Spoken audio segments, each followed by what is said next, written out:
Hey friends, tonight let's explore a place that was steamy, sacred, and suspiciously slippery, the medieval bathhouse. Yes, before you get too relaxed, just know this isn't your modern spa with eucalyptus towels and quiet lobbies. This is a room of hot stones, communal tubs, and a strong chance of walking out with more than you walked in. You might survive the first 5 minutes, but by minute 10, you're already rethinking your life choices. So before you relax, take a second to like and subscribe if you find value in what we share. And hey, drop a comment telling me where you're listening from and what time it is there. Are you sneaking this in under the blankets at 2 a.m. or gently drifting off during your lunch break? Either way, you've chosen an excellent place to lose yourself. Just maybe not the one that smells like boiled onions and damp wool. Dim those lights, fire up a fan for that cozy background sound, and let's settle in for the journey ahead. You're standing just outside the bathhouse on a cobbled path still slick from last night's mist. A wooden sign creaks overhead. No name, just a carved tub and steam lines rising from it like an invitation or a warning. There's a smell in the air. Not bad, not good. Just fermented. A mix of boiled herbs, wet ash, and the faint sourness of feet that haven't seen a sock in 3 centuries. Inside the walls are stone, but wrapped in planks of blackened oak, dripping slightly from the humidity. Candlelight flickers against steam and smoke, blurring everyone's outlines until they look more myth than man. Cloaks hang like ghosts near the door, dripping onto rush-covered floors. You're not alone, and privacy. That's a modern invention. Here, bathhouses are as much about public life as the marketplace or chapel. You're ushered forward by a man who smells like smoked fish and speaks with the confident authority of someone who clearly doesn't own soap. He gestures toward a row of benches near a central fire pit where a cauldron of water bubbles ominously. You sit awkwardly, clutching your bundle of belongings, 3 coins, a threadbare towel, and a nervous heart. Beside you, a woman with a braid so long it nearly touches the ground hums as she rubs her feet with what looks like a handful of moss.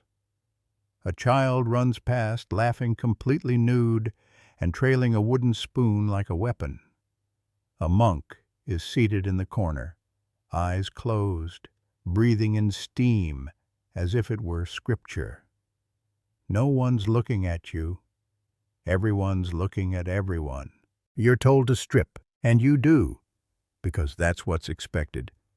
And refusing might spark a theological debate about modesty and dirt. You fold your clothes neatly, although there's no guarantee they'll be there when you come back. The bathhouse is many things, but a secure locker room it is not.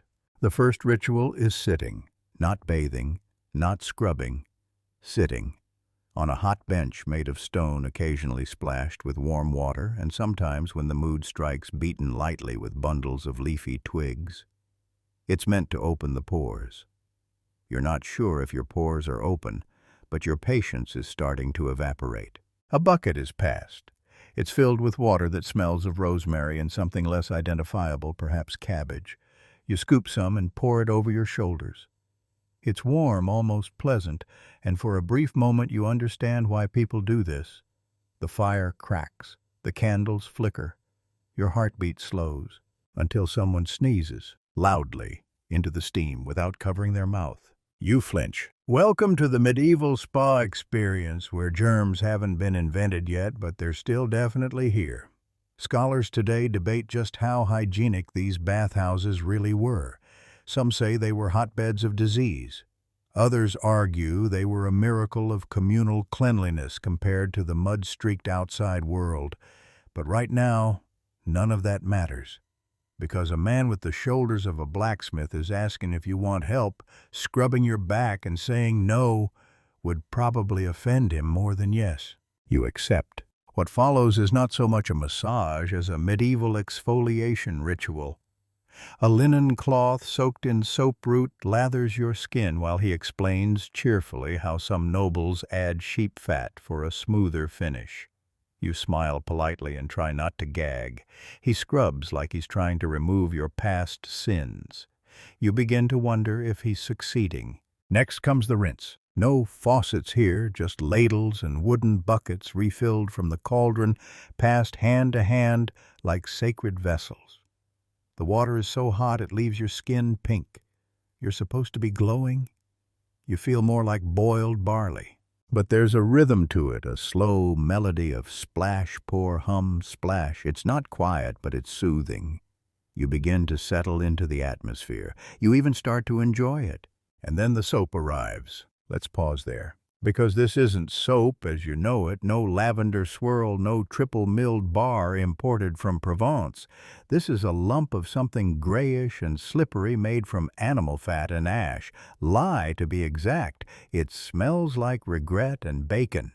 It works technically, but too much, and it might leave you with a red rash that's part of the process according to local wisdom. You look down at the chunk in your hand. It squishes slightly. You try it anyway. And that's when your eyes begin to sting. Your vision blurs slightly as the soap burns its way into your eyes like it's trying to teach you a lesson. You blink furiously and reach for a bucket to rinse, but someone's taken it. So you flail blindly, dripping and flinching as someone mercifully splashes you from the side. You gasp. Not out of relief. The water was cold. Ice cold. Apparently someone thought the fire-heated vat was too soft for their skin and swapped it out for water straight from the courtyard well. You turn to thank your rescuer, only to find he's moved on now, lecturing a child about the virtues of daily foot scraping. The child nods solemnly, holding what appears to be a pumice stone shaped like a tiny chicken. You take a moment to reevaluate everything you thought you knew about medieval skincare. Once you regain basic sight and function, you're invited to step into the main bath, a low stone pool at the center of the room, its edges worn smooth by generations of very damp behinds. Steam curls lazily off the surface. You hesitate only slightly, then lower yourself in. The water welcomes you with a temperature best described as ambitiously hot. Not burn your flesh hot, but certainly not something you'd ease into without questioning your choices. You sink to your shoulders and try to ignore the gritty texture of the floor beneath your feet. Sand herbs, ashes. You decide not to investigate. Around you people float, bob, and chatter like half-boiled philosophers. Someone is reciting poetry. Someone else is arguing about grain taxes. And in the far corner, a pair of older women are locked in a fierce debate about whether the king's nephew has a tail. You're not sure if they mean that metaphorically. A man with a long white beard who may or may not be asleep begins humming a melody that sounds vaguely like a hymn and vaguely like a warning. His fingers trace patterns in the water. You glance at him. He opens one eye and says, "Never trust a clean monk." You nod slowly because what else can you do? Someone passes you a bowl of what appears to be herbal mash. You're told to rub it on your chest. For the humors, they explain. Which ones? All of them. Always all of them. You do as you're told.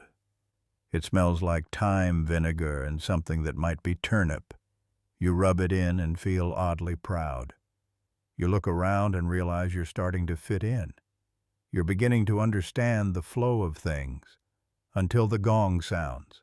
A literal gong. It means rotation time. Everyone must move out of the main bath and into the second chamber because, yes, there's a second stage.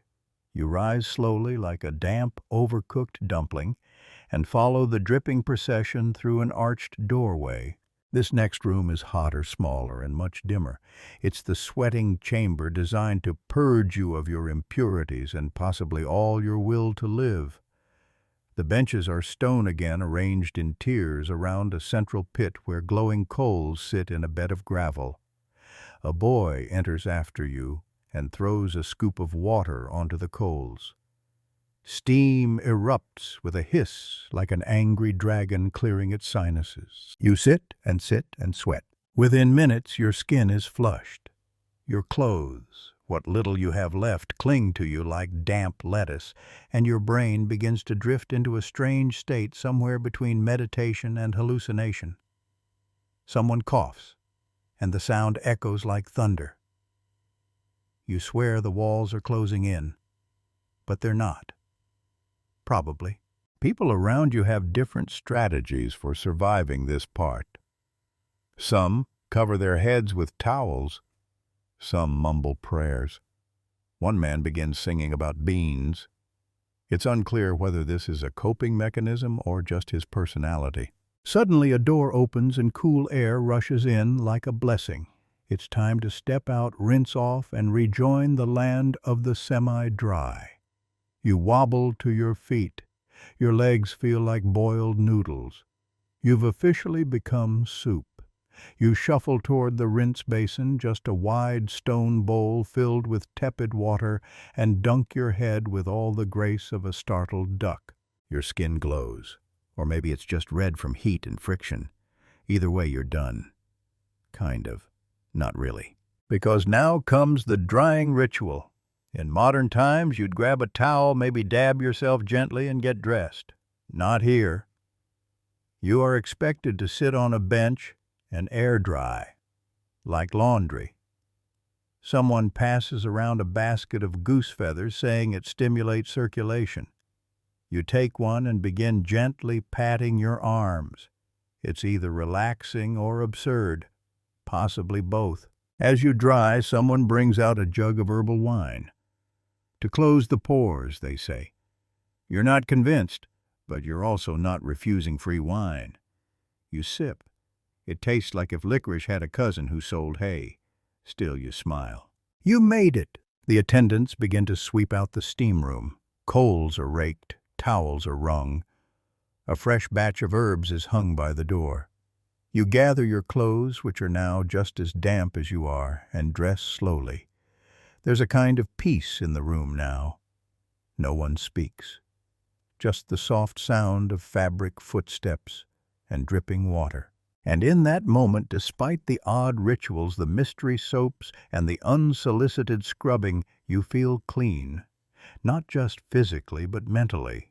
Stripped down, rinsed off, wrung out, like something essential has been restored, or maybe just relocated, probably to the drain. Historical fact. Medieval bathhouses weren't just for hygiene. They were places of community relaxation and occasionally questionable health advice. At their peak, they were social centers where peasants and nobles alike could soak and steam, though not always together. Odd detail. Some bathhouses offered full-body hair removal with plucked goose feathers soaked in hot oil. Yes, medieval waxing was a thing. Yes, it hurt.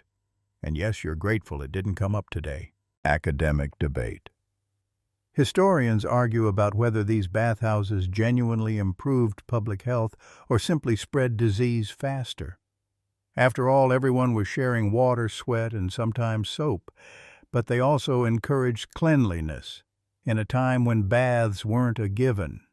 Did they make society healthier or just soggier? Either way, you survived. Sort of. But don't worry, that was only the beginning. You return the next day.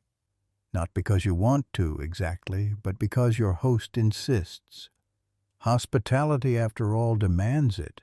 And in medieval times, refusing someone's offer to join them at the bathhouse is like refusing dinner, or a marriage proposal, or a suspiciously enthusiastic goat. You simply don't say no. So here you are again, walking past yesterday's puddles and yesterday's smell, which now carries a faint note of turnip stew. The doorway greets you like an old friend who has no concept of personal space. It's warmer than you remember. Wetter, too. The mist hits you before you even cross the threshold, rising from the cobblestones like a ghost with joint pain. Inside, things are already underway. A lute plays somewhere in the back off-key and half-hearted, while a group of men debate the virtues of salt versus honey for scrubbing away evil humors. You're handed a towel that looks suspiciously familiar. It might be the one you used yesterday. It might be the one the goat used before you. You decide not to ask. You've learned a few things since your last visit, like not to stand near the steam vent when someone's tossing herbs on the coals, and not to use the soap unless your skin is ready for a relationship with tree bark. So you ease into the routine a little more confidently, bench first, then rinse, then observe. The crowd is different today. More merchants, fewer monks.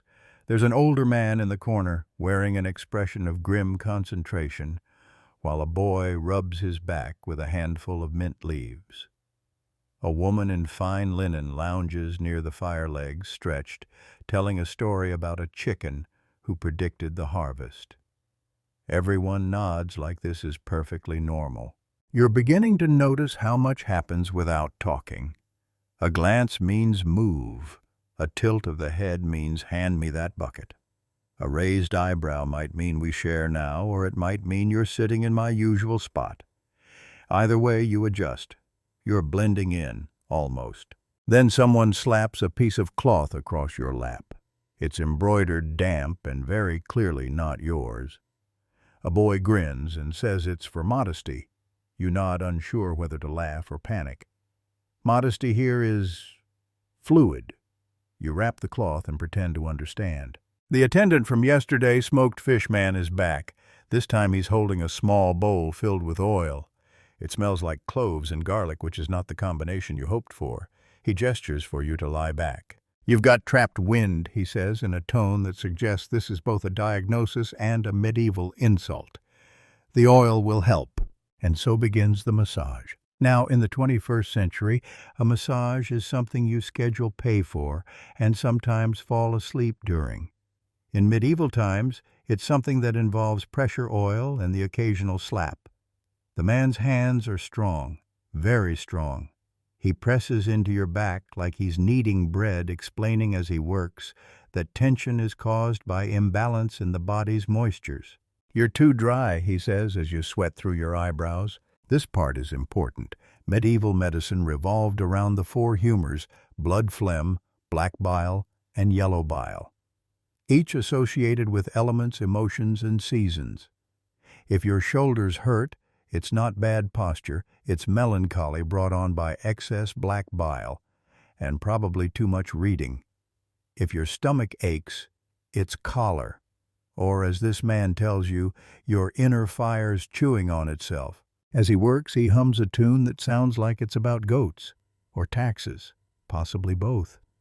You relax despite yourself, if only because resistance seems futile. Eventually, you're allowed to rejoin the others in the pool. But not the main bath today. You're led to the private basin. A small side room with a narrower tub, barely enough for two. "Special guest," someone mutters. You're not sure whether to feel honored or concerned. The water here is clearer, warmer. You settle in alone for the first time in 2 visits. The quiet wraps around you like a blanket soaked in rosemary tea. You breathe. The stones hum with heat. And for the first time you forget about the goat-smelling towel and the soap made of sorrow. You think about how much time people spend here. How these places weren't just for washing, but for gathering, negotiating, resting. There were meals served here, songs shared, even business deals finalized between buckets and benches. It's said that some nobles had their wills drafted while soaking, dictating between ladles of herbal rinse. But there's something else, too. Something you've felt since arriving. A kind of vulnerability that strips away titles and armor. In this space, everyone's exposed, not just skin, but stories.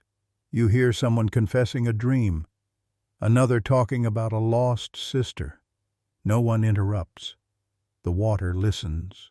You shift a little lighter, a little clearer, until you realize you've pruned. Your fingers look like raisins, your toes like someone aged them in vinegar. You rise with care, water cascading down your back, and reach for a cloth. This one is dry. Miraculously. You wrap yourself and return to the outer chamber, now filled with laughter. Someone's telling a joke about a bishop, a chicken, and a miller's daughter. You don't catch the punchline, but you smile anyway. You sit to air dry again, this time with a warm brick placed by your feet. It radiates up through your legs like a memory of summer. The oil on your skin begins to settle into your pores. Someone hands you a small fig tart. You didn't ask for it. You take it anyway. Historical fact. Public bathhouses in medieval Europe were surprisingly common and popular before the 16th century. They were not only tolerated by the church, but sometimes operated beside monasteries, especially during periods of Black Plague, when cleanliness was associated with moral virtue. Odd detail. Some bathhouses were so established that they had loyalty programs, clay tokens handed out for return visits, especially for high-paying customers or local nobles. Early medieval spa memberships, if you will. Academic debate. Historians remain split on whether medieval bathhouses were inclusive social spaces or subtle enforcers of hierarchy. Did they blur the lines between classes or reinforce them by the positioning of seats, oils, and towel access? For now, you finish your tart stand slowly and stretch. Outside, the air is cooling. You step out, 1 foot damp, one soul oddly refreshed. And as the door swings shut behind you, you think maybe, just maybe, you'll survive one more visit. You return home from the bathhouse that evening, wrapped in damp wool and confusion. The events of the day stick to you more stubbornly than the oil they used for balance. Your skin is slick, your thoughts half fried from the sweat chamber, and your sense of personal space completely dissolved. You sit on a wooden stool by the hearth, trying to piece together what just happened. There's ash in your eyebrows. You're pretty sure someone kissed your cheek in farewell. And you now own, for reasons unknown, a carved comb shaped like a goose. You hold it up to the firelight. It smells faintly of honey and burned feathers. The bathhouse has this way of unraveling you, then stitching you back up using other people's stories. You entered stiff, uncertain, suspicious of every wet stone. Now you sit slouched, warm, and somehow deeply reassured that your armpits have been steam-blessed by a stranger named Hugo.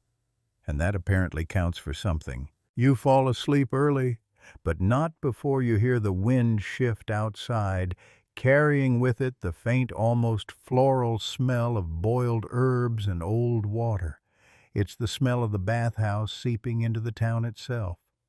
You dream of bubbles. The next morning there's a change. A notice posted at the chapel door announces a mid-season cleansing ceremony open to all townsfolk. Attendance not required, but strongly encouraged. The body must match the soul, it says, written in flowery ink. Below that, bring your own towel. No goats this time. You don't ask. By noon, the bathhouse is humming with a different kind of energy, more organized. The chaos of casual scrubbing replaced with the stern precision of an event. Buckets are lined up, oils are stacked, herbs are soaked in massive tubs that look more like stew pots than spa materials. You're handed a robe, a real one, with sleeves. You already feel underdressed. A steward with an embroidered sash steps forward and begins reading aloud from a parchment that describes in excruciating detail the symbolic order of today's cleanse.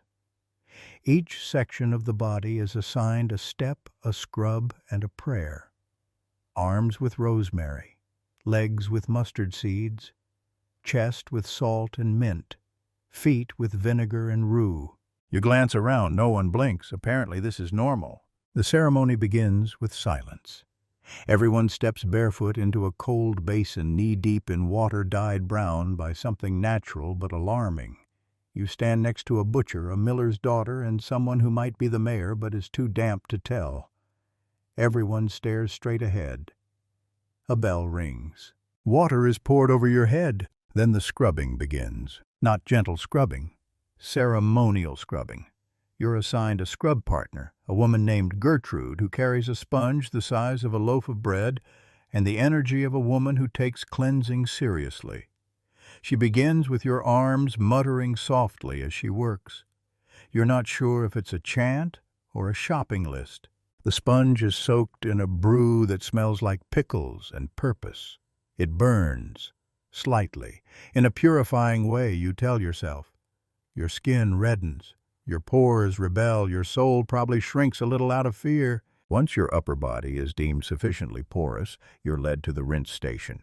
Two boys with matching bowls pour tepid water over your head with the rhythm of a religious rite. You're not allowed to speak. You nod gratefully.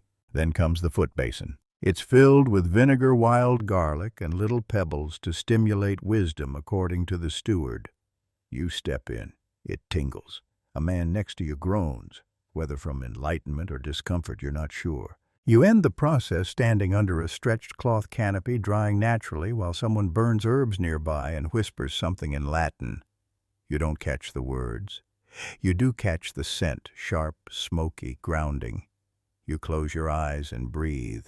By the time you're redressed, your body feels like it's been polished and your spirit run through a colander. And yet, you feel whole, even if you also feel vaguely like a seasoned roast. Later, sitting outside with a bowl of lentil stew, you overhear a few bathers talking about the ceremony. One mentions that their grandmother once met her future husband during this same cleansing. Another says the ritual was originally invented to prepare soldiers before battle.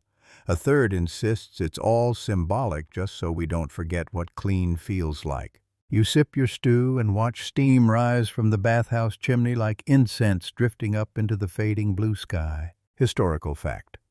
Some medieval towns organized public bathing rituals tied to the liturgical calendar, especially during times like Lent or harvest season. They were both acts of purification and community bonding, blending hygiene with religious and social custom. Odd detail. A few records mention that in certain regions, bathhouse rituals were used to determine legal disputes.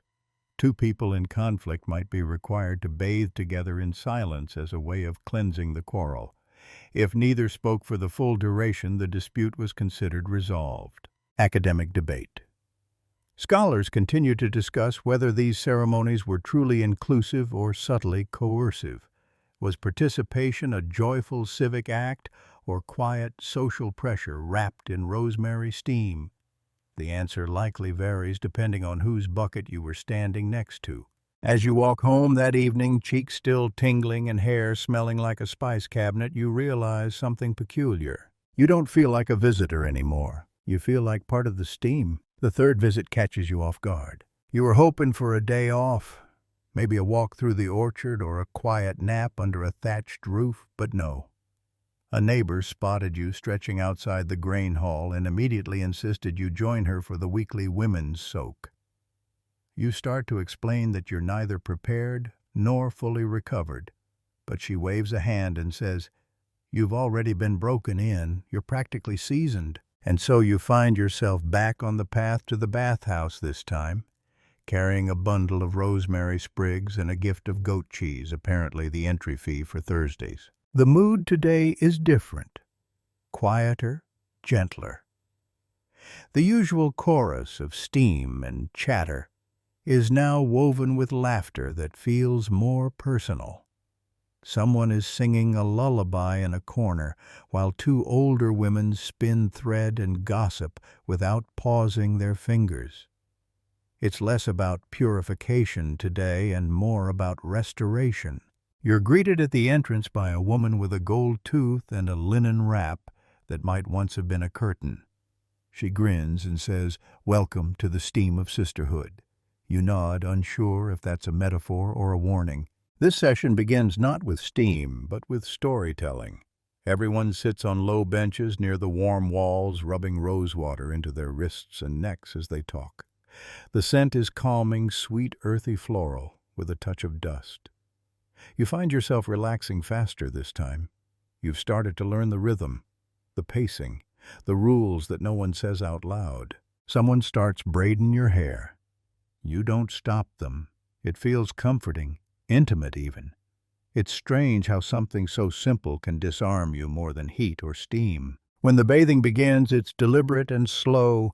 Each person is paired with another. You're matched with a baker's wife named Elfrida, who asks if you've ever been sand scrubbed. You haven't, and you should have kept it that way. She pulls out a small linen pouch filled with gritty beige powder-baked river sand, finely sifted and infused with dried lemon peel.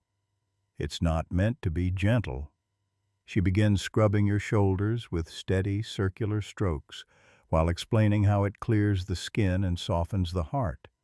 You don't argue, though your skin might.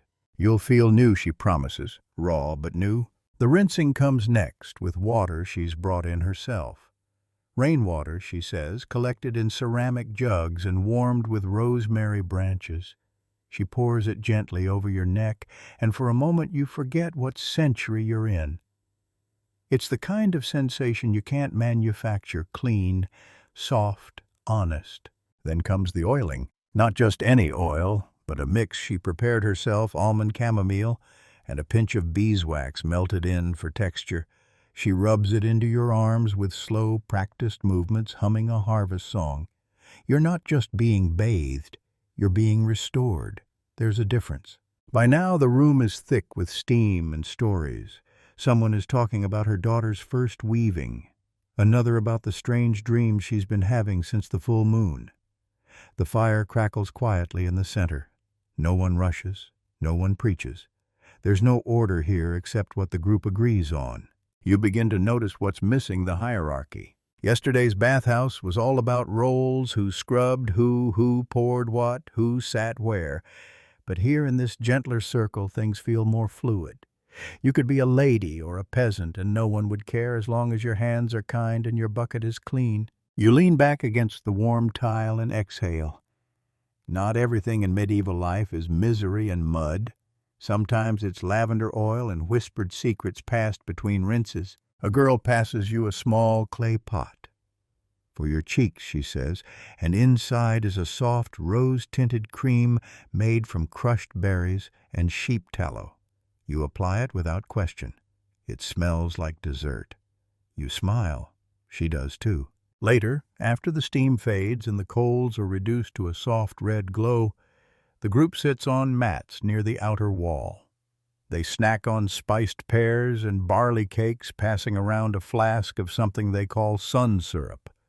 It's sweet and sticky, like honey mixed with rainwater and ambition. One woman reads aloud from a prayer stitched into cloth. Another hums a tune with no words. You sit quietly, heartful hands, warm body, a little sore, but grateful. Historical fact.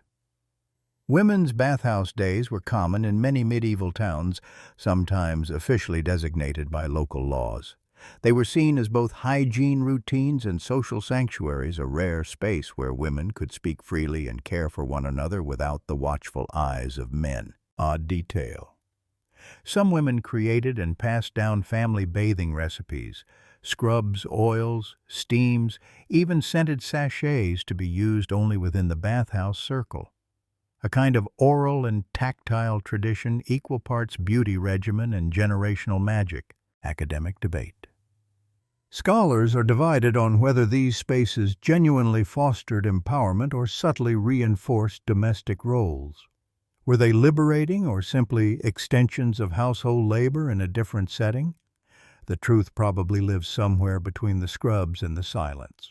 As you step outside again, wrapped in damp linen and dusk, you feel something shift. You're not just clean, you're connected. And tomorrow you'll carry that warmth like armor. The path home from the bathhouse feels different tonight. Not shorter, not easier, but changed somehow, as if the stones beneath your feet remember the stories you just heard.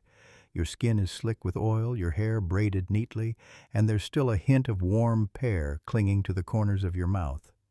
You walk slower than usual, letting the cool evening air rise against your flushed skin. It's the kind of balance you didn't expect to find in a medieval village, the tension between fire and fog, between silence and song. Back in your host's cottage, the hearth is glowing low. You don't speak. You just curl up on your pallet and let the scent of rosemary and rosewater settle into the fibers of your blanket. You sleep like a stone, heavy, warm, still. And when you wake the next morning, you swear your dreams smelled like lavender. But the bathhouse isn't done with you yet. Because 2 days later, someone knocks on your door with a very serious face and a very unserious reason. There's been an incident, they say, in the men's tub. We need a witness. You don't know what to expect, but when you arrive, the situation is foamy.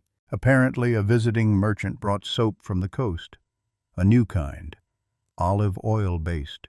Rich, luxurious, slippery. Too slippery. When he shared it with others, they lathered up enthusiastically. Within minutes, the bathhouse resembled a well-cooked pudding. Men were slipping buckets, flying limbs flailing. Someone landed in the firewood pile. Another wedged himself between the cauldron and the wall and had to be removed with tongs. Now they've roped off the area and asked you, an outsider, an alleged neutral party, to observe the cleanup and confirm that no curses were involved. Yes, curses. Because apparently when things go wrong in a bathhouse, someone always suspects witchcraft, especially if soap is involved. You follow the steward inside. The floor is slick with soapy streaks, and 2 boys are mopping with bundles of hay tied to their feet. It's efficient-ish. You ask about the soap. They show you the remains of pale green lump in a carved wooden box. It smells divine, like olives, lemon peel, and the kind of decadence that probably violates 3 local ordinances. You resist the urge to pocket it, barely. You declare with as much solemnity as you can manage that the soap is not cursed, just good. Too good, really. And that perhaps they should ration it or introduce it slowly, or at least warn people to sit down before lathering. The steward nods thoughtfully. We'll save it for noble guests. He wraps the soap in cloth and tucks it under a bench. You're pretty sure you'll never see it again. Later, once the foam has been subdued, you're invited to a more modest soak. Just a few men, all subdued from the chaos, washing quietly. You sit in the warm water, barely moving, listening to them talk about trade routes and grain prices and whether or not dreams about fish mean anything. One man swears he dreamt of a fish with human teeth, and no one questions it. You smile into the steam. That night, as you dry off by the fire, someone hands you a cup of something pale and warm. White broth, they say, to help your skin stay soft. It tastes like oats and mystery, but you drink it anyway. You're getting used to medieval logic. Slowly. You think back to your first visit. The panic, the confusion, the accidental soap eye, and realize just how far you've come. You know the customs now, the rhythms, when to pour, where to sit, what not to touch. It's not just survival anymore, it's familiarity. And yet, there's still so much you don't know. Like why someone carved a small face into the base of the steam bucket, or what the black mark on the northeast wall means no one seems to remember, but no one will paint over it, or why every Thursday the same raven circles overhead and lands on the chimney staring down like it knows something you don't. You don't ask. Some questions aren't for tourists. Historical fact, soap in the medieval world varied wildly depending on region. In the Mediterranean, olive oil-based soap, like Castile soap, was prized, while Northern Europe used harsher blends made from animal fat and ash. These soaps were often handmade in small batches, and prized varieties became treasured trade goods. Odd detail. Medieval bathhouses sometimes employed what were called soap masters, not to make the soap, but to control how much was distributed. In some towns, it was rationed like wine or salt, especially during feast seasons when bathing demand surged. Academic debate. Scholars continue to explore how much influence foreign trade had on hygiene habits in medieval Europe. Did imported luxury soaps truly raise local cleanliness standards, or just emphasize class divisions by introducing goods the poor couldn't afford? The jury's still out. As you walk home again, your hair still damp and the scent of lemon clinging to your tunic, you realize something surprising. You don't just feel clean, you feel expected. And in a place like this, that's the highest comfort there is. You're not sure why you're back again. Maybe it's the warmth, Maybe it's the rosemary. Maybe it's the fact that after days spent stepping around geese, eating bread as dense as guilt, and pretending to understand feudal grain taxes, the bathhouse is the one place where the world quiets down long enough for your shoulders to drop a full inch. Or maybe it's just that today is ointment day and that sounds too strange to miss. Yes, ointment day, you didn't make that up. According to your neighbor, it happens once every few weeks when the town's herbalist and her cart of mysterious pots arrive at the bathhouse to anoint, soothe, and possibly mystify anyone willing to pay half a coin and surrender all expectations. You arrive just after sunrise. The bathhouse is quieter than usual, its air warmer and thicker, as though the stones themselves are still waking up. Inside, someone is already heating water in the big copper cauldron, stirring it with a wooden paddle longer than your leg. The steam smells different today, sweet, tangy, medicinal. You detect hints of fennel, mustard seed, and maybe orange peel, though it's hard to tell through the fog. The herbalist stands at the far wall behind a folding table draped in dyed linen. Dozens of small clay jars arranged in neat rows like an alchemist's armory. She's middle-aged, sharp-eyed, and wears a sash with stitched herbs that sway when she walks. She doesn't speak much, just gestures. You're handed a jar with a wax-sealed lid and a firm look that seems to say, "Don't mess this up." You open the jar. The scent hits you first, earthy and oily with the unmistakable undertone of animal fat. The color is greenish-brown with a texture somewhere between jelly and regret. You glance around. Others are already applying their ointments, rubbing them into elbows, knees, shoulders, and temples with a seriousness normally reserved for religious rituals. You begin with your arms. The ointment spreads surprisingly well. Sticky at first, but then it melts into your skin with the slow determination of someone late to a festival but refusing to rush. It warms, not hot, just aware, like it knows things. A young boy walks by holding a different jar and asks if you've tried the nettle salve. You haven't. He says it makes your skin tingle and your dreams more vivid. You nod politely and pray no one switches your jar. Today there is no formal bath. Instead, people anoint, sweat sit, and occasionally hum. One woman with sore knees is massaged with a mix of foxglove and warm lard. A man with a stiff shoulder is wrapped in linen soaked in hot vinegar. A child with a cough is handed a honey-laced paste to smear under his nose. Everyone glows in their own peculiar sheen. And it's not just physical. As the ointment set in, the conversation turns inward. People share aches that aren't just bones. Regrets, dreams, names of people they once loved or feared. You sit quietly, your skin slippery and fragrant, listening to stories that seem too tender for daylight. A man near you says he once saw a comet while bathing. No one doubts him. Another swears he met his dead grandmother in the steam room. She gave him advice on planting turnips. Again, no one questions it. You begin to understand the bathhouse isn't just a place to clean. It's where the veil thins, between people, between lives, between what's real and what's remembered. Eventually, you are led to the drying bench, but this time no cloth is offered. Instead, you're told to sit in the sunlit alcove where warm light filters through oiled parchment windows. It dries the ointment, slowly sealing it into your skin like a promise. As you sit, the herbalist passes once more. She leans down, presses something small into your hand, a sprig of marjoram, and says quietly, "For quiet dreams." Then she's gone. You hold the sprig. It smells soft and minty, almost sweet. You don't ask what it means. Historical fact. Medieval bathhouses often doubled as informal medical centers with herbalists offering salves, oils, and tinctures during specific days. These treatments weren't just folk remedies, they were often rooted in a blend of Galenic theory and local plant knowledge passed down through generations. Odd detail. Some bathhouses used wall-mounted charts of the human body that indicated which days were best for applying specific ointments based on moon phases, saints' days, or bodily humors. You might come in for a sore back and be told, "Not today, the moon is in its wet phase."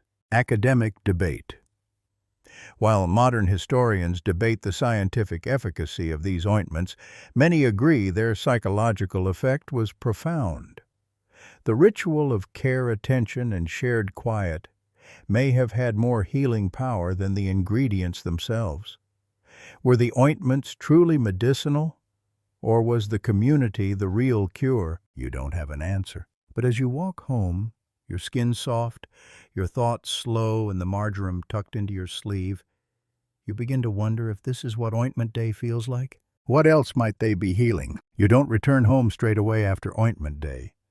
Instead, you find yourself drifting toward the little market square, still wrapped in the lingering scent of salves and the soft ache of rosemary rubbed too enthusiastically into your lower back. The sun is beginning to set, throwing gold light across thatched roofs and the slow-moving line at the barley stall. You walk slowly, carefully, like someone made of wax and bees' breath. You pass by the alehouse where someone waves and offers you a mug of something frothy and dark. "You smell like a miracle," he says, laughing. You decline the drink but pocket the compliment. In a world of wood smoke, livestock, and iron sweat, to be told, "You smell like anything besides regret," is high praise. The bathhouse has changed something in you. You realize this as you rub your fingers together absently, still slick from the salve, still warm from the steam. You're not just clean. You've been seen. You've been scrubbed, listened to, sat beside. You've become part of a rhythm far older than you, older than the village, older than the cracked stone tiles underfoot. And tomorrow they say there's to be a healer's night. You don't know what that means. No one explains, just nods and winks and muttered phrases like, "Bring garlic" or "Watch your dreams." You decide to go anyway. When night falls, the bathhouse glows from the inside like a lantern set on the edge of the world. A hush surrounds it. No laughter tonight, no splashing or scraping.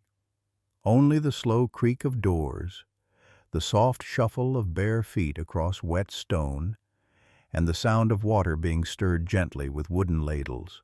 Inside, the light is different, cooler, tinted blue from thick glass lanterns hung low on iron hooks.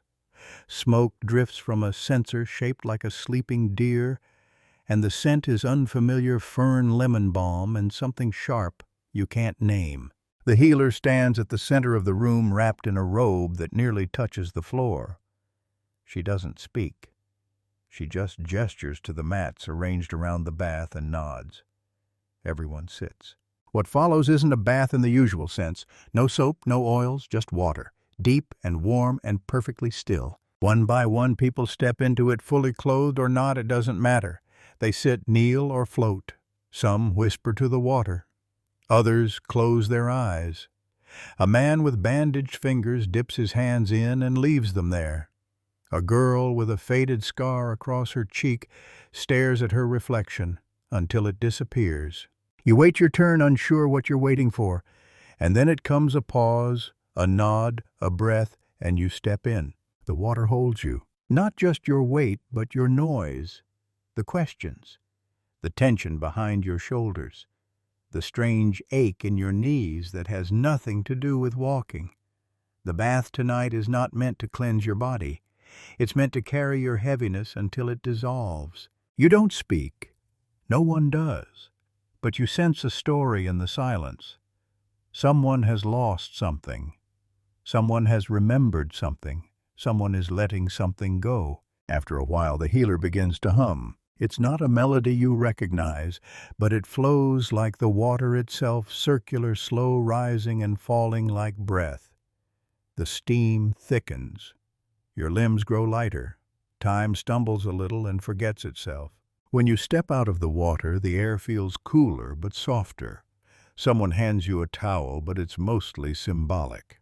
You've already been wrapped in something you can't name. You sit near the edge of the room, legs tucked under you, and sip a small cup of heated milk with crushed cinnamon and wildflower syrup.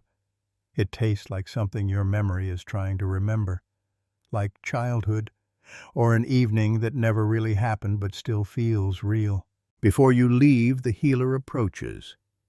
She offers you a small pouch tied with red thread.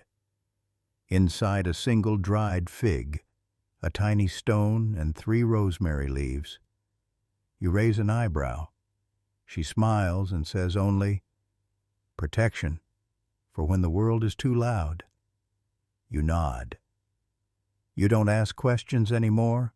The bathhouse has taught you better. Historical fact. In some regions, especially in monastic or spiritual bathhouses, water was used not just for bodily purification, but for emotional and spiritual healing. Healing nights or quiet water rituals were known to be held during certain moon phases or feast days, blending folk tradition and religious belief. Odd detail. Some medieval bathhouses employed music specialists, not musicians in the modern sense, but women or monks trained to chant or hum healing tones believed to resonate with the humors. Certain rooms were even designed to amplify low vocal frequencies for maximum relaxation. Academic debate. Some argue that the healing rituals were primarily psychological grounding practices in a world full of instability. Others insist they were sincere spiritual events blending proto-medical and mystical understanding. Were they healthcare, faith, performance? Possibly all 3. As you walk home in the dark, the pouch of rosemary and stone clutched in your hand, you realize something you hadn't before. The bathhouse isn't just a place to go. It's something you carry, and now it carries a bit of you, too. You don't go to the bathhouse the next day, or the day after. Not because you're tired of it, but because something in you says, wait, let the warmth settle. Let your limbs remember. Let the oils soak all the way through. Instead, you help your host clean dishes with sand and stale bread. You watch the smith's apprentice struggle to carry a tub of hot nails down the slope. You sit beside an old woman outside the chapel and listen to her hum a song that may be older than the stone she's leaning on. And even then, even in the stillness, you find yourself thinking of the bathhouse, not as a building, not even as a ritual, but as a rhythm, a breath. 3 days later you return, and today it's not steam or scrub or song that greets you, it's silence. The doors are open, but no one speaks. The steward raises a hand as you step inside and presses a finger gently to his lips. "Grief hour," he whispers. "Go slowly." Inside, the air is warm but still. The usual hiss of boiling water is missing. No buckets clatter, no ladles splash, just the sound of bare feet on damp stone and the occasional creak of wood as someone shifts. Today, the bathhouse is a place for mourning. You learn quickly that this isn't unusual. When someone in the village dies, or even when a loved one falls gravely ill, the bathhouse becomes a haven for the ones left behind, a place where grief can steam its way out of the bones, where no one is required to explain, where tears mix quietly with sweat, and no one asks whether they're caused by the heat or the ache. You're handed a thin linen wrap and a small dish of ash-mixed oil. You rub it along your forearms like everyone else. A symbol, you're told, not of death, but of remembering. The room has been rearranged. No tubs today, only benches circling the center hearth where coals burn low and red, not for heat but for holding space. You sit beside a boy no older than 10 who is clutching a worn wooden horse. He doesn't speak. His eyes stay locked on the fire. His breaths are shallow but steady. Next to him, a woman wraps her shawl tighter and hums under her breath. The melody isn't one you recognize, but it drifts like smoke curling upward and vanishing before you can trace it. Someone begins to speak, not loudly, just into the air. A story. A memory of a father who once fell asleep in the bath and snored so loudly he scared off 2 pigeons. Another joins in. A tale of a brother who brewed mint oil so strong it cleared sinuses and friendships. No one laughs, but they smile. And you realize this too is bathing, not with water, but with words. So you listen. You don't try to speak. You're not here to offer comfort. You're here to be a vessel. Like the tubs, like the steam, you hold what you're given. You let it rise, condense, soften, and settle. Eventually, the steward walks around with a bowl filled with river stones. Each person selects one. You're told to hold it until it feels warm, then return it to the bowl. That way, he says softly, you return it lighter. You take yours, smooth, oval, cool against your palm. You grip it gently. You think of someone you miss. Not necessarily from this time or this village, just someone. And you hold them in that stone until your skin warms it fully. When you return it to the bowl, it clinks softly like a bell heard through a blanket, a sound barely there. Afterward, the group stands in a slow circle. Someone sprinkles thyme on the fire. It crackles, sends up a scent both sharp and sweet, and someone whispers a short blessing in Latin. You don't understand the words, but you understand the hush that follows. Outside, the sun is starting to lower. As you dress, the steward presses a tiny cloth packet into your hand. Inside, a sliver of bark, a pinch of lavender, and a single barley grain. For pockets, he says, in case the grief follows you home. You nod. It will, but maybe it won't weigh so much now. Historical fact. Medieval bathhouses were often used for rituals beyond hygiene. In some towns, quiet sessions were held specifically for widows, mourners, or even for people returning from battle. It was believed that heat could soften sorrow, and shared silence could restore balance to the body and soul. Odd detail. Some bathhouses had built-in grief drains, small symbolic holes carved near benches where mourners could pour water or tears as an offering. These weren't functional plumbing, they were symbolic releases of sorrow like tiny architectural poems. Academic debate. Scholars remain divided on whether these rituals were primarily therapeutic or theological. Were they rooted in ancient Roman traditions of cleansing before burial rites? Or did they evolve organically as communal responses to the human need for comfort in shared spaces? Perhaps both. Perhaps neither. Perhaps the steam simply knew how to listen. As you walk back through the dusk, the cloth packet clutched in your hand, you feel the air begin to cool. But inside you're still warm. Not just with heat, but with witness. And that maybe is what bathing means most of all. You wake the next morning with the faint scent of thyme still clinging to your sleeves. The packet of lavender bark and barley lies on the floor beside your bedroll, having slipped from your pocket in the night. You hold it in your palm for a while, turning it over, remembering the stone in the bowl, the hush of shared sorrow, the weight that seemed to evaporate the moment it was finally allowed to speak. Outside, the air is damp again, drizzle soft with that particular gray that medieval skies seem to favor. You eat a piece of dense rye bread, chew slowly, and think of water. Not just the water of baths, but of stories too. How they pool, how they steam when they're finally released. And later that day you return to the bathhouse again, not because there's a ritual or a notice or a ceremony, but because it's raining. And in this village, when it rains, people drift to the bathhouse, the way birds gather on chimneys for shelter, for warmth, for something that feels almost like instinct. Inside, it's cozy chaos. Wet cloaks are hung with less care than usual. Boots puddle near the doorway. Buckets steam louder. Laughter echoes more freely, bouncing off the tile and the low curved ceiling like children chasing each other in circles. Someone's brought a lute badly tuned and worse played, but no one minds. It fills the air like background thunder. Today's bathing is casual, even joyful. You can feel it in the pace, no pressure, no assigned ladles or ritual steps. Just soaking and sighing and leaning against warm stone as the rain drums outside like a second heartbeat. You settle into one of the shallower pools, your back to the wall, eyes half closed.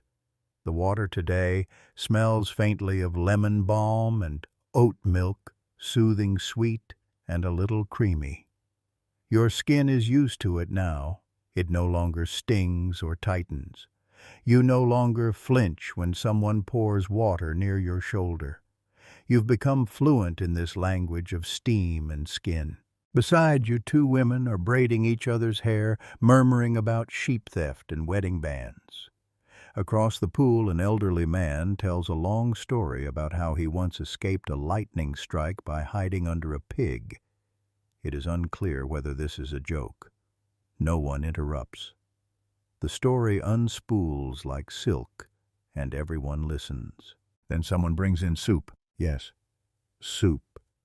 Brought in a ceramic pot ladled into small wooden bowls and passed around by a barefoot boy with a grin too big for his face. You're handed one. It's hot, salty, spiced with something that numbs your tongue just enough to make it interesting. You sip, leaning into the moment like a cat into a sunbeam. It's strange, yes, but it fits. Warm body, warm bowl, warm room. And then the questions begin. Someone proposes a game. Who remembers the strangest thing ever said in the bathhouse?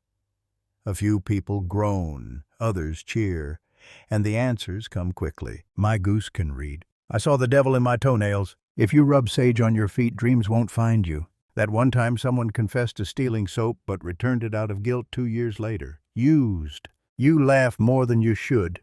You nearly drop your soup. It doesn't matter. No one is here to look elegant. You're all just here, together, soaked to the soul and still managing to feel light. At one point, someone sings, not well, but boldly, a folk song about a fisherman who fell in love with a seal. People clap. Someone throws a handful of mint into the fire pit.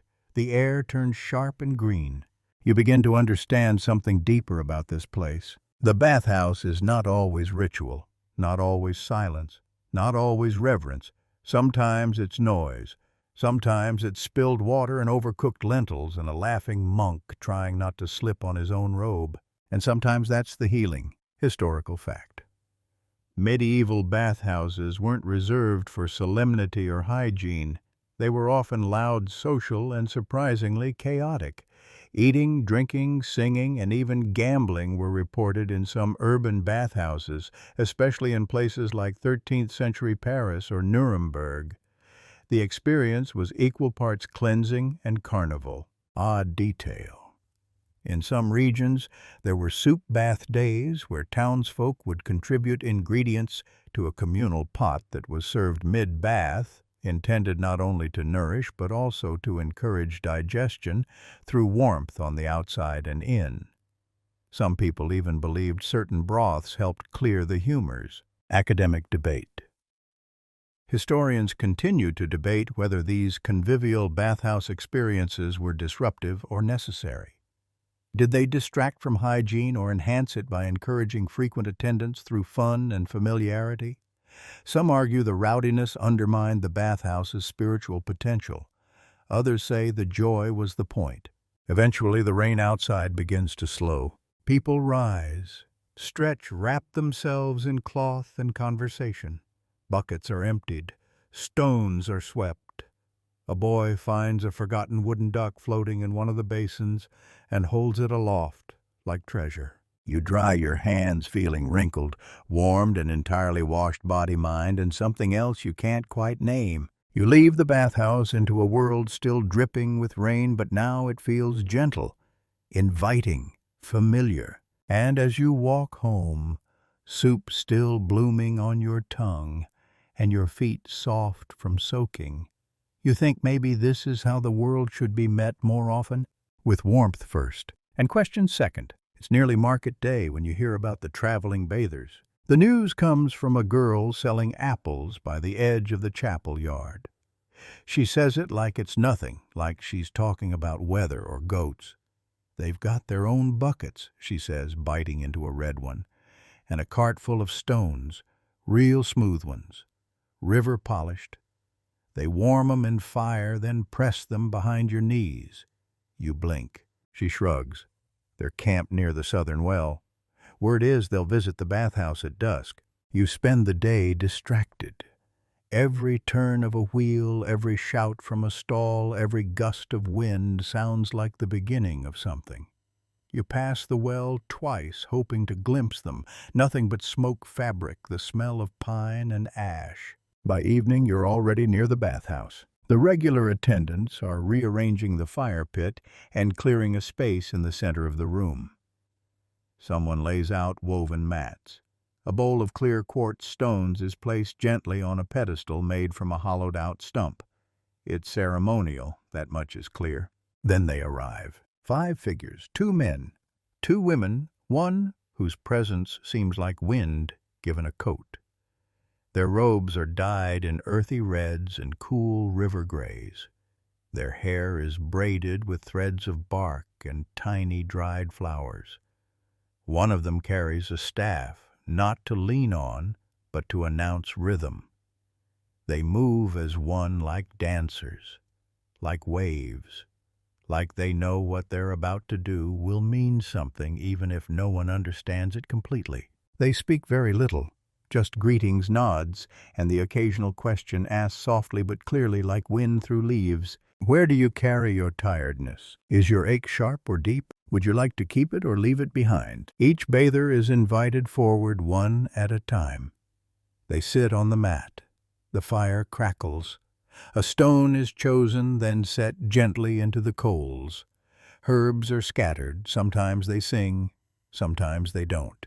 When it's your turn, you feel strangely calm. They ask where you carry your tension. You say, my ribs. You don't know why. Maybe because it's where your sighs go. Maybe because you've been holding yourself up too tightly these past few weeks, pretending you're not still adjusting to all of this. They nod. The healer places a cloth beneath your back and rolls the warmed stone beneath your shoulder blade, then along the curve of your ribs. It's not just warm, it's knowing. It presses, pauses, pulls back, not like massage, like memory. They hum. Not a tune, just a vibration low and steady matched with the rhythm of the stone and your own breath. You close your eyes. Your thoughts quiet. You feel the stone cool gradually, and somehow your body lets go as it does. Not just muscle, but memory, worry. The little knots behind your spine that weren't there when you were younger. You open your eyes slowly. They smile and whisper, now there is space. Then they move on. You return to the benches, but you feel different. Hollow in a good way. Like a vessel just emptied and waiting to be filled with something softer. Around you, others are receiving their rituals. One woman weeps, one man laughs, a child sings, while the healer gently presses stones into their palms. The fire burns quietly. The air smells like rosemary dust and pine sap. And then it ends. The traveling bathers bow once, not deeply, not with drama, just a soft incline, the way trees bend under wind without breaking. They do not ask for payment. They pack their stones, fold their cloths, and disappear as the moon rises. No one chases them. No one asks where they're headed next. Because this isn't about that. It's about what they left behind. Historical fact. In some parts of medieval Europe, especially along trade routes and pilgrimage paths, traveling bathers or healers did exist. Some were trained in herbal knowledge. Others were more spiritual in practice, combining folk medicine with ritual touch and heat. They often moved from village to village, performing services in local bathhouses or temporary tents. Odd detail.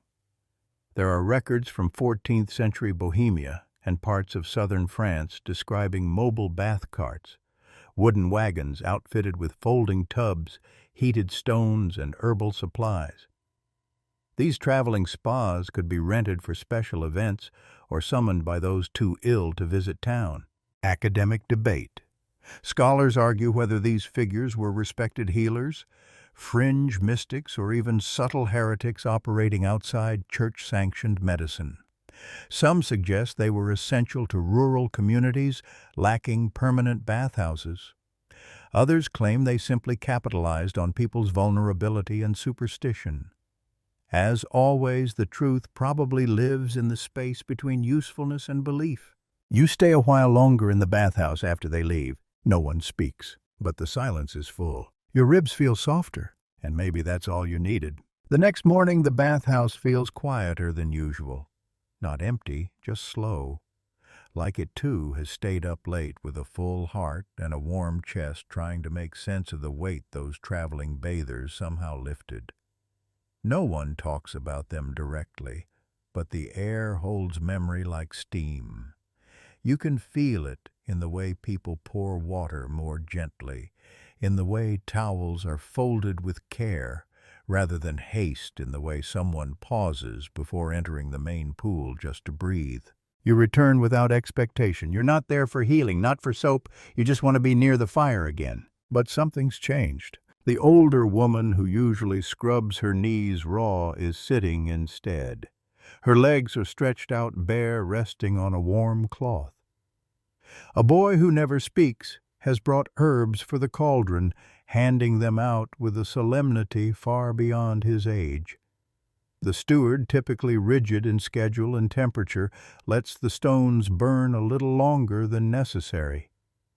No one rushes. You move through the rituals quietly.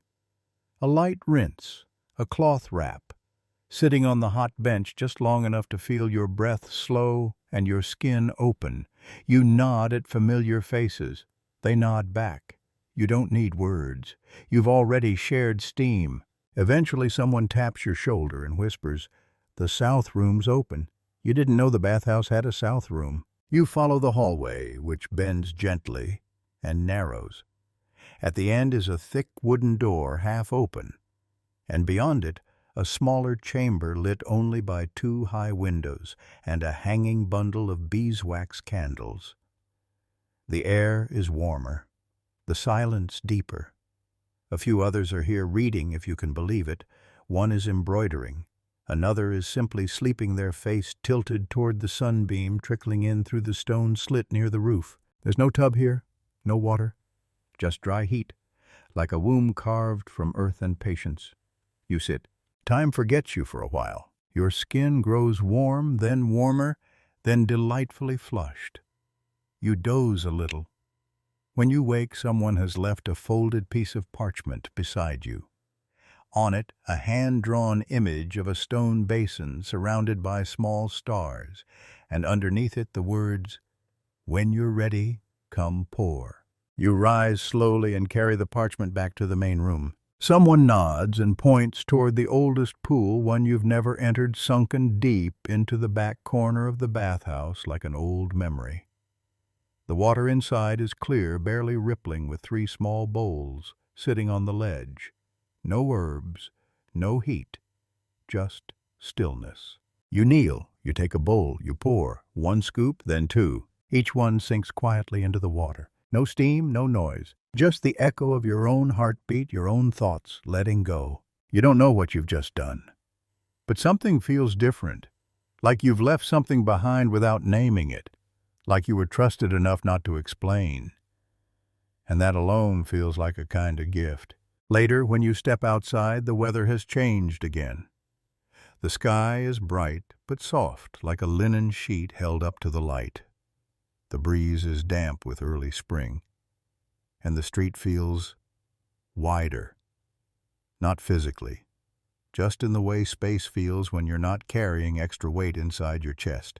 That night you hear the sound of singing from the square. Not a performance, just a few voices blending gently, weaving a melody that winds its way past windows and shutters, finding its way to you like a bird that knows where warmth lives. You close your eyes and listen, and when you sleep you dream not of fire or water but of stillness, of stars drawn in ink on parchment, of bowls that fill and empty and fill again. Historical fact. Many medieval bathhouses had additional rooms designed not for bathing but for recovery, what some texts describe as dry chambers or quiet rooms. These spaces were often used for reflection, warmth, prayer, or sleep, and were especially common in bathhouses operated by monasteries or near pilgrimage roads.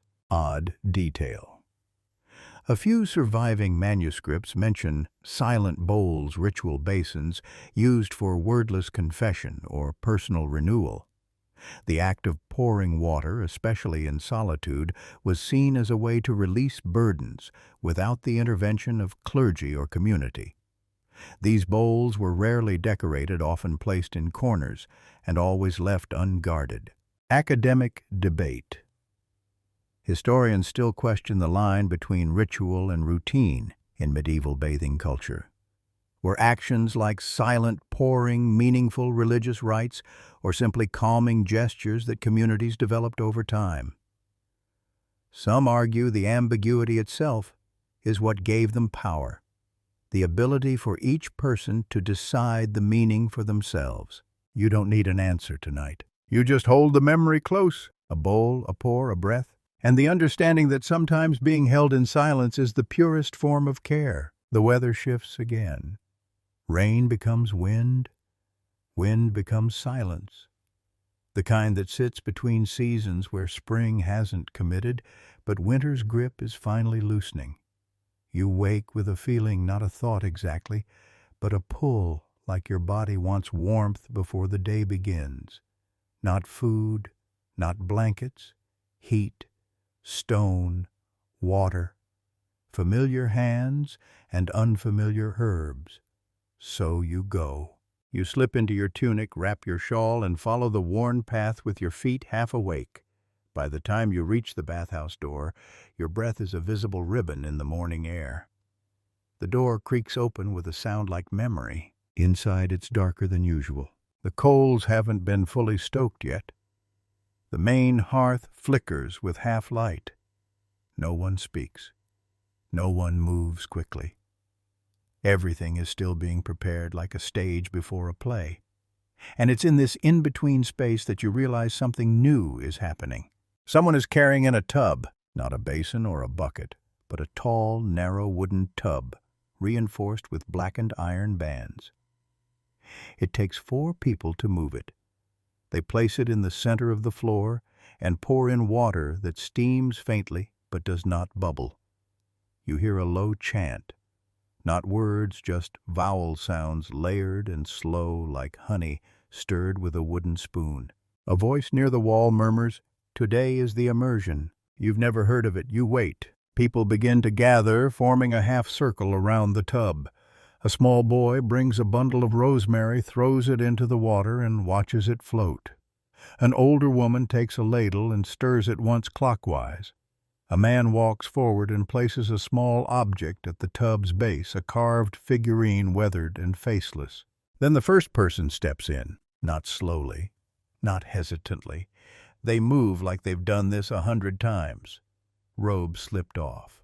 One foot, then the next. Water rising to their shoulders. Eyes closed. Stillness. No one claps. No one speaks. They remain inside for the space of 3 long breaths. Then they rise and exit, water streaming from their arms like rain from stone. They are handed a cloth. They leave. You watch 3 more go before someone looks at you. Not a command, not even an invitation, just a glance, as if to say when you're ready. You step forward. The wood of the tub is old and warm beneath your hands. The water is cloudy now, filled with herb and body and heat.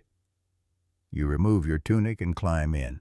It's not hot, not cold, just exact.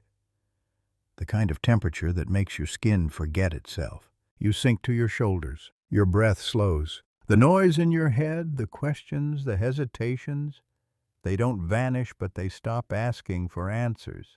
You sit in that stillness and feel something shift inside you. Not dramatically, not suddenly, but surely. Like clay softening in warm hands. Like a knot, remembering how to unknot.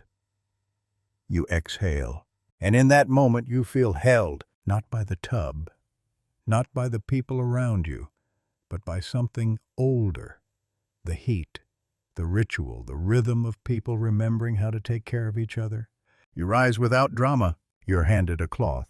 You wrap it around you like a second skin, and no one applauds. No one needs to. Later, when the immersion ends, someone pours the used water over the fire pit outside.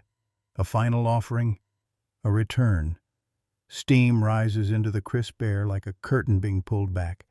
And just like that, the bathhouse begins to resume its normal rhythm. Ladles clatter, buckets slosh. Someone laughs softly. A child chases a soap fragment down a slope. You sit by the fire with a cup of warm cider.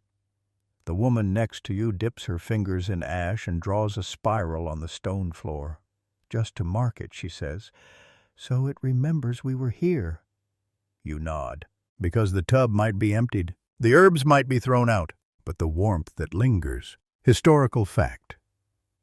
Certain medieval bathhouses practiced full-body immersion rituals on special feast days or solstices. These events were part cleansing, part spiritual practice, often accompanied by herbs chants and shared silence. Though more common in monastic settings, some village bathhouses adopted them as seasonal traditions. Odd detail. There are mentions in several 13th century texts of ritual tubs being fed with objects, carved, tokens, sprigs of plant, even fragments of bread to anchor the body's intention.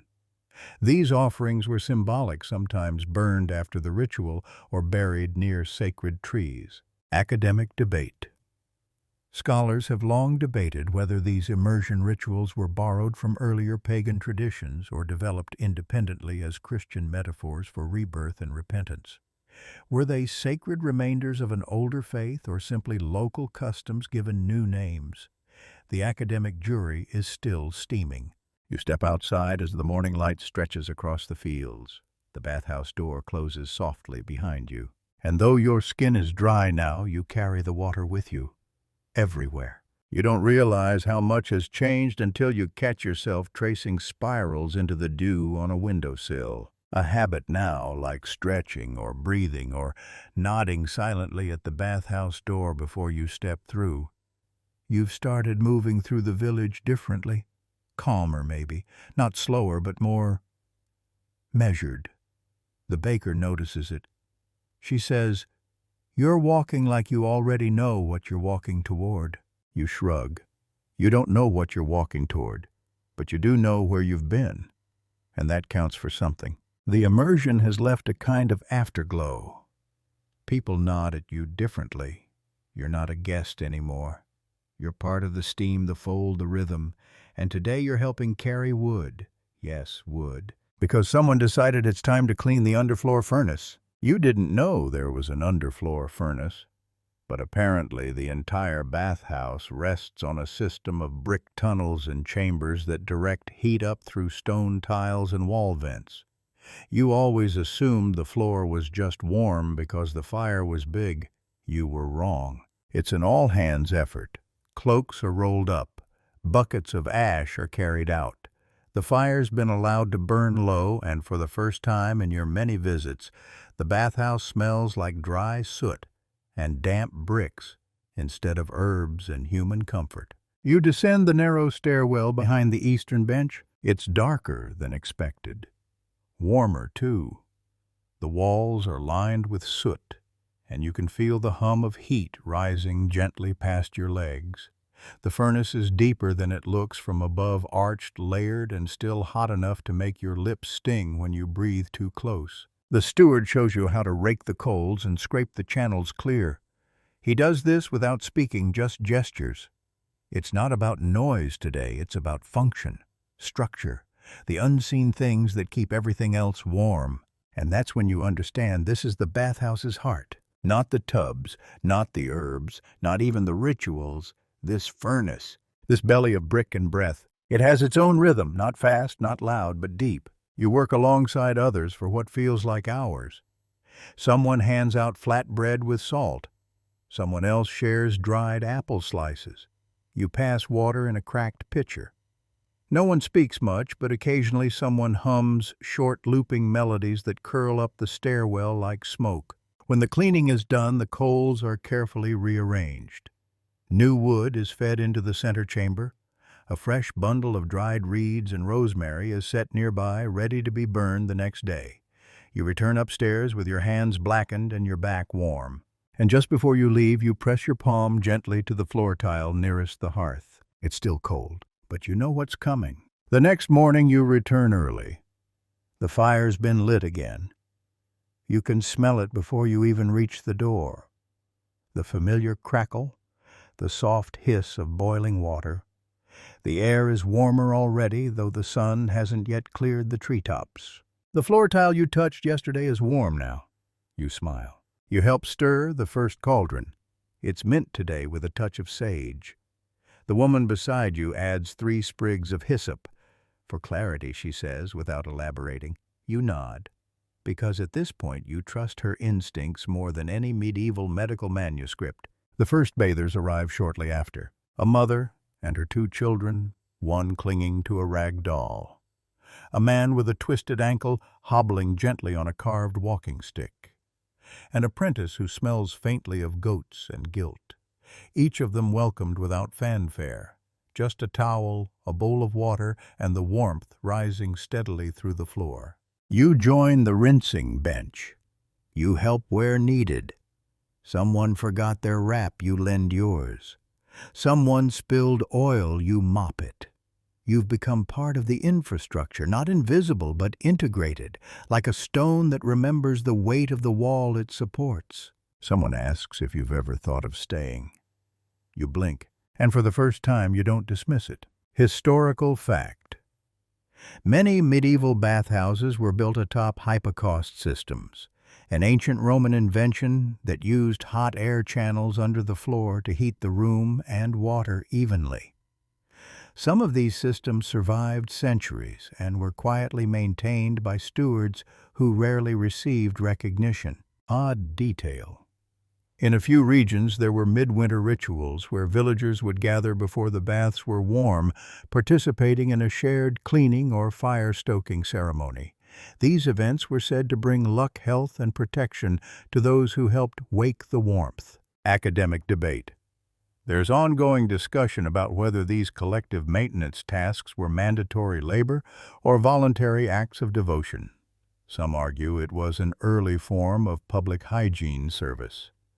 Others believe it functioned more like a communal rite, a subtle bond between the physical and the symbolic heat of a village. You don't have the answer, but your fingers are still warm when you walk home, and tomorrow you'll return, not for the water, not even for the fire, but because now you are part of what makes the warmth possible. The first time you hear about the night baths, it comes the way most important things in the village do not, as a lesson or announcement, but a whisper half buried in routine. You're kneeling near the fire pit, helping rinse a ladle with cold water from the outer well, when the woman beside you says it quietly. Only on the dark nights. No moon, no names, just water. You glance at her, but she's already moved on, stirring herbs into a cauldron like she hadn't spoken at all. That's the thing about the bathhouse, you rarely get direct answers, just breadcrumbs and steam clues hidden in the way someone folds a towel or looks toward the far corner of the room with a pause that doesn't quite belong to the moment. You think it's just rumor at first. The idea of secret midnight rituals sounds more like something children whisper about to scare each other. But 3 nights later, when the moon doesn't rise and the sky turns velvet black, you find a sprig of mugwort tied in twine left neatly on your doorstep. No note, no knock, just the smell of iron-rich leaves and something faintly sweet like dried citrus or wildflower honey left too long in the sun. You don't ask. You just follow the feeling. The walk to the bathhouse is different tonight. You take the long path, the one that curves behind the orchard, dips briefly into the hollow, where the grass grows too wet and the stones seem to hum faintly beneath your feet. You don't meet anyone on the way, but there's a sense of motion all around you, branches shifting without wind. shadows trailing just a heartbeat too slow. When you reach the door, it's already ajar. A single candle burns near the threshold, low and steady. Inside, the world is golden and dim, like memory made physical. There's no fire roaring, no buckets clanking, just the soft sound of dripping and the quiet breath of a room that's been waiting. The room is mostly empty. No cauldrons, no bundles of fresh mint or linen wraps piled on the benches. Only one bath is prepared tonight, the deep stone basin tucked in the back corner, a place you've seen a dozen times but never noticed. Its edges are worn smooth by years of hands and water. The surface of the pool glows faintly. Not from the fire, there is none. The glow comes from something deeper.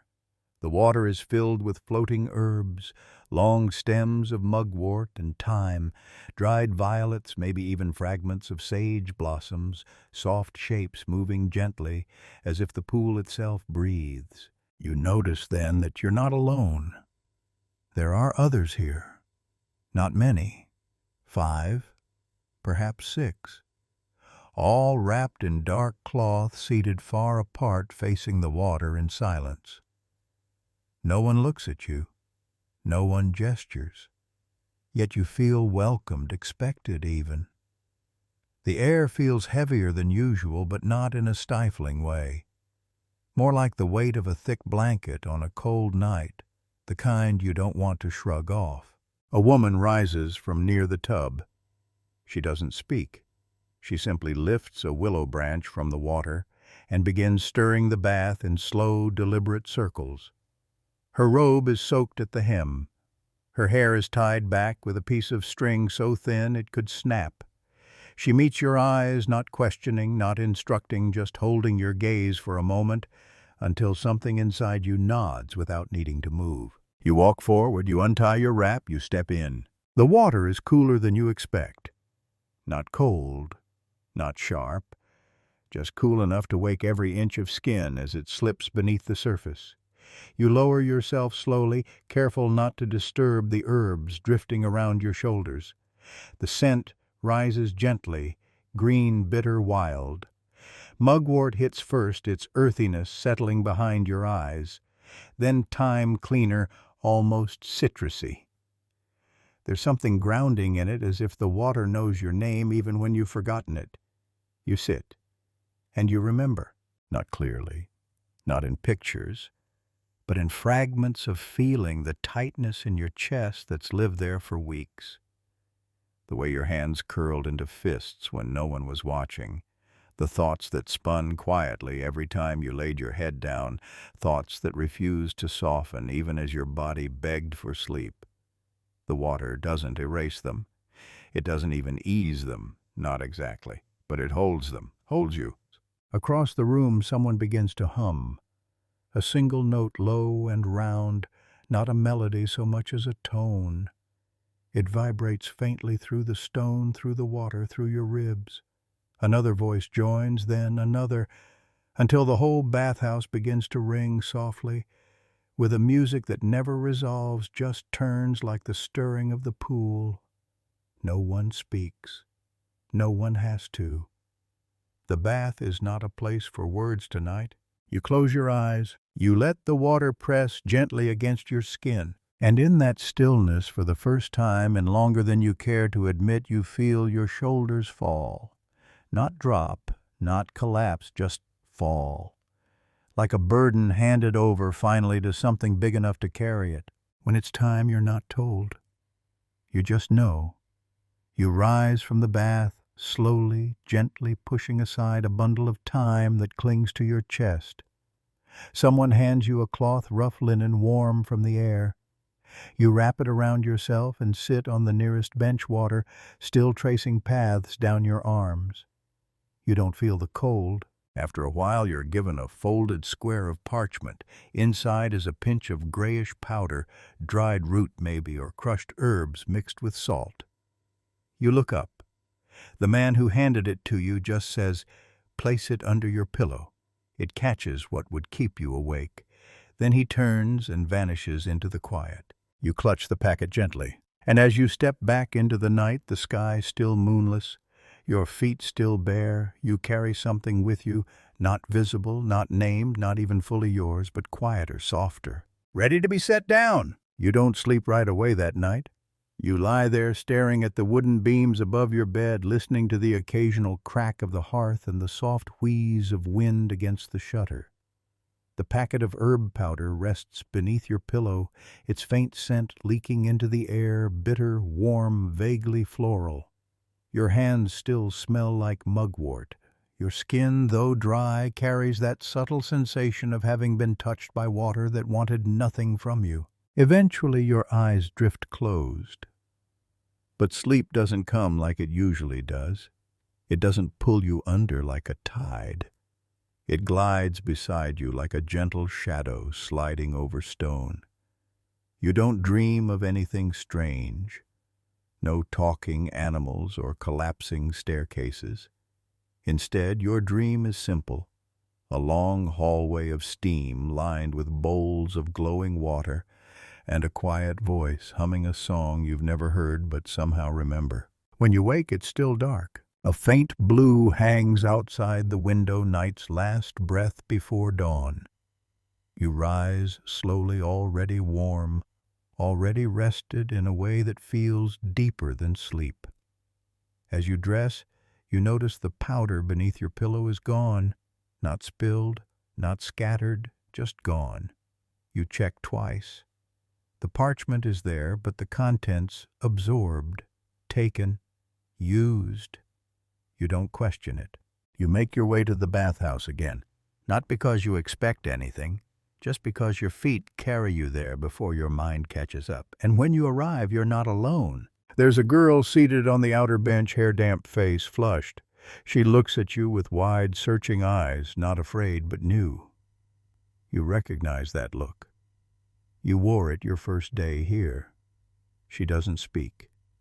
She just shifts over slightly enough to make space for you.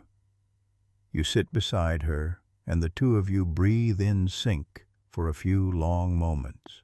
A small basin is brought out filled with lukewarm water and floating mint leaves.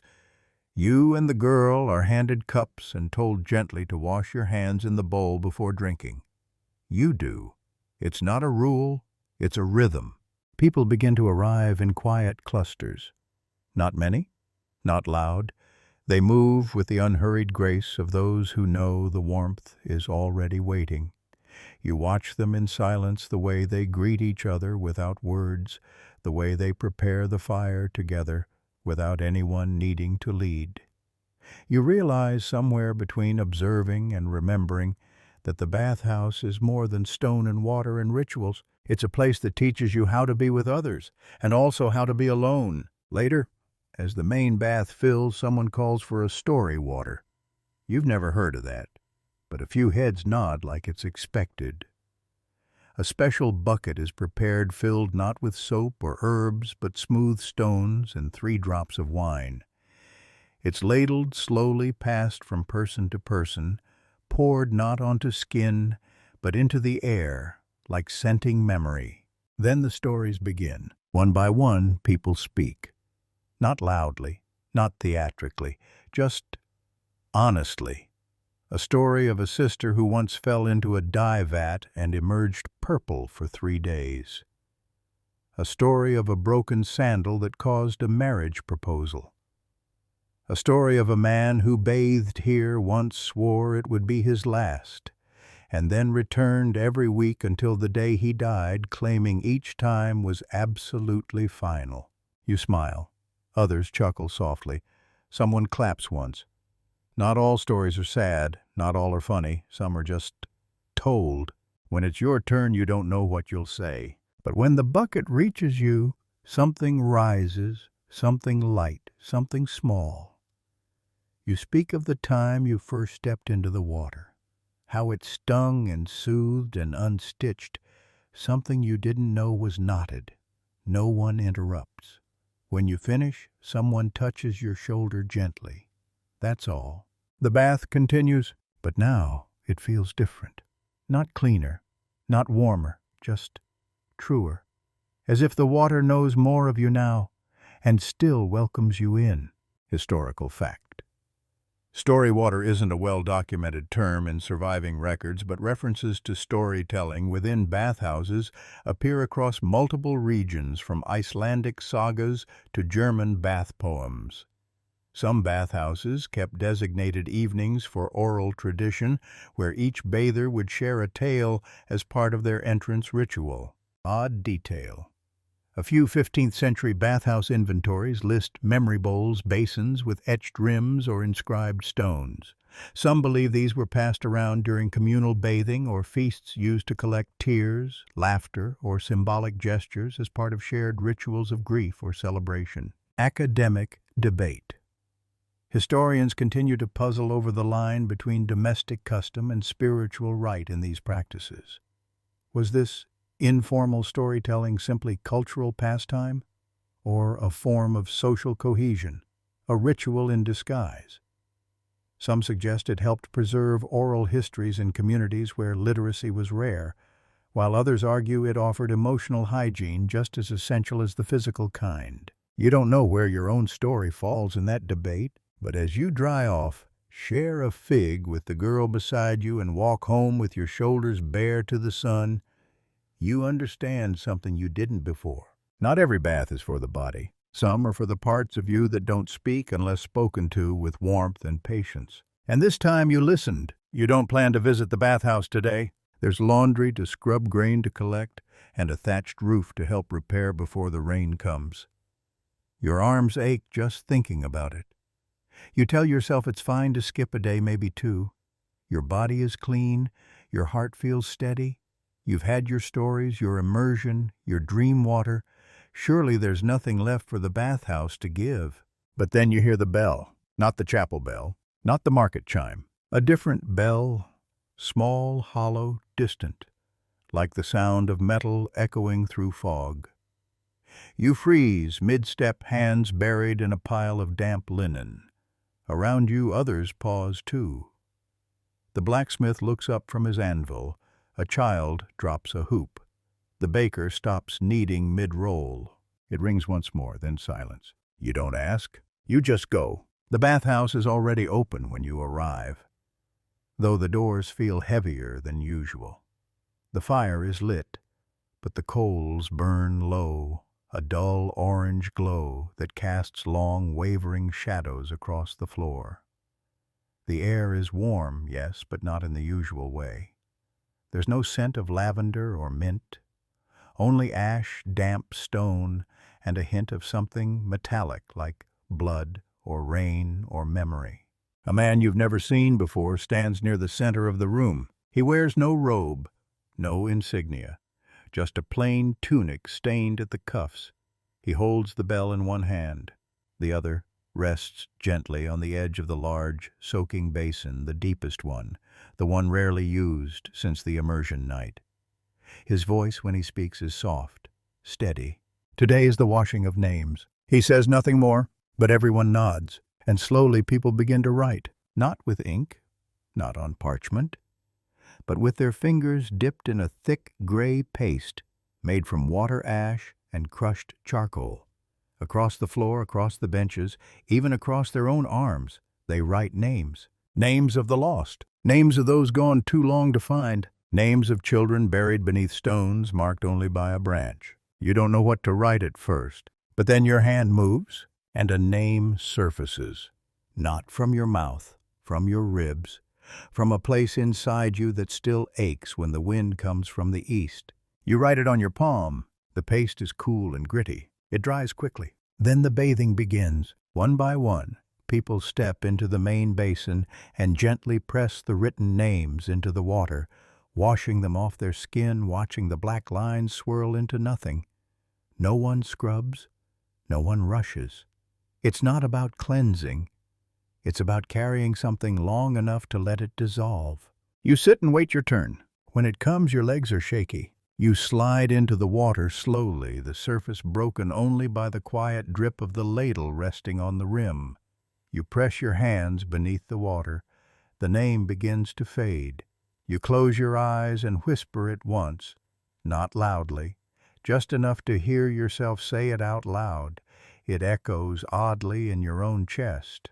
You emerge lighter, not healed, but less clenched. You wrap yourself in a cloth and return to the benches. Someone hands you a small cup filled with bitter root tea. You sip. It tastes like wet bark and loss, but also like honesty. Later, the man with the bell collects small stones from each of the bathers. You didn't bring one, but he presses a pebble into your palm anyway, smooth, dark, warm from his own hand. "You've carried something long," he says. "Now something else will carry it." He places the stone in a shallow bowl at the foot of the fire. You watch as it's joined by dozens of others. No one asks where they go. No one needs to. Historical fact. In certain monastic and folk communities, symbolic name-washing rituals were used to commemorate the dead or mark anniversaries of loss. These ceremonies were neither strictly religious nor entirely secular, occupying a strange sacred space between the two. The act of writing a name in ash and washing it away was seen as a gesture of release and remembrance. Odd detail. Some bathhouses kept grief basins, stone bowls carved with grooves to catch black water. It was believed these grooves held sorrow until it could be safely emptied, usually by a designated steward, during moonless nights or seasonal changes. The act of pouring out that water was a kind of ritual in itself. Academic debate. Scholars disagree on the origin of these practices. Some argue they were pagan rites absorbed quietly into communal healing traditions. Others insist they were developed independently by isolated communities as a practical response to collective grief. Either way, they speak to a universal truth: the body remembers what the heart cannot carry alone. As you leave the bathhouse, the bell rings once more, and this time the sound doesn't hollow you. It grounds you. You walk home slowly, the name still warm in your chest but no longer sharp. And that's something. You carry the silence with you all evening. Not an emptiness, not grief exactly, but the stillness that follows when something has finally been named. The kind of stillness you don't want to speak over. You fold laundry without rushing. You set the table for dinner even though you eat alone. You run your fingers over the pebble the man gave you, still resting in your pocket like a small, quiet ember. Later that night, when the wind picks up and the shutters creak, you find yourself lighting a candle and holding it without purpose. You sit by the window, not to look out, but to sit near the flickering light and remember something without needing it to return. You sleep deeply without dreams this time, just warmth and dark. The next morning, the bathhouse is open early. A pale blue fog clings to the ground, and dew beads across every surface like someone laid down handfuls of glass beads while the world slept. You walk slower today, not from soreness, but from reverence. The path to the bathhouse feels longer when you're not chasing healing, just meeting it again like an old friend. Inside, the fire is steady. The hearthstones glow. No rituals this morning. Just people doing what people do, scrubbing their backs, rinsing their feet, whispering half-jokes while trying not to spill oil on each other. You recognize nearly every face now. The baker, the beekeeper, the twins who always argue about temperature. Even the stern girl who never speaks unless directly addressed, and even then rarely. You settle into the rinse bench unhurried. The warm water runs over your arms in ladlefuls. Someone hums nearby, just a snippet of a melody you recognize from the grief bath yesterday. No one comments on it. It's allowed to live there quietly alongside laughter and steam. Today's bathwater smells like fennel and birch ash. Light, clean, sharp at the nose. You lower yourself in inch by inch until your shoulders rest just beneath the surface. You tilt your head back, let your ears fill slightly. The world goes muffled, and beneath that muffled layer you hear something surprising: peace. The kind of peace that only settles once something painful has been witnessed without being fixed. The kind that sits with you, hand on your back, asking nothing more than that you breathe. You think of the name you washed away. And you think of how it still exists. Not erased, not forgotten, just uncarried. That's the difference. When you rise from the bath, the air hits your skin like a soft exhale. You wrap yourself without hurry. You take your time stepping over the puddles. Someone passes you a baked apple warm from the hearthstone skin, wrinkled, stuffed with honeyed herbs and a single clove. You take a bite.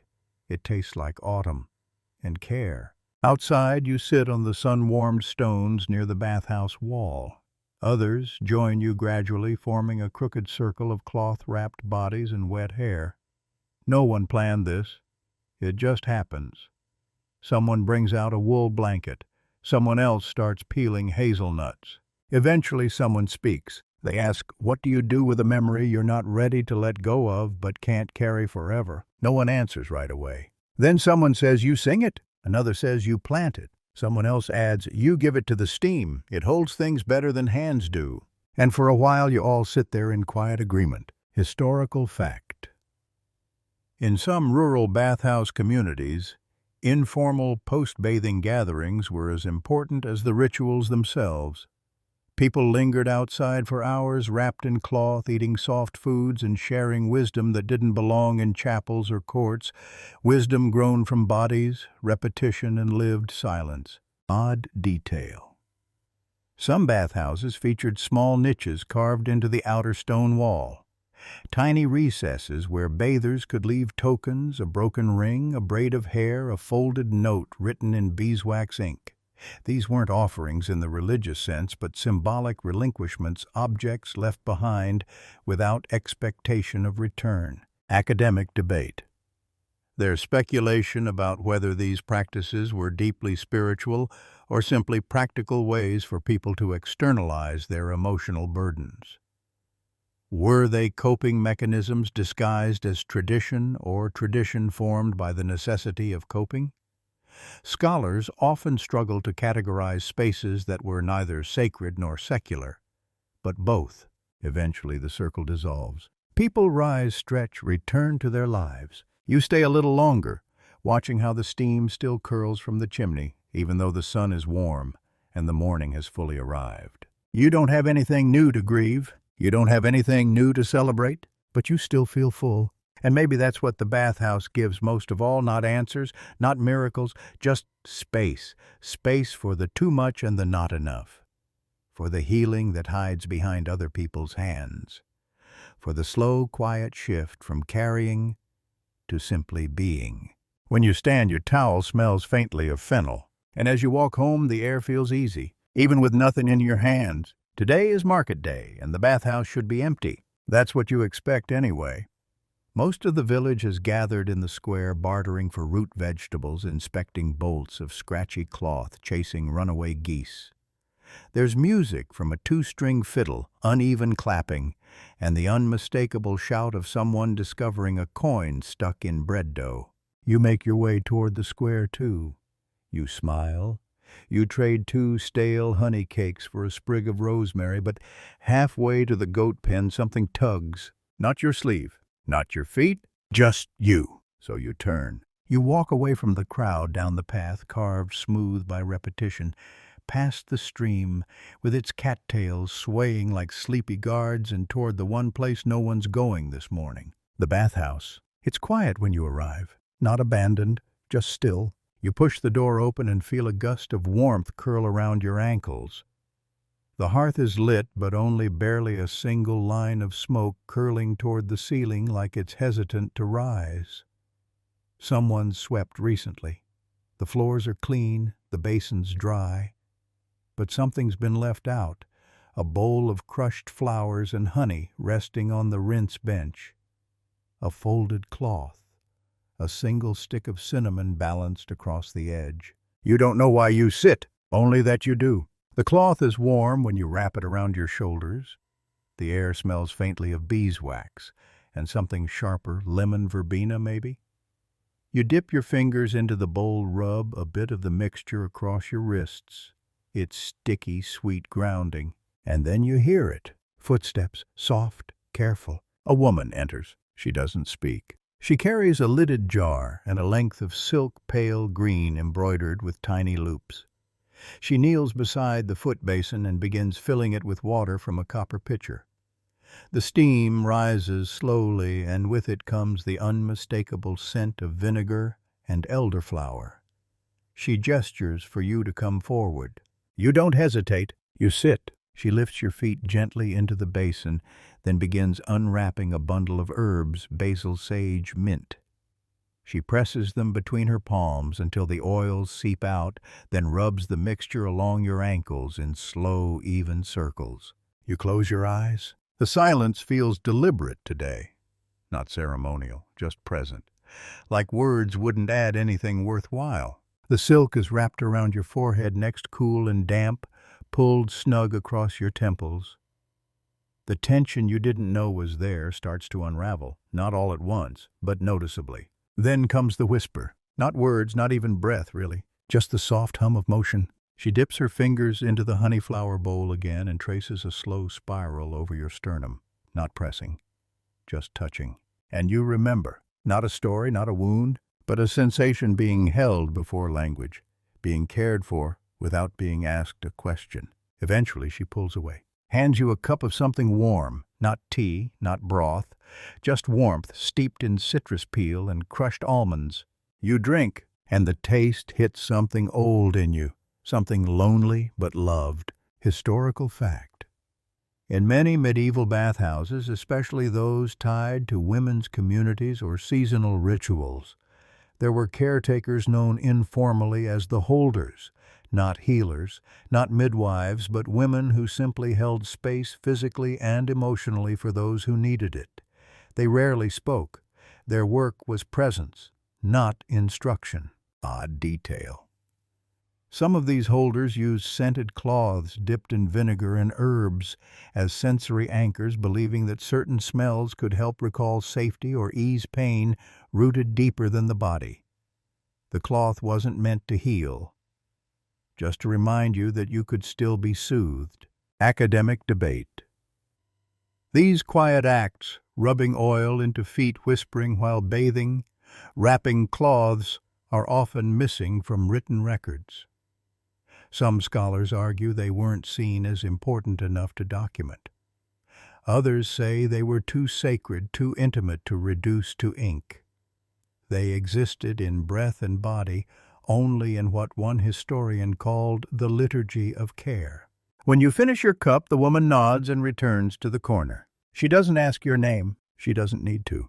You leave quietly, cloth still wrapped around your shoulders, the scent of elderflower still clinging to your fingers. And for the first time in a long time, you walk back into a crowd without bracing your chest. You walk like someone who has been held. The market is still bustling when you return. Children dart between stalls with sticky fingers and berry-stained smiles. Someone is shouting about turnip prices.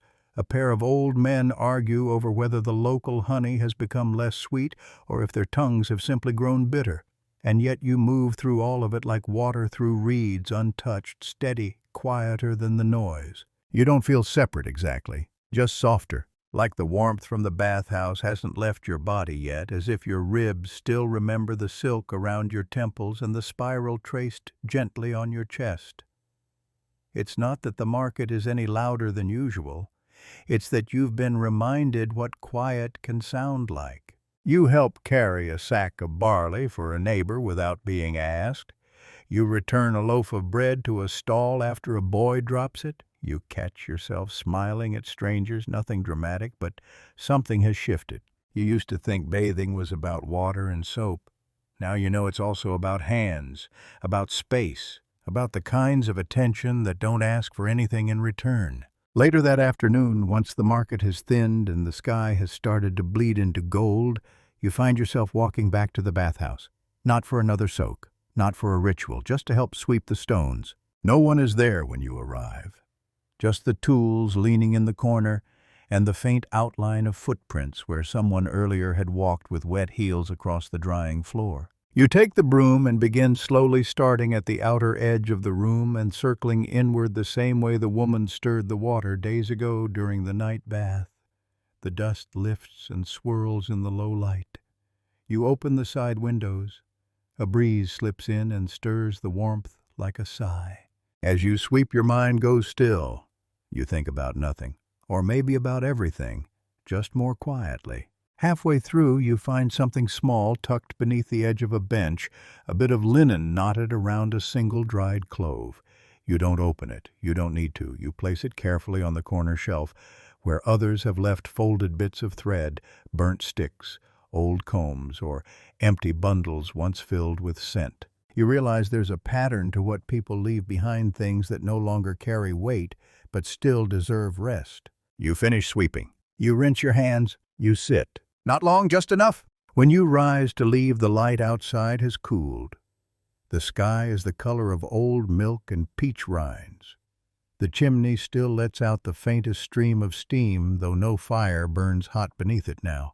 You smile. On your way home, you pass someone walking toward the bathhouse. She's young, maybe 13, hair braided messily, a towel too big for her frame. She looks nervous. You stop. You smile again, this time at her. And without thinking, you say, "They'll take good care of you in there." She nods, eyes wide. She doesn't answer. She doesn't need to. She steps inside and you keep walking. Historical fact. In some medieval villages, bathhouses became informal centers for communal care, not just for washing, but for emotional rites of passage. Young people were sometimes brought by older neighbors or family members, not for instruction, but to experience being tended to by a collective. There was no curriculum, just warmth, witness, and the steady rhythm of being looked after. Odd detail. Certain bathhouses maintained quiet hours after major festivals or village events, where caretakers would sweep clean and remain open, but ask that visitors say nothing at all. It was believed that silence helped settle the spirit after loud days, allowing joy to root more deeply and grief to fade more gently. Academic debate. Some argue these traditions, sweeping in spirals, silence after noise, gift-giving through cloth and scent, reflect a kind of social infrastructure that never made it into official histories. These were not laws or doctrines.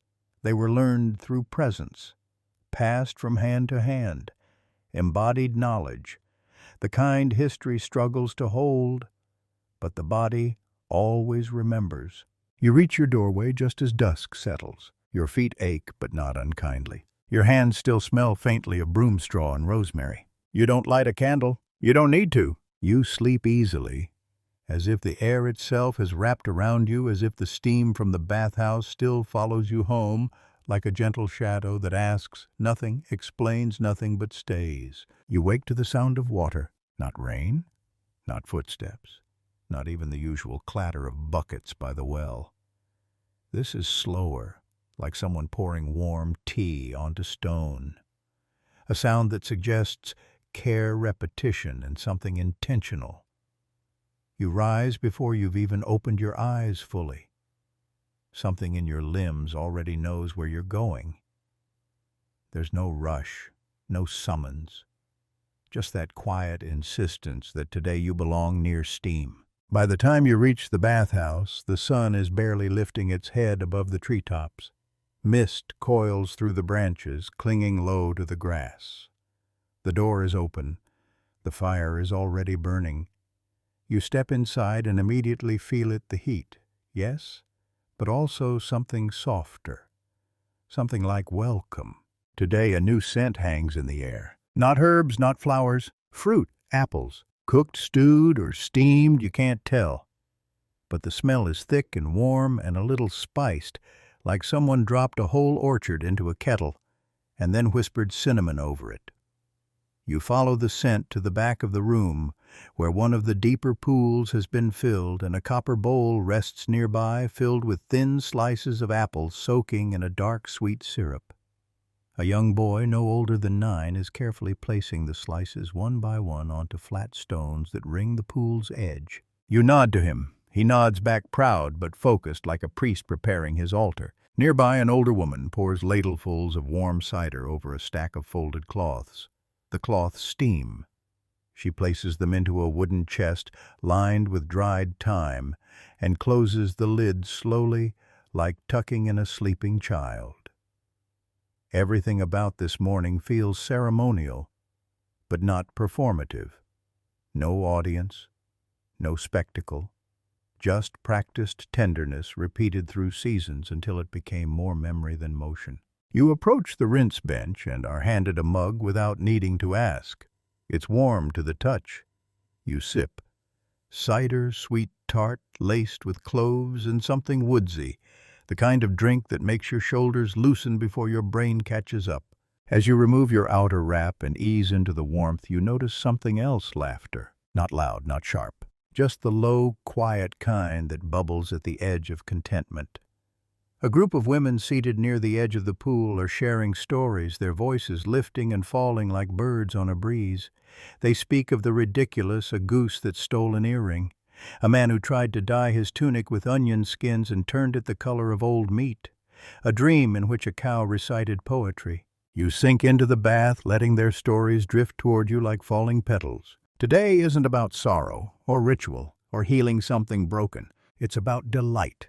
And you hadn't realized how much you missed that. The bathhouse you're learning isn't a single thing. It shifts mourns when you mourn, hushes when you grieve, holds when you ache, and laughs when you're ready to laugh again. This morning it laughs. Someone slips an apple slice into the water. It bobs, spins, then gently nudges your elbow. You take it, you bite. It's soft and tart and still warm from the stone. And for a brief second you are more than clean. You are whole. Historical fact. While bathhouses in medieval Europe are often remembered for their health and hygiene rituals, many were also centers for seasonal celebration, especially after harvests or festivals.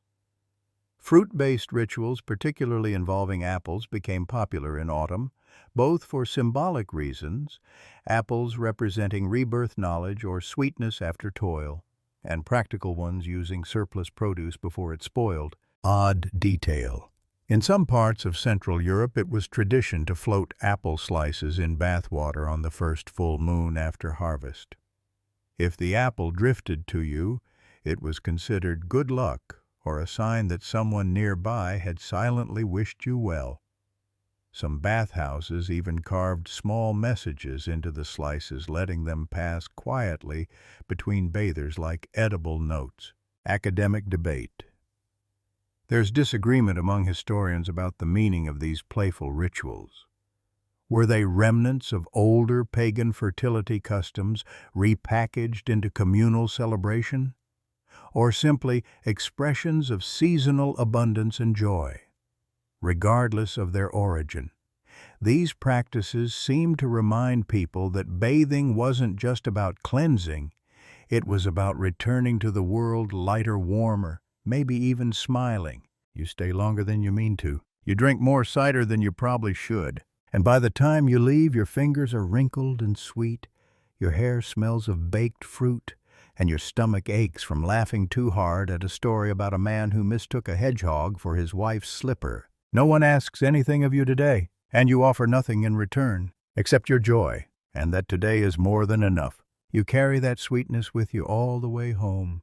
Sticky fingers, flushed cheeks, laughter still echoing in your throat. The bathhouse has left its mark again, but this time not as a balm or a prayer.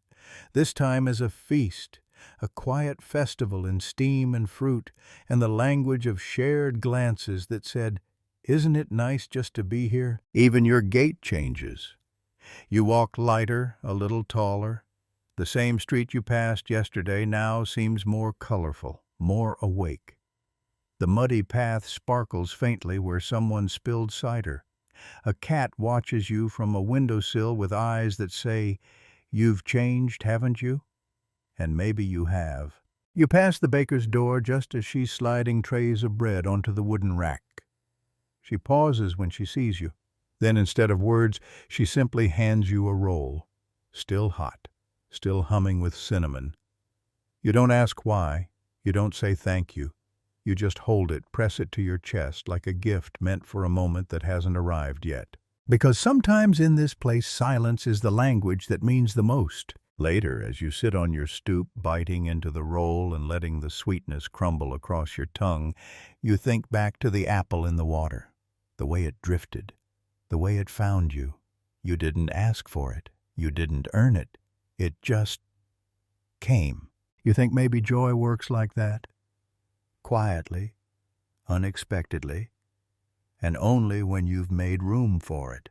As the afternoon passes, you find your hands restless, but not with worry, just a need to make. You pull out a threadbare cloth, the kind that's already been patched too many times, and you begin stitching.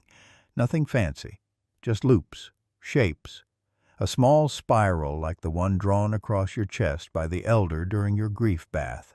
You don't plan the design, you just follow the thread, and you realize something strange as you work. The bathhouse has changed you. Yes, but more than that, it's taught you. Not through lessons, not through words, but through repetition, through presence, through the quiet art of paying attention. To steam, to sound, to fruit drifting across water, to laughter that doesn't need a punchline. Historical fact. Embroidery and clothwork were common meditative practices in many medieval households, not just for utility, but for memory. People stitched symbols into handkerchiefs, pillowcases, and even bath linens to mark personal events or emotions too private for public record. These symbols weren't always meant to be understood by others. They were notes to the self-preserved in fabric. Odd detail. In some bathhouse communities, cloths were shared and reused, but the corners were stitched by each bather with a small personal mark. Over time, some towels and wraps became communal tapestries of private expression, layers of thread, recording dozens of hands, each telling their own wordless story. Academic debate. Some argue this practice had sacred implications, that it represented a form of silent liturgy, a way for those without formal religious roles to still engage in spiritual ritual. Others suggest it was simply emotional bookkeeping, like leaving a fingerprint on time. But either way, it suggests that care can be recorded not just in books, but in fiber. You pause your stitching and hold the cloth up to the light. It's uneven. It's a little ugly. It's perfect. You press your palm over it. Feel the tiny bumps of thread, the stories you didn't know you were telling. You fold it gently and place it in the drawer with your other wraps. Not to hide it, just to let it rest. That evening you take a short walk around the village, not for errands, not to check on anything, just to move, to feel the rhythm of your own footsteps. The sky is a bruised blue clouds like stretched wool. Someone's playing a flute near the orchard, a soft melody that doesn't ask for applause. You reach the stream that winds behind the mill and find a stone that fits your back just right. You sit, you breathe, you close your eyes, and the bathhouse comes to you again, not as memory, but as a hum beneath your skin. The scent of apples, the warmth of cloth, the silence that wrapped you like a second skin. You whisper to yourself not a prayer, not a story, just one sentence. I belong here. And for the first time in a long while you believe it. Not because someone told you, but because the water showed you. The weather has turned. You sense it before you even open your eyes. The air feels heavier, laced with a strange dampness, as though the entire world has been wrapped in wet cloth overnight. When you finally lift your head, the sky outside is thick with low gray clouds, swollen and unmoving. The light has a dull silver tone, making everything look slightly blurred, like the world has been painted in watercolors and left out in the rain. You sit at the edge of your bed for longer than usual, feeling the chill creep into your toes. There is no sound outside. No footsteps. No creaking carts. Even the birds seem to have taken shelter. It's the kind of morning that doesn't ask you to be productive or cheerful, it just asks you to notice it. You wrap yourself in your thickest wool cloak and step outside where the grass glistens with dew and the mist hangs close to the ground like a secret. The village feels unfamiliar in the fog. Doors are closed, windows shuttered, The baker's chimney sends up a faint line of smoke that disappears almost instantly into the gray. Without deciding to, your feet begin to carry you toward the bathhouse. You don't have a plan. You don't even have a reason. But your body remembers the warmth and the quiet, and today that feels like reason enough. When you arrive, the bathhouse is already breathing steam into the morning. The thatched roof is dark with moisture and smoke curls gently from the chimney. Someone has placed a wooden bowl outside the door, already catching rainwater. Inside it, 3 bright marigold petals float soft yellow and defiant against the gray. You pause for a moment to admire them, not because they're beautiful, but because they're trying. Then you push the door open and step into the warmth. Inside, the change is immediate. The scent of damp herbs and warm wood wraps around you like a blanket. The fire is smaller than usual today, the flames low, their crackle muted under the thick silence. Only 3 people are here. One older man soaking alone in the smallest pool, eyes closed, arms folded. Another figure curled up under a wool blanket in the corner, perhaps asleep, and the caretaker tending to the fire in slow, deliberate movements. No one speaks. No one needs to. You make your way to your usual corner and remove your damp layers. The room is warmer than the air outside, but cooler than it has been. Someone must have decided today didn't require too much heat. It suits the mood. The pool water is just warm enough to ease you in gently. You slide in slowly, letting the water reach your shoulders. Then lean your head back against the worn stones and close your eyes. The scent today is subtler than usual, earthy. Mushrooms and damp moss, maybe a trace of rosemary and something darker, like soil after rain. The steam doesn't rise in billows, but hovers in a soft haze just above the water. You breathe it in slowly. Nothing happens. And yet something shifts. Your thoughts don't rush to fill the silence. They trickle in slowly, one at a time. Little reflections you hadn't realized you'd tucked away. A careless word you spoke days ago. A moment you hesitated too long. A task left undone. But instead of hurting, they feel distant now. Like objects seen through steam, blurred, softened, less sharp. You acknowledge them. Let them drift past like leaves in water. You don't reach for them. You don't hold on. You just let them float. Across the room, the man in the small pool exhales through his nose and opens his eyes. He glances at you for a brief moment, nods, then returns to stillness. That small nod feels like an agreement, not of friendship or recognition, but of mutual understanding. We're both here, the gesture says. We're both tired, and we both came for the quiet. After a while, you emerge from the bath, skin wrinkled, heart slower. You wrap yourself in one of the thicker towels stacked near the hearth. This one smells of sage and wood smoke. You linger near the fire just long enough to feel its warmth settle into your bones. And as you do, you glance around at the others. No one speaks, but there's a shared sense of reverence today. Not for the water itself or even the ritual, but for the way this place holds space when nothing else does. Before you leave, you step outside for a moment and dip your hand into the rain-filled bowl. The water is cold, sharp, fresh. You let it sit in your palm, watching how it refracts the dim morning light. Then slowly you tip your hand and let it fall. The marigolds bob gently in response. They don't move far. They just sway. Historical fact. Medieval bathhouses were often kept open year-round in many towns, especially during cold or rainy seasons when private homes were difficult to heat or ventilate. On days of heavy rain, it wasn't uncommon for people to visit not just to bathe, but to escape the confinement of home, a refuge of warmth, moisture, and company when the rest of the world felt closed off. Odd detail. In some villages, it was customary to collect the first rain of the season in shallow bowls and use it for special bathhouse rituals. This rainwater was believed to carry emotional significance.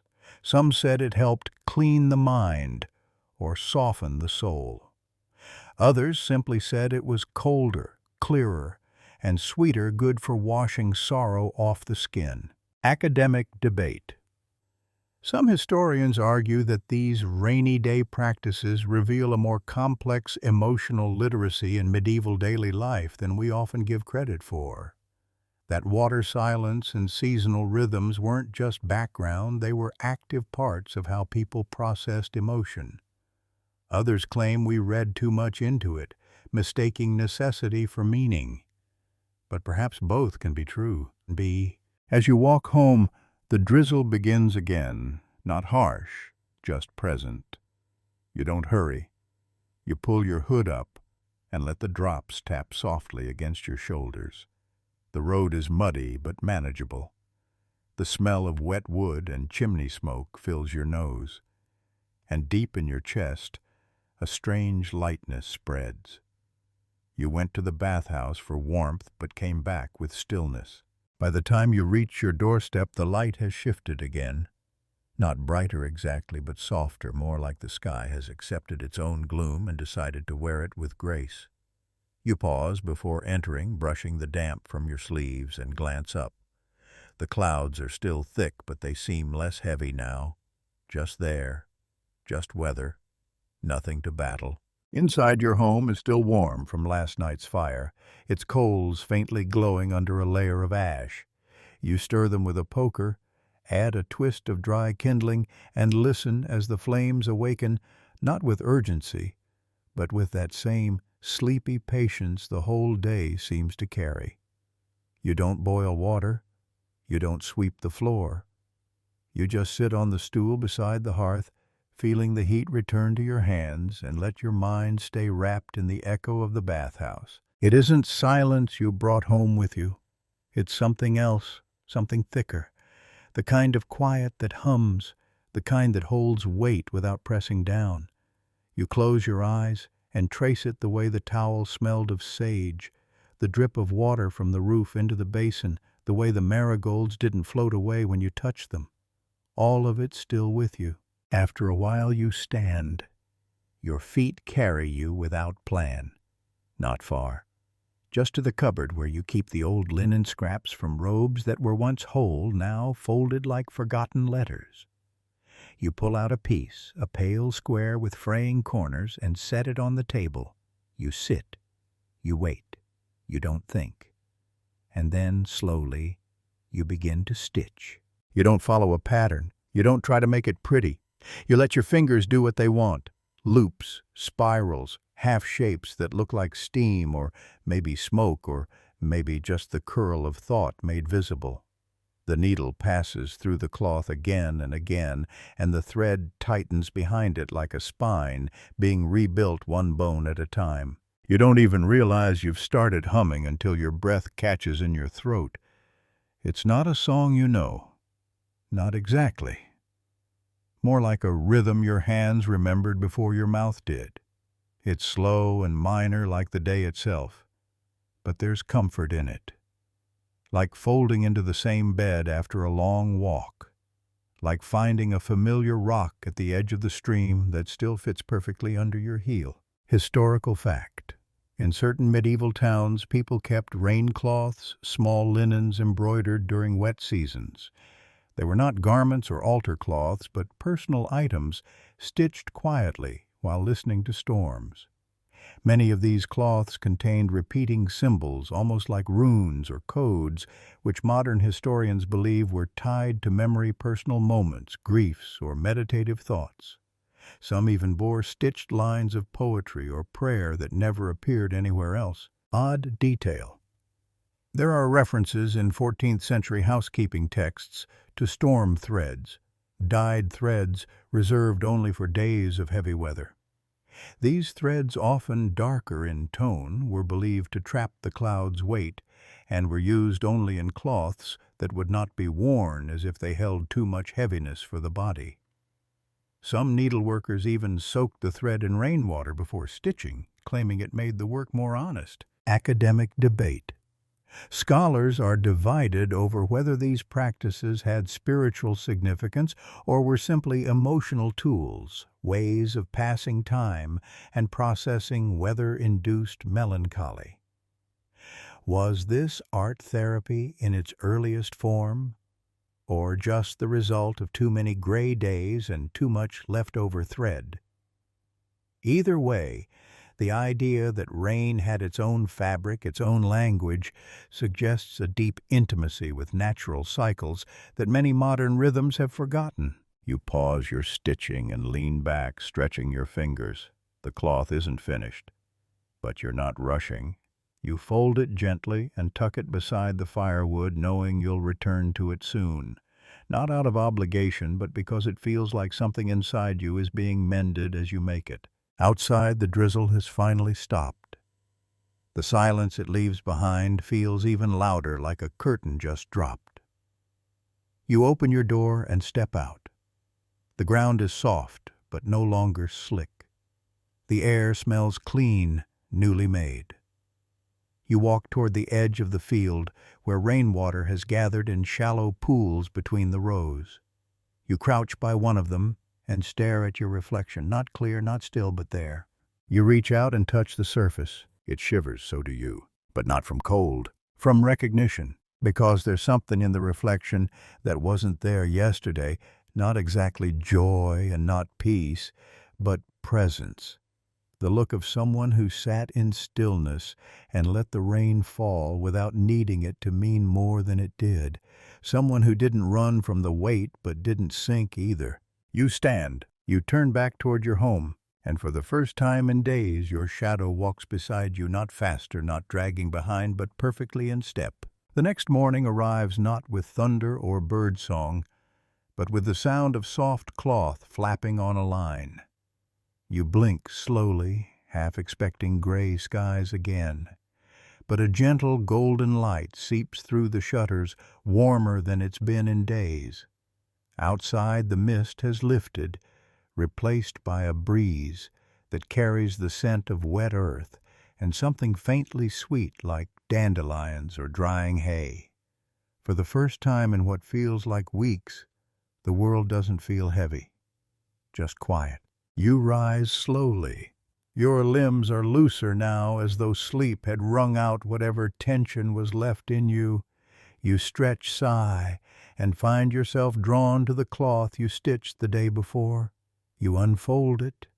It's wrinkled now, the threads tugged slightly off-center by your uneven tension, but somehow it feels more honest that way, more you. You don't add to it today. You just hold it for a while, then tuck it into a small wooden box beside the hearth. It's not finished, but it doesn't need to be. Not today. Outside, the village is shaking off the rain. You see two children jumping between puddles near the blacksmith's corner, their boots splashing with deliberate glee. An old woman is beating a rug near her doorstep with more enthusiasm than necessary. A small goat has somehow escaped its pen again and is trotting down the lane with a stolen turnip dangling from its mouth. Life hasn't changed, not really, but it feels more alive than it did 2 days ago. You take the long path to the bathhouse this time, letting your steps meander past the orchard and over the footbridge, where the stream now rushes clearer after the rains. The stones glisten underfoot, slick but manageable. You pass by a row of elderflowers beginning to bloom and reach out to brush one lightly. Its petals curl slightly like they're stretching too. Everything seems to be waking up. When you arrive at the bathhouse, the door is already open, propped with a flat river stone. A warm gust of herb-scented steam greets you before you even step inside. Today, the scent is stronger, lavender and lemon balm, a note of mint underneath. Bright, inviting. Inside, more people have gathered than you've seen in days.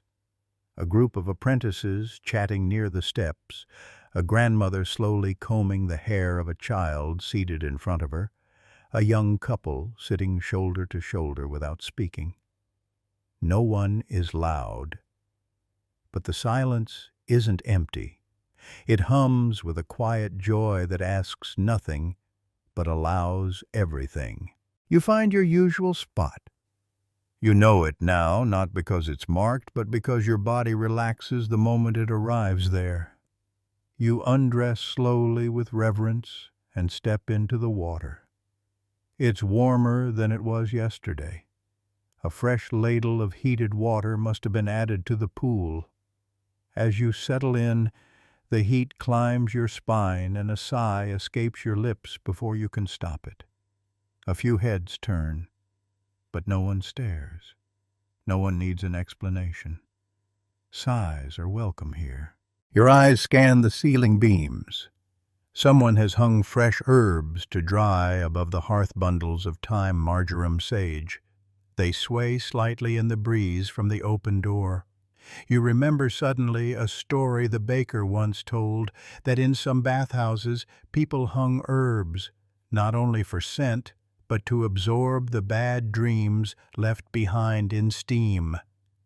You wonder if yours are still hanging somewhere tucked inside the vapor, waiting to be wrung out and released into the wind. A familiar face enters. The weaver. She sees you, nods, and takes the spot beside you without words. You soak side by side, not talking, just letting the warmth do its work. After a few minutes, she reaches into her robe and pulls out a small cloth bundle. Inside, a handful of berries, early ones, just barely ripe. She offers them to you in her open palm, and you take one, pop it into your mouth. It bursts sharp and tart and full of sunlight. You both smile. Historical fact. In many medieval bathhouses, shared food was a common feature, especially fruit nuts and light bread.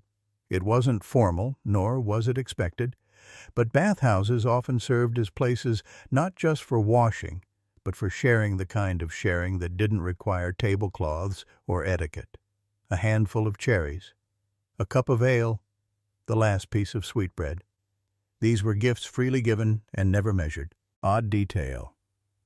In some towns, a small fruit or herb left at the bathhouse was considered a form of prayer or offering.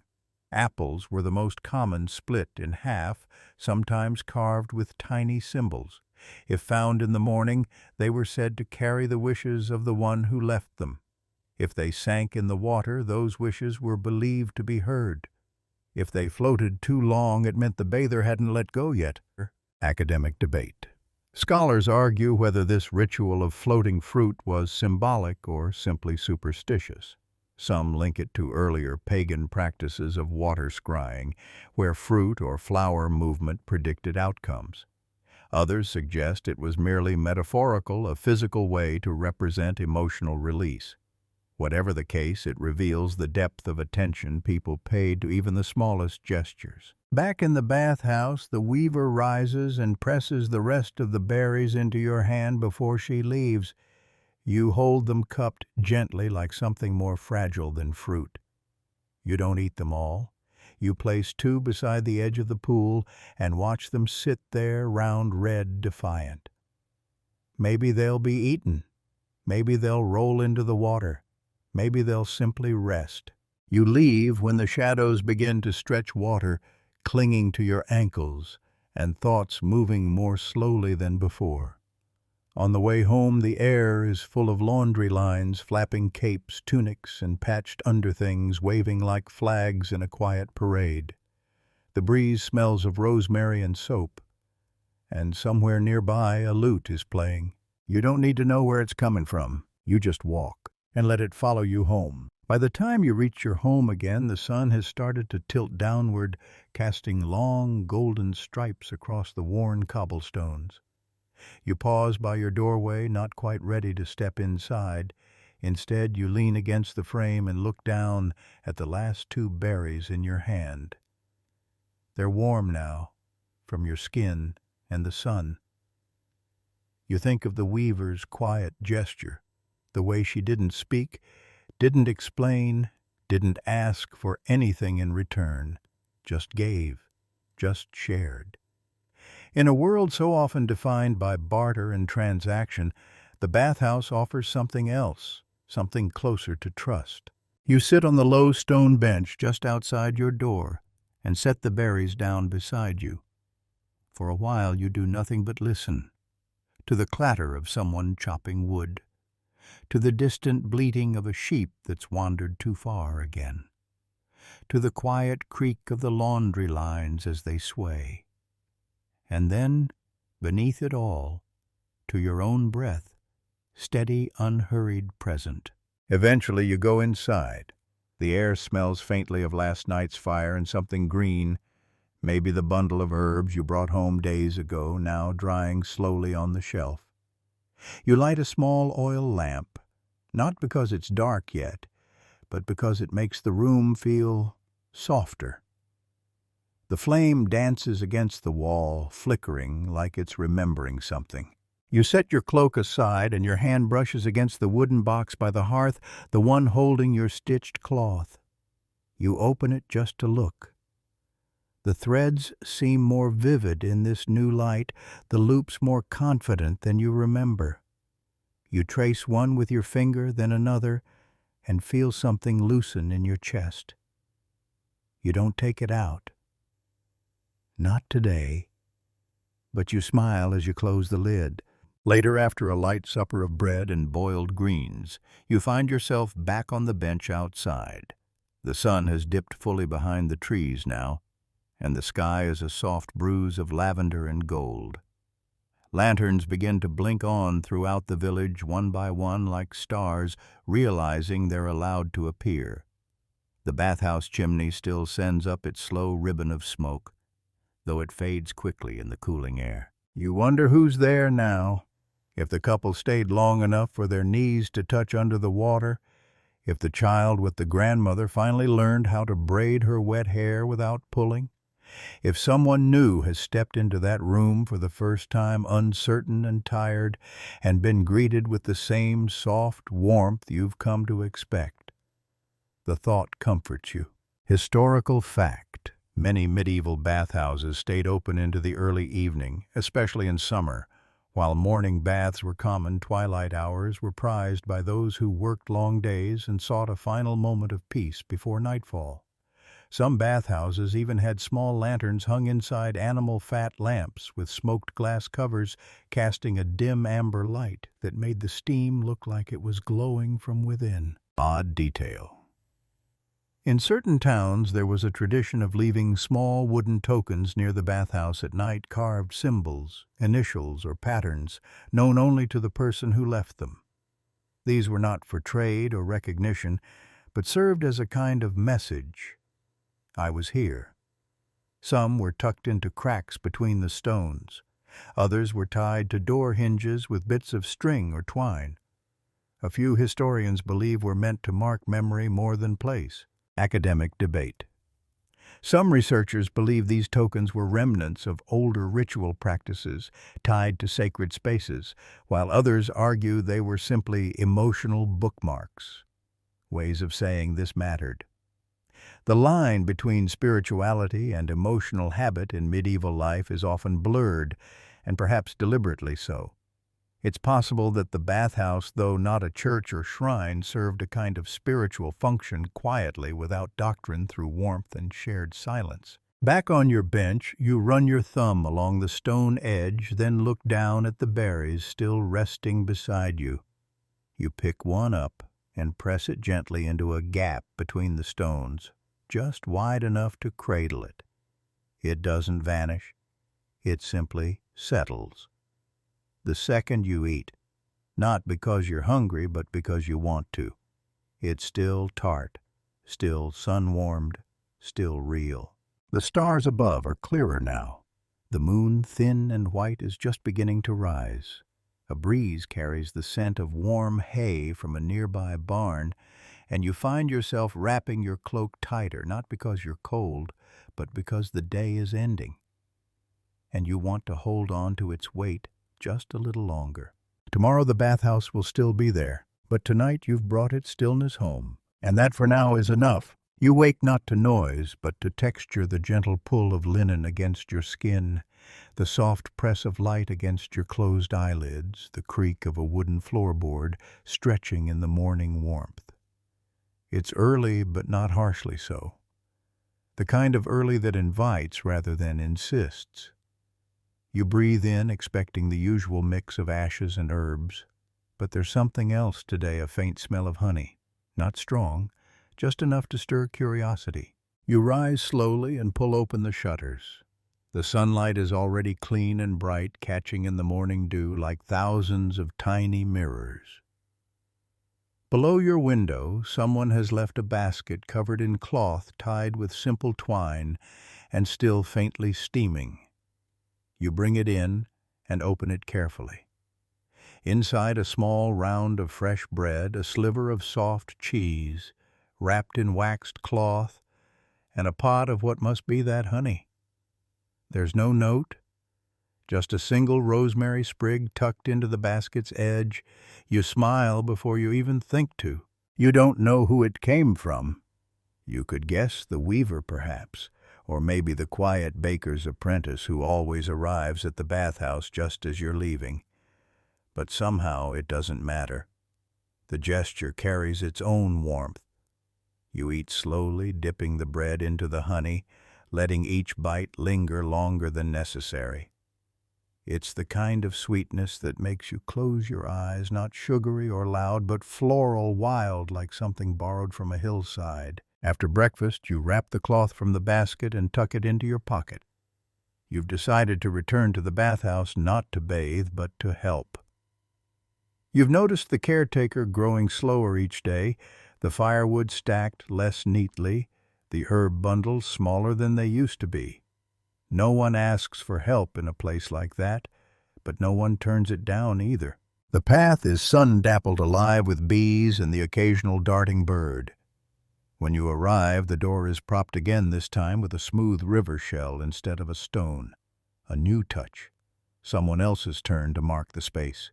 Inside, the caretaker is lifting a heavy pot onto the hearth, his hands trembling slightly. You step forward without speaking, take the other handle and settle it into place. He doesn't thank you. He doesn't need to. Instead, he hands you a bundle of mint stems to hang from the rafters and returns to his work. You spend the next hour moving like you've always belonged here, refilling ladles, sweeping steam-slick floors, folding towels, worn soft by years of use. The rhythm comes easily. It doesn't ask for thought, just presence. At one point, a woman gestures toward the shelf where the bath herbs are kept. You fetch the right mix: lavender, elderflower, marigold, and add a touch of rose hips just because it feels like a gentle day. Historical fact. Many bathhouses in medieval towns relied not only on paid caretakers, but on informal help from the community visitors who offered their time in exchange for warmth or simply as quiet acts of service. These helpers were never listed in official records, but their work can be traced in the patterns of maintenance, the unusual herbs used during certain seasons, and the stories passed down in village memory. Odd detail. In some regions, specific towels were assigned to volunteers, usually stitched with a small red or blue thread at the corner, never washed with the others. These weren't marks of status, but of belonging. The towels became a symbol of silent stewardship, often passed down within families. Some households still keep them folded away, even centuries later, though few remember why. Academic debate. Scholars disagree on whether this practice was organized or simply instinctive. Was it a holdover from monastic hospitality customs, or did it grow independently from the need for rest and reciprocity? Some argue it speaks to an emotional economy we've lost, one built not on currency but contribution. Others dismiss it as romanticizing medieval hardship, and yet the threads remain quietly woven into bathhouse rafters and family chests. By mid-morning, the bathhouse is filling again. Laughter echoes from the far pool. A toddler squeals with joy as someone splashes him gently. The steam thickens, curling around limbs and voices like silk. You take a moment to sit near the fire, wiping your hands on your marked towel, and breathe in the scent of mint and wood smoke. The caretaker sits beside you, offering a clay cup of barley tea. You accept. It's bitter grounding, exactly what your body wanted, without knowing it. He leans back, closes his eyes, and says nothing. But there's a peace in the silence, an understanding that doesn't need to be shaped into words. Before you leave, you add a new bundle to the drying beam rosemary, like the one from your breakfast basket. You don't expect anyone to notice, but someone will. Someone always does. You step outside into a sun that feels somehow more golden than before. The shadows are soft, the breeze is kind, and your hands, though tired, carry no weight at all. You don't head straight home. Instead, your feet carry you in a slow arc around the edge of the village, past the baker's window where the smell of rising dough spills into the street, past the herb woman's stoop where bundles of sage hang drying in the sun. Everything seems more vivid today. Not louder, not busier, just clearer. Like someone wiped a smudge off the world. You trace your steps toward the stream, pausing at the footbridge. Below, the water runs swift but calm sunlight, dancing on its surface in quiet golden flickers. You kneel at the edge and dip your fingers in. It's cold, sharper than the bathhouse warmth, but refreshing in a way that makes you catch your breath. You remember the mint on the rafters, the barley tea, the basket of bread and honey. How the simplest things feel most sacred when they're given freely and accepted with intention. You sit there for a while, shoes off ankles dangling in the shallows, letting the water tug gently at your skin. Across the bank, wildflowers sway in the breeze. Small purple bursts, yellow buttons something white and trailing like lace. A bee hovers over your foot for a moment before zipping off toward something more fragrant. Historical fact. In certain parts of medieval Europe, bathhouse volunteers were offered tokens of warmth at the end of their service. Not money, but small gifts, loaves of bread, bits of beeswax, wrapped herbs or ribbons dipped in oil. These tokens weren't formal currency, but held real value. They were meant not as payment, but as symbols of gratitude and continued connection, a quiet way to say, "You are welcome here again." Odd detail. Some of these tokens, particularly the oil-dipped ribbons, were worn as bracelets or tucked into garments for days afterward. People believed they retained the bathhouse's blessing warmth, calm, cleansing energy, and might protect against bad moods or rotting thoughts, a phrase found in several folk texts of the period. A few even placed them under pillows to encourage deeper sleep. Academic debate.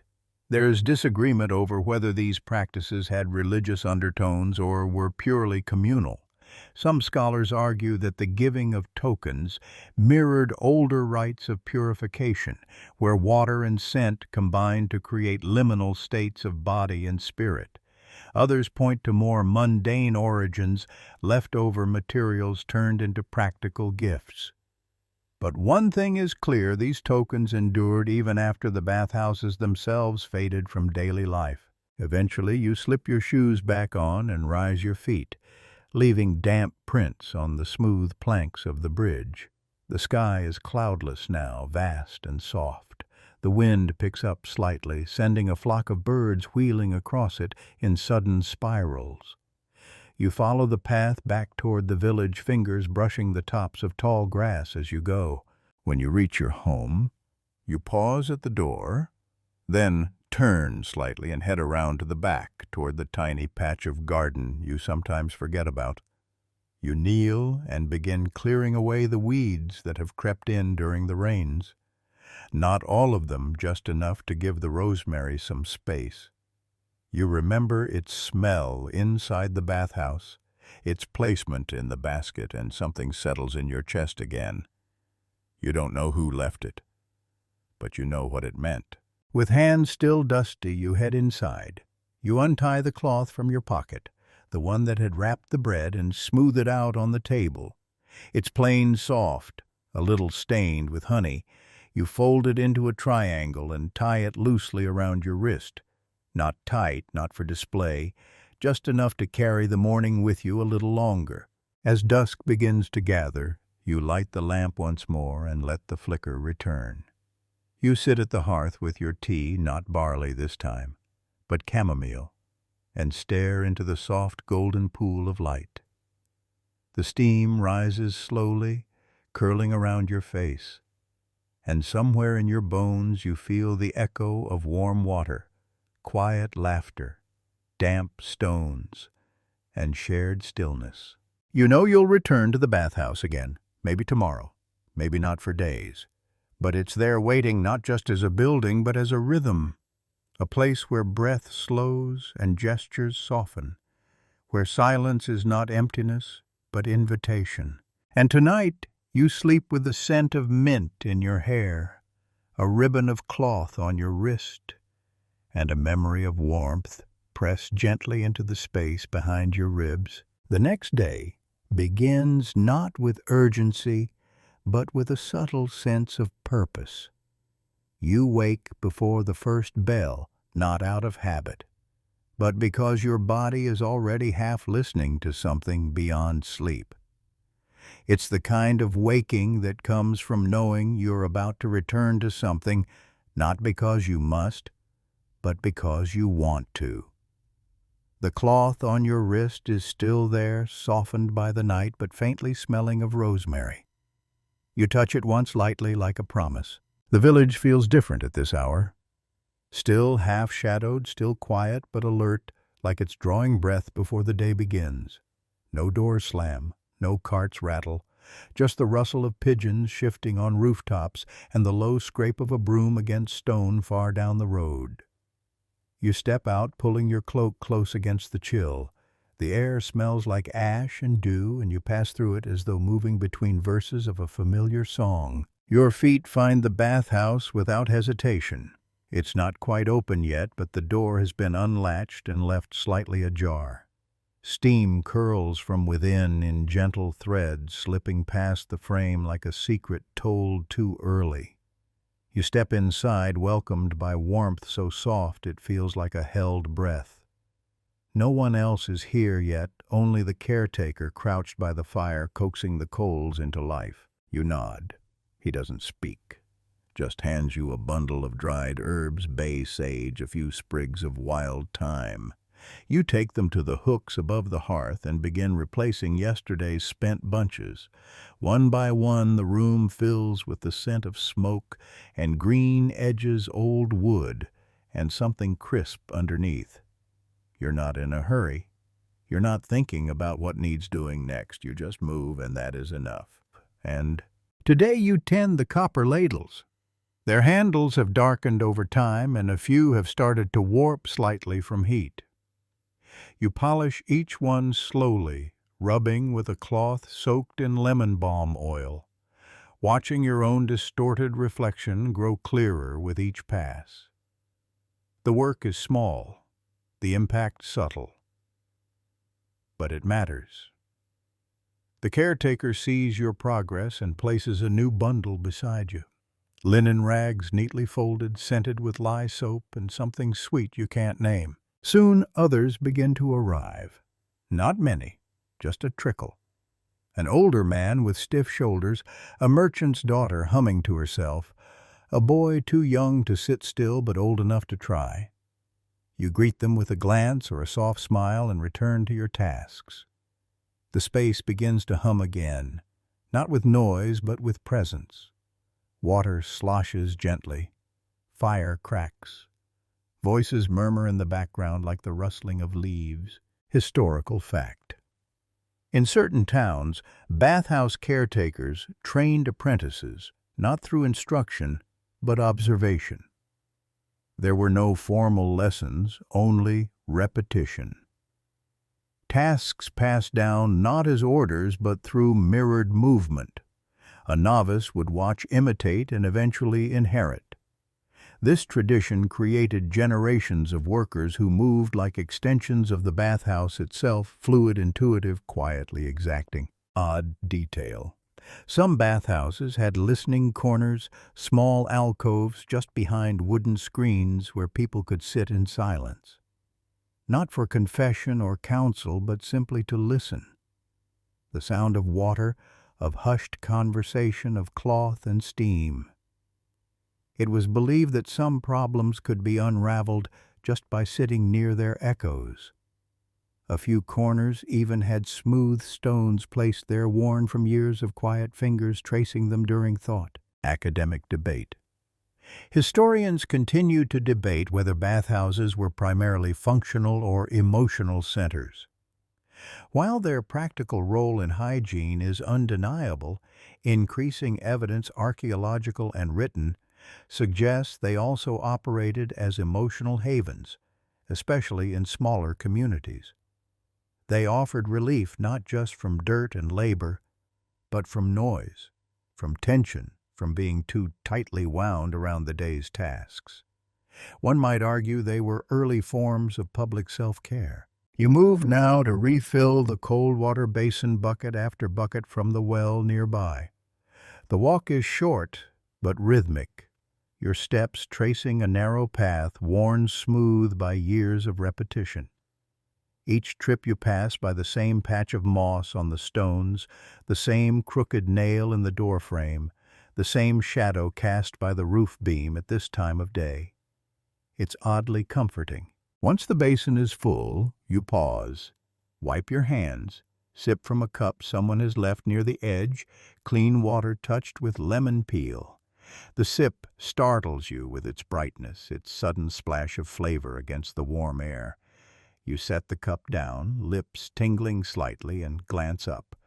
The merchant's daughter catches your eye and grins wordlessly, confessing to the lemon.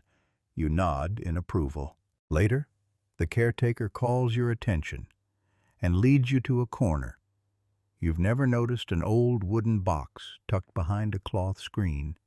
Inside, scraps of parchment, some with names, others with small drawings. Stars, plants, animals, hands, tokens. He explains in his own clipped way that people sometimes leave these behind when something changes. A gesture, a way to say, I was different when I arrived than when I left. He hands you a blank scrap, doesn't say what to do, doesn't wait, just walks away. You stare at it for a while. Then you fold it, twice, once down the middle, once again. You don't write on it, don't draw. You simply place it in the box with the others, a small mark in a long line of quiet transformations. You leave the bathhouse that afternoon feeling heavier in your arms, lighter in your chest. The sky above is dotted with faint clouds, soft as breath. And in your pocket, you carry the lemon-scented cloth tied now into a small loop, no longer meant for use, but for remembering. You don't head home just yet. Instead, you drift toward the edge of the village where the trees begin to lean a little closer, their branches knotted like old fingers reaching to touch.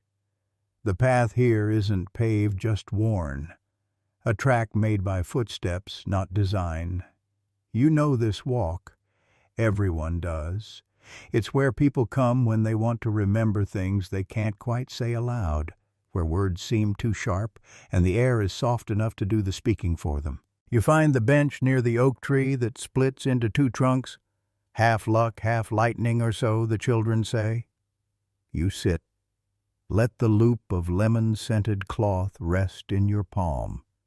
Its knot is simple, not perfect. But then again, neither are you.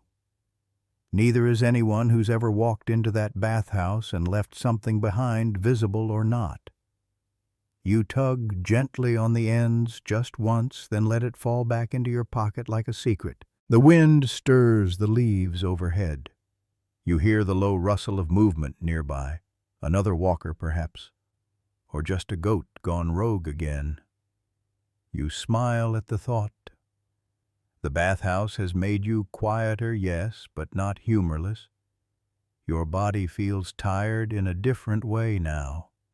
Not drained, not aching, just used well, as if it too had remembered how to move with care. Historical fact. In several medieval monastic communities, bathhouses were intentionally built near forest edges or natural springs, not only for access to water, but for the proximity to trees believed to soften the spirit. Some bathhouses even planted specific trees nearby, like linden or birch, which were thought to purify the air and the mood alike. A few chroniclers wrote of people sitting under such trees after bathing, saying it completed the cleansing inside and out. Odd detail. A handful of journals from the 12th and 13th centuries describe people carrying small dried linden leaves in their shoes after visiting the bathhouse. It was believed the leaf would retain the softness of the experience and cool the steps of the soul. Some wrapped the leaf in thread and placed it behind the ear during sleep. Others crushed it into water to make a calming tea believed to prolong the effects of peace. Academic debate. There's little agreement on whether these rituals were based in medicinal reasoning or early psychological practice. Some scholars argue they're symbolic echoes of older nature rites tied to pre-Christian customs of healing through land and scent. Others believe it was simply learned behavior associating certain smells or textures with moments of comfort and repeating them to reinforce calm. Either way, they reflect a medieval understanding of wellness that was quiet, sensory, and profoundly local. You stand eventually. Stretch your arms. The sun is beginning its downward arc, casting that mellow golden hue that bathes everything in forgiveness. Your path home takes you past the weaving shop. The loom is still for now, but the open window carries a thread of music from inside. Someone is humming, or maybe singing. You can't make out the words, but you recognize the rhythm. It's the same tempo your hands fell into while stitching days ago. You nod to yourself, half in rhythm, half in memory. At your door, you pause again. You've been doing that more lately, not out of hesitation, but out of reverence. There's something sacred in thresholds now. You've seen too many quiet transformations not to notice the moment between outside and in. You run your fingers along the door frame once, then step through. Inside, the light is gentle. The linen on the table holds the shape of your last folded touch. You set the cloth loop beside it and begin to boil water. Not for cleaning, not for tea, just because the sound of it fills the room with intention. You add nothing to it. Just let it simmer, its soft burble joining the hush of the walls. Later, with the window open, you write. Not a letter, not a list, just a few lines in the margin of an old book, words about warmth, about silence, about steam rising in gentle spirals, and how water carries stories better than stone. You sleep deeply that night, not because you're exhausted, but because you are full of the quiet weight of unnoticed work, full of steam and rosemary, full of the space between your breath and the next. And in the darkness you dream not of fire or noise or hurry, but of water still and warm and the ripple that waits for your hand. You dream of water again, but not as you know it. Not the basin, not the pools, not even the stream near the crooked footbridge. This water runs uphill gently, impossibly curving through a stone corridor that pulses with candlelight. You follow it barefoot, the floor smooth and cool beneath you, and every few steps someone hands you a different scent. Juniper salt rain on iron. None of it frightens you. None of it confuses you. It all just makes sense in that quiet, dreamy logic that belongs only to sleep. When you wake, you're already smiling. There's no real reason to return to the bathhouse today, not officially. You're not on a roster, no one is waiting, and the chores have all been passed on.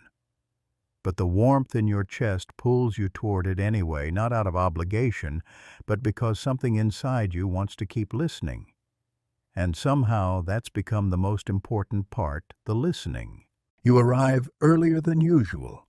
Mist still lingers at ankle height, catching the first light, like it's reluctant to let go of the night. The bathhouse door is closed but not latched. A soft sign. You slip inside and find it empty but expectant, as if the space itself knows you've come to bear witness again. You walk the room slowly, checking the firebox, adjusting the herbs, folding a towel that's already neat.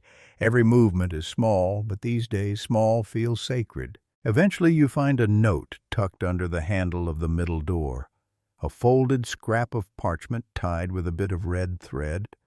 You untie it carefully and read, "Today I am grieving. Please let the water be cool. Let the light be low. Let there be no questions. There's no name." You nod, not to anyone in particular, just to the space, the air, the task. You dim the lanterns. You open the window nearest the shadowed corner. You draw the cool water from the storage barrel, adding only a twist of mint to it, sharp enough to remind the skin it's awake, soft enough not to sting. You fold 2 towels extra thin, place them beside the door. Then you retreat. This is not your bath today. You are not the center. You are the keeper of quiet. Historical fact. In many medieval bathhouses, special accommodations were made for mourners the ill or those returning from long journeys.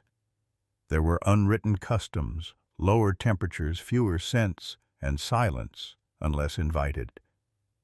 These weren't rules, just traditions, passed along person to person, bath to bath, a way of making grief a little softer. Odd detail.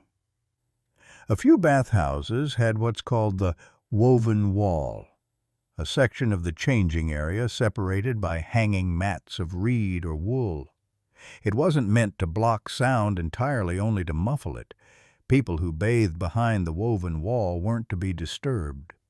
Some bathers even brought small objects with them, stones, carved tokens, folded paper to hold during their time there, then left them behind when they stepped out lighter somehow.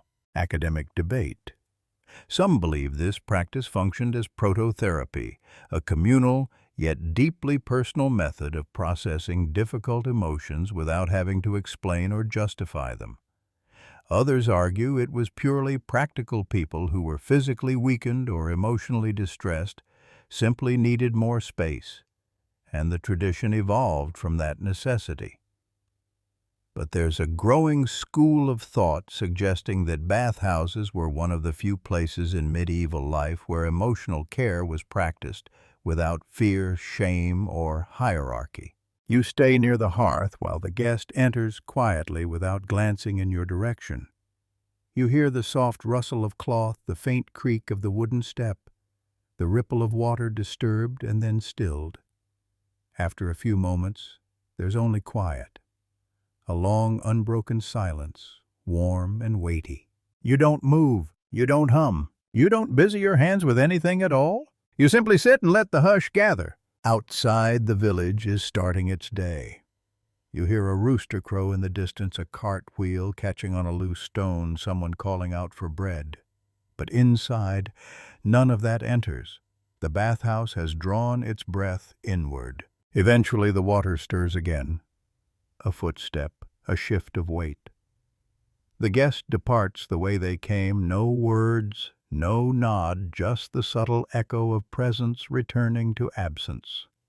You wait a few more minutes before moving, honoring the shape of the moment. Then you rise, empty the pool gently, and rinse the stone with cool water. No herbs, no oil, just water. You fold the towels. You leave the note where it was, but retie the thread into a knot that now feels like something completed. When you step outside, the mist has vanished. The day is clear, but the quiet stays with you. You don't return home right away, not because there's more to do, but because something about the silence inside you isn't finished yet. The stillness from the bathhouse has followed you out like a shawl clinging to your shoulders, even under the rising sun. It's not heavy. If anything, it's anchoring. So instead of turning back toward the village square, You follow the old slope behind the herb garden toward the path that leads to the wellspring. This path is rarely used now. Most people draw water from the barrels delivered by mule cart each morning or from the well in the main courtyard. But you remember being brought here once as a child, held by the hand half asleep, the trail glittering with frost. You hadn't thought of it since, but today your feet remember. The wellspring is still flowing, thin and clear, trickling over smooth stone like a silver ribbon unspooling. You kneel, cup your hands beneath the stream, and let it run through your fingers. Cold, perfectly clean. There's something humbling about the idea that this water was here before your first breath, and will be here long after your last. That the same droplets have kissed thousands of hands, lips, brows, and yet still arrive without judgment, without agenda. You find a smooth stone nearby, round, palm-sized, still warm from yesterday's sun. Without fully understanding why you place it in the stream, watch the water curl around it, then walk away. You don't need to keep it. It's enough to know you left something in return. Historical fact springs were often regarded as sacred in the Middle Ages, not just for their purity, but for their perceived healing properties. Many were watched over by local caretakers or associated with saints, and while some were enclosed in shrines, others were left wild and open, believed to hold more power when untouched. Pilgrims would visit these springs not just for cleansing, but for clarity, for visions, even for permission to grieve. Odd detail. A few records mention people whispering their secrets to the spring before taking their first sip, thinking the water could carry the burden away. Some even brought scraps of parchment with small notes or symbols, letting the stream dissolve them entirely. There was a belief that flowing water erased, softened, made things manageable again. Not forgotten, just lighter. Academic debate. Some historians argue these practices reveal a deep cultural intuition about mental health long before language existed to name it. Others believe the traditions were purely ritualistic, with no deeper emotional design. But increasingly, scholars point to patterns of sensory care, touch, temperature, smell, silence, as early forms of coping practiced communally and passed down in gestures rather than doctrine. You linger a bit longer at the spring, your shadow stretching across the moss. Birds chatter in the branches above you. There's a stillness between their chirps that makes everything feel more alive. When you finally return to the village, the sun has fully risen. People are moving about now, children chasing each other around barrels, someone calling for thread from the weaver's stall, a sheep bleating indignantly as it's pulled toward a too small gate. You nod to the baker who is too busy kneading to reply. You nod to the old woman who sits on her stoop like she's watching a play. She nods back. No words needed. You pass the bathhouse once more before reaching your door. It looks as it always does, wooden, sun-faded, quiet. But now, you can't unsee the undercurrent. The place hums with memory. Every time someone enters, a bit of themselves stays behind, not in a ghostly way, but in the steam, the scent, the softened corners of the stones. You wonder how long it will take before the bathhouse feels like yours. Then you realize it already does. You step inside your home and head straight for the corner where your things are kept. You find a strip of plain linen, dip it in water, and gently wipe the soot from your window ledge. The motion is slow, patient. You clean not out of need, but because it feels good to restore something, to see a surface return to light. Later, you sit by the window with a piece of bread and a cup of warm water. No herbs, no honey, just plain, just enough. The sky outside is soft again, the kind of blue that asks nothing of you. You stare at it for a long time, not thinking, not even drifting, just being. You take out the thread from your wrist, untie it, retie it, This time around your finger. You don't need it to be permanent. You just want it to stay a little longer. And before bed, you open the box under your bed, the one where you've started to keep small things, a mint stem, a bit of red thread, a clean stone. You add the linen scrap to it, fold it carefully, and close the lid. You sleep without dreams this time, but somehow that feels like the dream itself. You wake before the bells again, though there's no reason to. Outside the village still sleeps its breath slow and even. A fog rolls in low across the ground, softening rooftops and fence posts into silhouettes. The kind of morning where sound feels suspended, where even the birds seem hesitant to break the hush. You stretch, then rise quietly. The floor is cool beneath your feet, but not unfriendly. You don't light the lamp. There's enough silver light filtering through the shutters to move by. You reach for your outer robe. Not the thick one meant for wind or rain, but the thinner one, soft and lined with something that still smells faintly of lavender from a wash weeks ago. You tie it loosely, slip your hands into its wide sleeves, and step outside. Today you aren't going to the bathhouse, not directly. Today you've been invited somewhere else. It started 2 days ago with a simple word from the caretaker, a nod in the middle of folding towels, a low murmur that barely counted as speech. North Gate. Dawn. You'll know. No explanation, no further instruction, but somehow you did know. The North Gate lies beyond the grain store, past a bend in the road where old oak stumps mark the boundary between our village and the next one over. It's not the kind of gate used for travelers anymore, too narrow, too worn, but it stands held up more by familiarity than necessity. You arrive just as the fog thins enough to make out the shape of a small figure waiting near the post, the caretaker's apprentice. They don't speak, just hand you a bundle, a rolled mat, a small jar wrapped in twine, and a folded cloth soaked through with rosemary and something sweet like plum skin. You follow them down a side path marked only by a scatter of stones and the occasional scuff of footstep. The walk is long and quiet, cutting through an overgrown thicket until it opens into a clearing you've never seen before. And there it is, a second bathhouse, older, smaller, almost swallowed by vines. You step inside and the world narrows. It's not abandoned. It's just resting. The room is dim and sun-dappled with cracked walls that still hold warmth and a fire pit choked with ash. Yet there's a basin, a long, low wooden trough carved by hand, its surface smoothed by years of use. You kneel beside it and run your fingers across the rim. Dust lifts into the air, catching in the light like tiny lanterns. Historical fact. In several medieval regions, especially among communities on trade routes or in borderlands, there existed hidden or private bathhouses known only to a few. They weren't illegal or secret in the illicit sense. They were simply sacred, used for those who needed solitude, often maintained by apprentices who hadn't yet earned public duties. These places were considered listening rooms in their own right, where silence was the default and presence was the only offering. Odd detail. A few written accounts mention how these secluded bathhouses had their own set of rituals separate from the main ones. Instead of tokens, they used scent.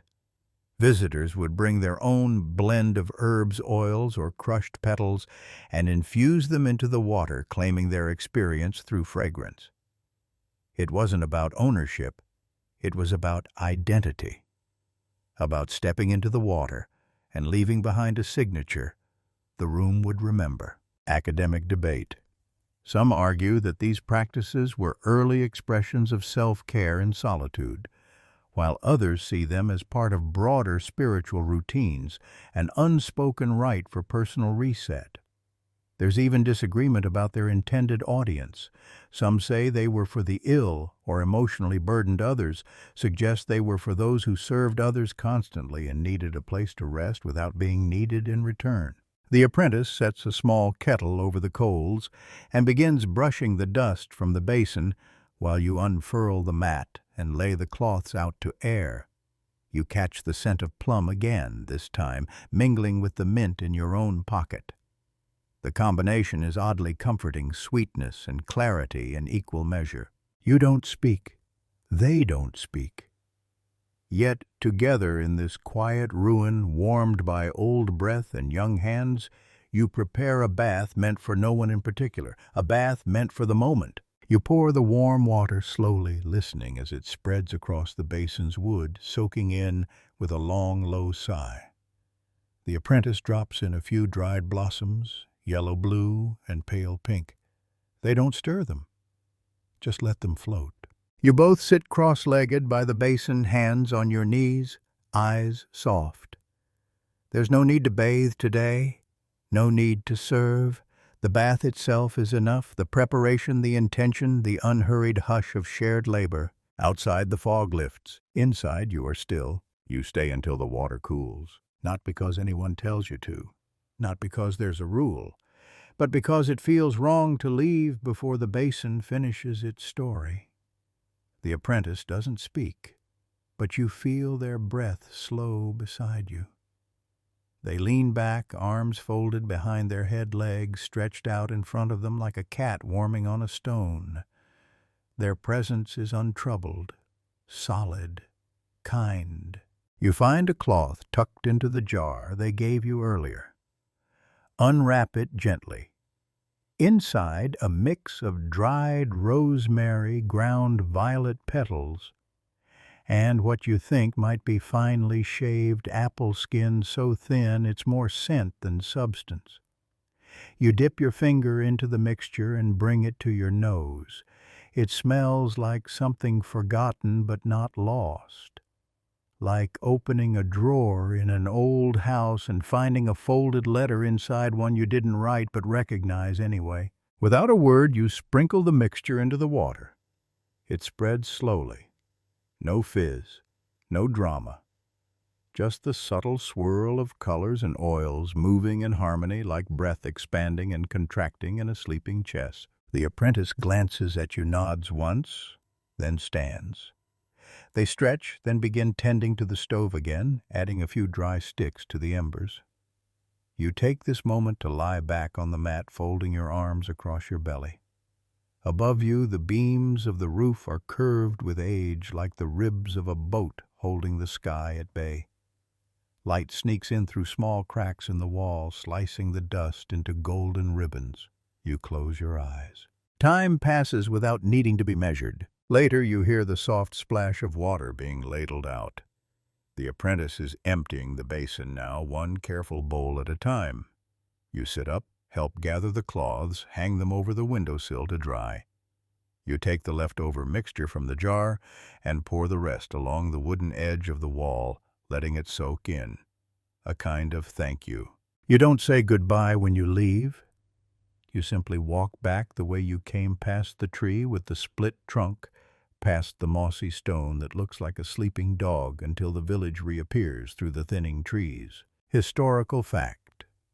In some regions, apprentices at secluded bathhouses were required to remain silent during their entire shift.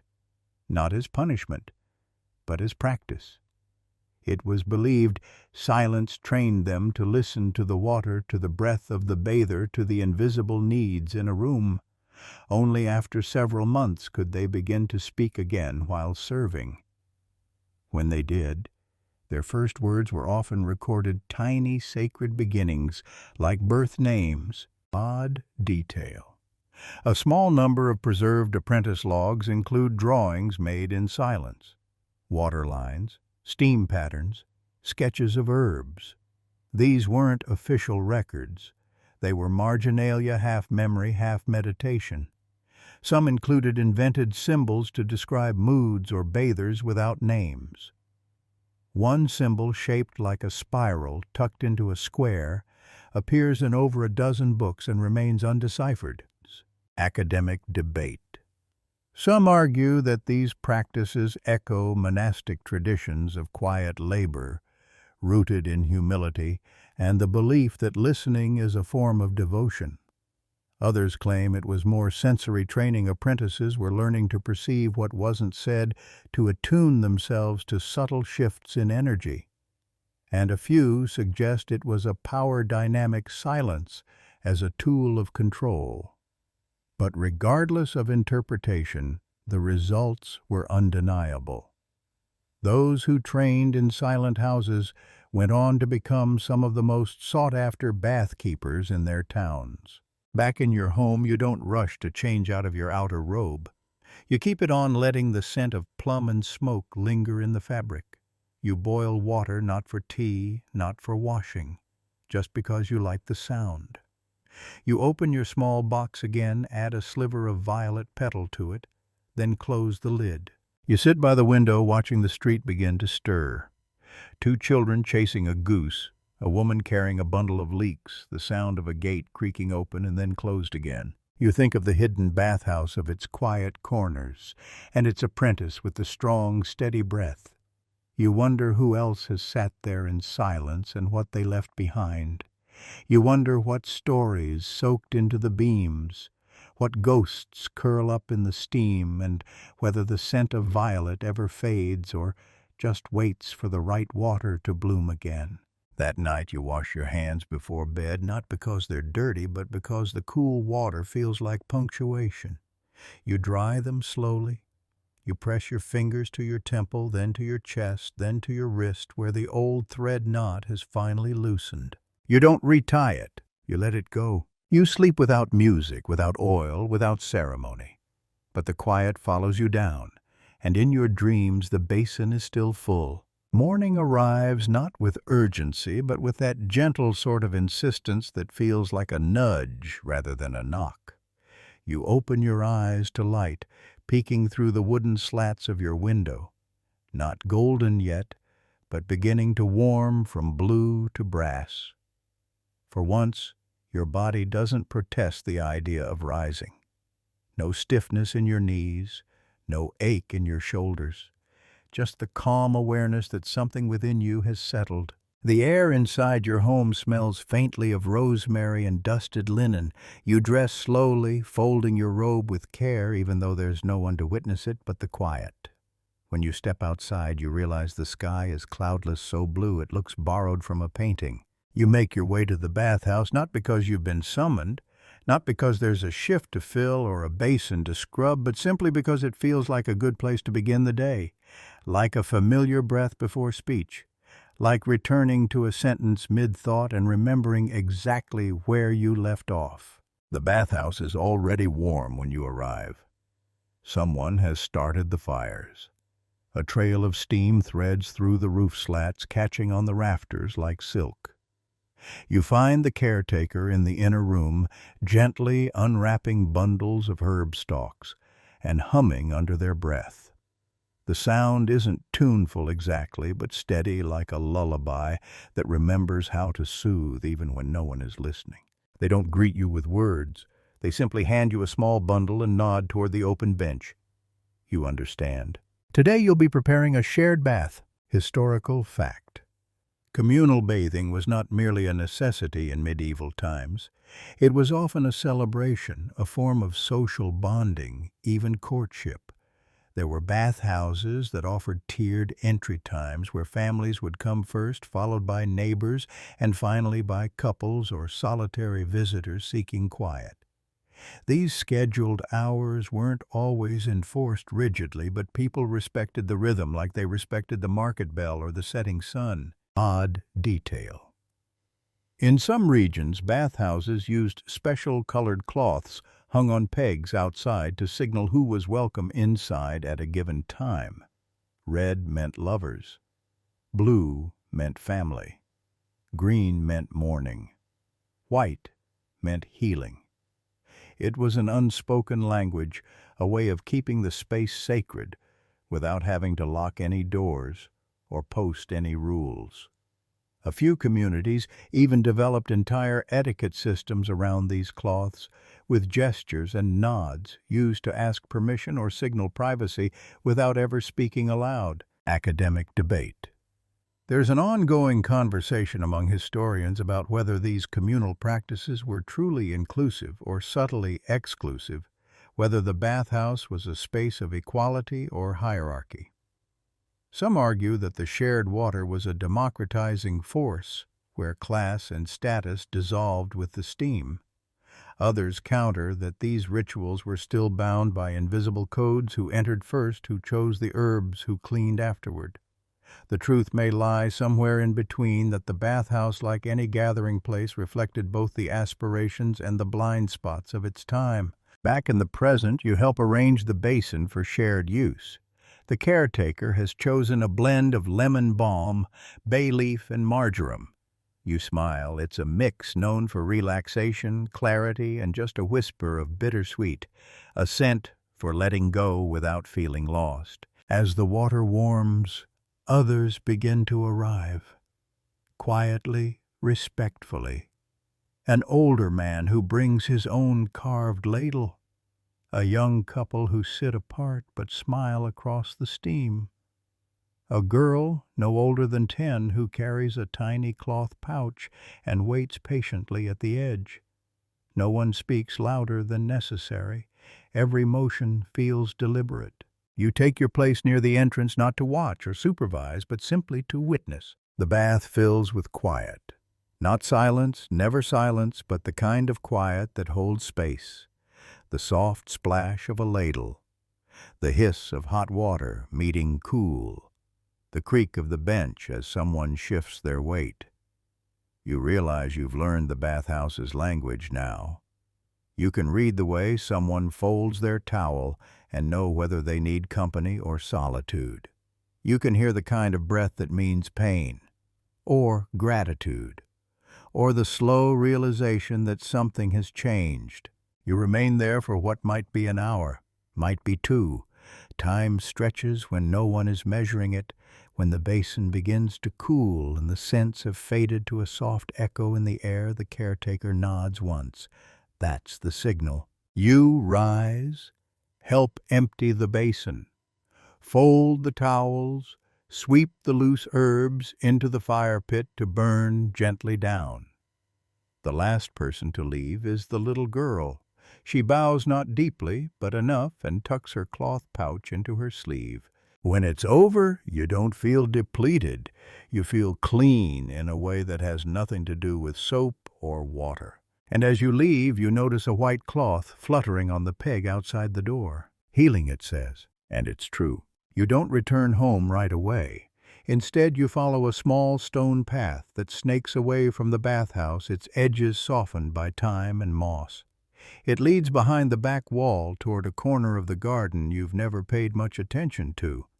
It's quiet here, more overgrown than tended, but something about the space draws you forward.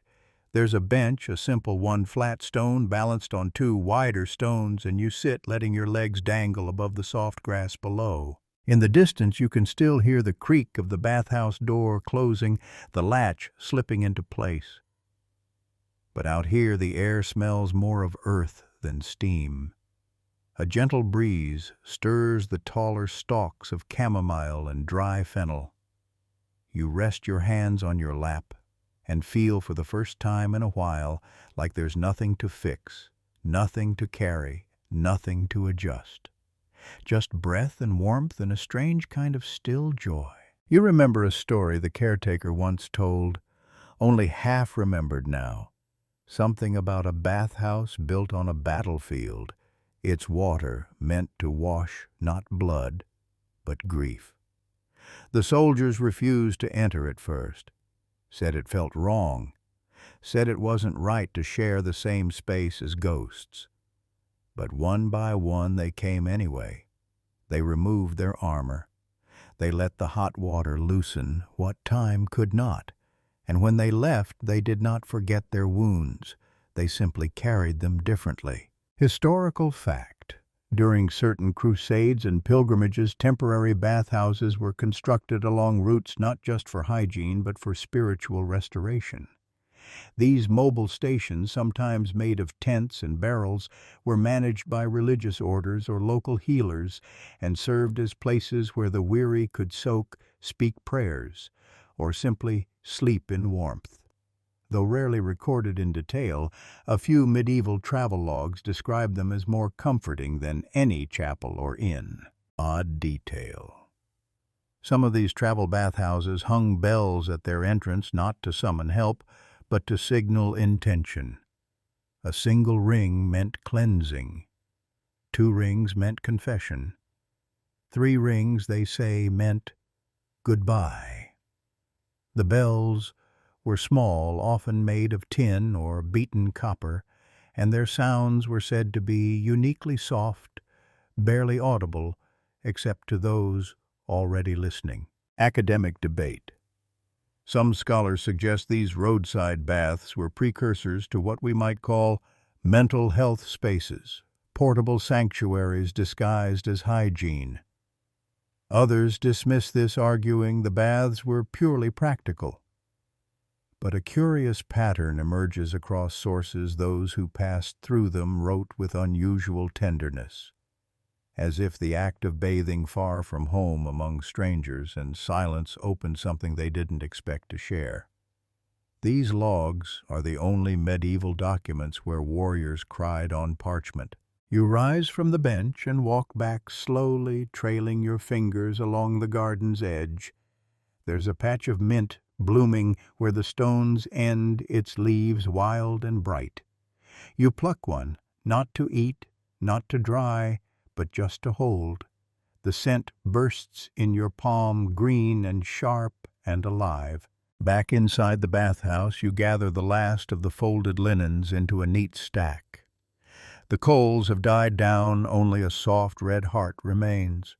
You take a ladle and pour a bit of cool water onto them. They hiss, then fall silent. You leave one towel unfolded and drape it across the back of a chair near the window. A signal, perhaps, or an invitation. You don't know for whom. As you step out into the daylight, you find yourself smiling, not because of anything said, not because of anything planned. Just the fullness of the quiet. Just the sense that today mattered, even if no one but you remembers it. At your home, you write nothing down. You don't open the box of tokens. You don't even change your clothes. You lie on your bed and breathe. Not deeply, not in meditation. Just breath, regular and soft. You think of bells. You think of rings and warm stones and folded cloths. You think of mint. And somewhere between the inhale and the exhale, you fall asleep before the second breath arrives. You wake before sunrise again, but something about this morning feels different. Not louder, not brighter, just wider. As if the walls of your room have stretched outward in the night, making space for thoughts you hadn't yet thought. You don't sit up immediately. Instead, you watch the sliver of light leaking through the shutters. You let it move across the floor like a thread unspooling. You wait until it touches the edge of your mat, and only then do you rise. Your feet find the floorboard that always creaks, but you step on it anyway. Let it creak. Let the sound mark the day's beginning. You tie your robe loosely, press your palms to your eyes until stars bloom behind them, and then open the door. There's a scent in the air that wasn't there yesterday. Something crisp, metallic. Rain isn't falling, but it's close. You can smell it in the leaves, in the thatched roof, in the soil's quiet readiness. The sky is heavy with it. Today your task is a strange one, not assigned, not requested, just felt. You're going to clean the mirror basin. Most people don't know it exists. It's kept behind a panel near the back of the bathhouse in a small alcove with no windows. A stone bowl carved so shallow it barely holds an inch of water, and yet it must be refilled and wiped each day as if it were sacred. Because it is. Historical fact. In some medieval bathhouses, a small mirror basin, often called lustrum lucis, or the basin of light, was placed in a dark room near the hearth. It was not for washing. It was for looking. The water was kept clear, the surface flat. Bathers would enter after cleansing and sit before it, letting the faint glow of firelight or candles reflect upon their face. It was said the basin showed you how others saw you, or how your soul really looked when no one else was watching. Odd detail. These mirror basins were sometimes lined with polished obsidian or silver to create extra clarity. Some had herbs floating in them, usually rosemary or mugwort, not to flavor the water, but to guide the thoughts. There are stories of bathers speaking to their reflections, confessing secrets, asking questions, even performing small rituals of forgiveness. Not prayers exactly, but something close. And always after the session, the basin would be emptied and the cloth burned. Academic debate. Scholars argue whether these basins were spiritual tools or proto-psychological devices. Some see them as mystical holdovers from pagan rites. Others view them as early therapeutic practices for inner reflection. One theory even posits that mirror basins acted as unspoken memory jars, temporary containers for thoughts too fragile to say aloud. Whatever the truth, their recurrence across distant regions suggests they mattered deeply. You enter the alcove and kneel before the basin. Dust rims the edge. A film clings to the surface. You dip your cloth, rinse it in warm water, and begin to wipe. Slowly, evenly. You don't rush. This is not about cleaning, it's about clearing. When the surface is bare, you refill the basin from a small jug. The water settles, then stills. And there you are, your reflection not exact but softened, as if viewed through someone else's memory. You sit, and for a while you just breathe. No one interrupts you. No one needs to. The room accepts your presence like an old friend who's seen your worst days and still keeps your cup warm. You stare into the basin and feel not judged, but acknowledged, like the water sees not what you look like, but who you are beneath all that. You reach into your sleeve and retrieve a strip of fabric. It's the same one that held the mint yesterday. You fold it once more and place it gently at the basin's edge, not as an offering, just a reminder. Then you stand. The light outside has shifted. Rain hasn't fallen yet, but it will. You can feel it pressing down now, wrapping the village in a hush of anticipation. You close the panel behind you, not to hide the basin, but to protect it. Reflection is delicate after all. And as you return to the main room, something tugs at the edge of your thoughts. Not a worry, not a regret, just a question. One you don't need to answer, yet. The rain begins just as you step outside the bathhouse, gentle at first. A scattering of droplets like fingertips tapping on rooftops. You tilt your face upward and let them fall across your forehead, cooling the warmth left by the mirror basin. The sky is gray now, not heavy with threat, but quiet with intention. It's not a storm. It's a cleansing. You walk the short path back home with slower steps, your sandals squelching against damp earth. The usual smells of the village have shifted: less smoke, more moss, less herb, more stone. Even the dogs have gone quiet, tucked into dry corners beneath carts and awnings. You pass the baker's door closed, the well deserted.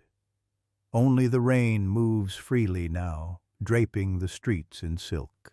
Inside your home, you don't dry off right away. You sit near the window and let the water bead and drip from your sleeves, each droplet finding its way into the fabric of the floorboard.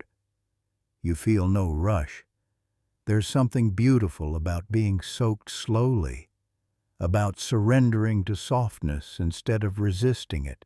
You reach for your journal, the one with no words, only pressed leaves and scraps of ribbon folded into its spine. You open it to a blank page and press your palm there, not to write, just to mark this moment. Your hand leaves a faint imprint of moisture, a temporary shadow that will dry before noon. But for now, it's enough. Historical fact. In medieval traditions, particularly within certain monastic and lay communities, rain was considered a spiritual equalizer. It blurred the lines between sinner and saint, peasant and noble man and beast. Bathhouses often remained open during storms, believing that rain enhanced the purification process. Some even channeled rainwater directly into their basins for special seasonal rites, especially the first rain of spring, which was believed to cleanse not just the body, but the year ahead. Odd detail. One curious account describes how during rain rituals, bathers would whisper their secrets into clay beads before immersing them in the shared water. These beads, baked in the sun afterward, were stored in small pouches and hung near doorways, not as talismans, but as proof that the soul had spoken. A few of these beads have been found centuries later, cracked and hollow. No writing on them, of course, just silence baked into shape. Academic debate. The secret bead ritual has puzzled historians. Was it metaphor or literal practice? Some scholars argue it was symbolic of release, akin to writing confessions on paper and burning them. Others suggest it was a genuine communication tool, an early form of psychological self-cleansing. A few fringe theories even speculate that certain orders recorded their dreams this way, using the heat of a kiln to harden memory into artifact. But one thing is agreed upon: people in those times believed rain could carry something away that no words ever could.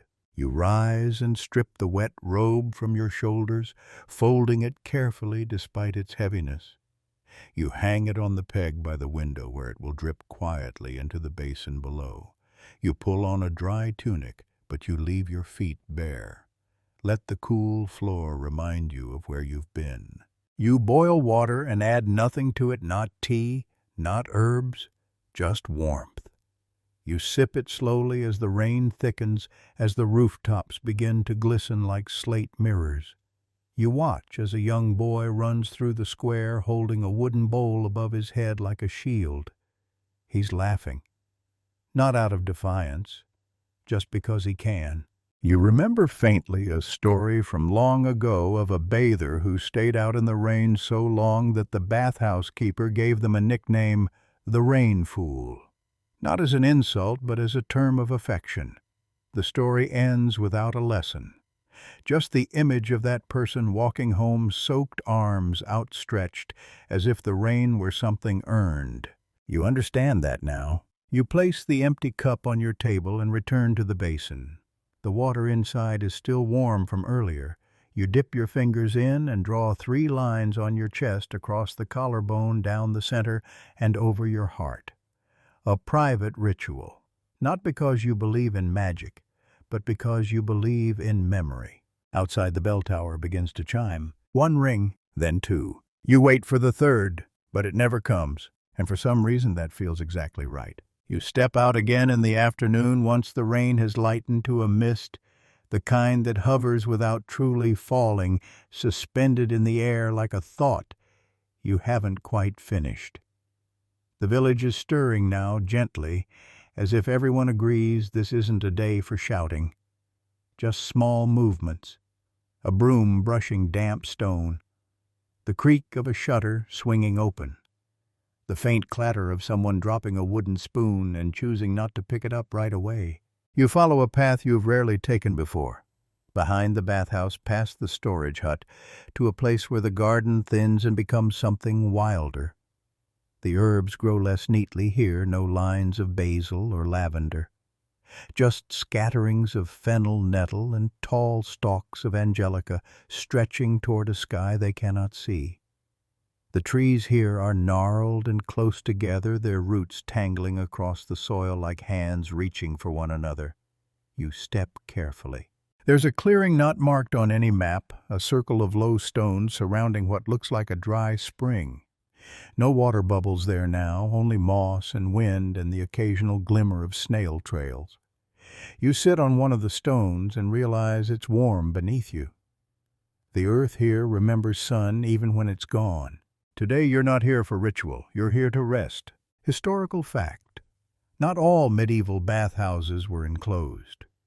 In warmer climates and remote regions, Open-air bathing circles existed, natural springs repurposed into sacred or communal sites. These locations were used less frequently in colder months, but always maintained. Why? Because they weren't just for bodies. They were for memory, for marking moments in silence. A bather might come and not remove a single garment. They might simply sit, or hum, or write a name into the dirt with their finger and then smooth it away. Odd detail. Some communities believed that every bathhouse had a corresponding shadow basin, a location somewhere nearby where the energy of cleansing was echoed like the other side of a coin. This shadow site was rarely used for washing. It was where people went to feel clean without water, to mourn, to reflect, to make peace with what hadn't been said. In some regions, these places were marked with small stone circles or carved posts. They were not built. They were found. Academic debate. The idea of shadow basins raises questions about how medieval people understood space and spirit. Were these sites sacred in themselves, or did they become sacred through repeated use? Some historians argue they were psychological spaces, places where communal silence formed a kind of therapy. Others suggest they were rooted in older pre-Christian traditions, repurposed under new names. A few insist these were accidental, overgrown corners mistaken for design. But in village after village, the same patterns appear: a hidden space, circular in shape, never abandoned, always gently maintained. You sit in that clearing and breathe the air that smells of wet bark and crushed mint. You don't speak. You don't move much. Just sit. A dragonfly buzzes near your knee, hovers, then darts away as if deciding you're not quite interesting enough to investigate. You reach into your pocket and pull out a small wooden disc. It's smooth on one side, carved on the other, a symbol you don't fully understand. You found it weeks ago, tucked inside a bundle of towels in the bathhouse. You've carried it ever since. Not as a charm, just as a reminder that someone once left something behind and trusted the space to keep it safe. You place the disc gently in the moss at your feet, trace a circle around it, then cover it with your palm. The earth is warm, steady. You let the stillness soak into your bones. No one passes by. No one calls your name, and that's what makes the moment feel whole. You don't stay long, just long enough. You rise without brushing off the moss from your hem. You carry the quiet with you like a shawl draped over your shoulders, light and real and earned. As you return to the bathhouse, you notice someone's left a jar at the back door. Inside, folded cloths, a few sprigs of lemon thyme, and a note. It reads only for when it's your turn. You don't know who wrote it. You don't need to. Inside, the fire is already lit. The air hums. You don't open the jar yet. You simply sit beside it and wait for the next breath. You don't know how long you sit beside the jar, but the bathhouse glows warmer by the minute. The coals have reached their soft orange peak, and the scent of lemon thyme is already seeping into the walls. You let your fingertips rest on the lid without opening it, just feeling the slight give of waxed cloth stretch tight the coolness of the glass beneath. Someone packed this with care. Someone believed you'd know what to do when it arrived. Eventually, you lift the lid and unfold the cloths one by one. They're soft, well-washed linen, still faintly damp, as if recently rinsed. Tucked between them is a note barely larger than a coin, written in a curling hand: "Light only the small lamp. Sit close. Speak only if spoken to." You've never seen this handwriting before, and yet it feels oddly familiar, like something from a childhood dream. You don't question the instructions. Instead, you move to the quietest corner of the bathhouse, where a narrow oil lamp hangs from a hook no taller than your shoulder. You light it with a taper from the hearth, and the small flame flickers into life. It throws shadows upward, soft and long, like ghosts yawning. You sit close and wait. Minutes pass. A gust of wind thuds softly against the shutters. The lamp dances. You're not expecting anyone to speak, not really, but when the door creaks open, you don't startle. It's the old steward. The one with the crooked shoulder and the eyes that never blink quite when they should. He doesn't speak at first. He just walks to the center of the room and places a bundle on the stones. Not a towel. A book. Leather-bound, water-stained, tied shut with a twist of braided string. He looks at you. Then he speaks. Do you know the story of the water reader? You don't. Didn't think so, he says, settling onto a low stool. Most people forget, or never hear it at all. Historical fact. In a handful of medieval regions, particularly in northern Italy and parts of France, bathhouses occasionally hired or consulted water readers.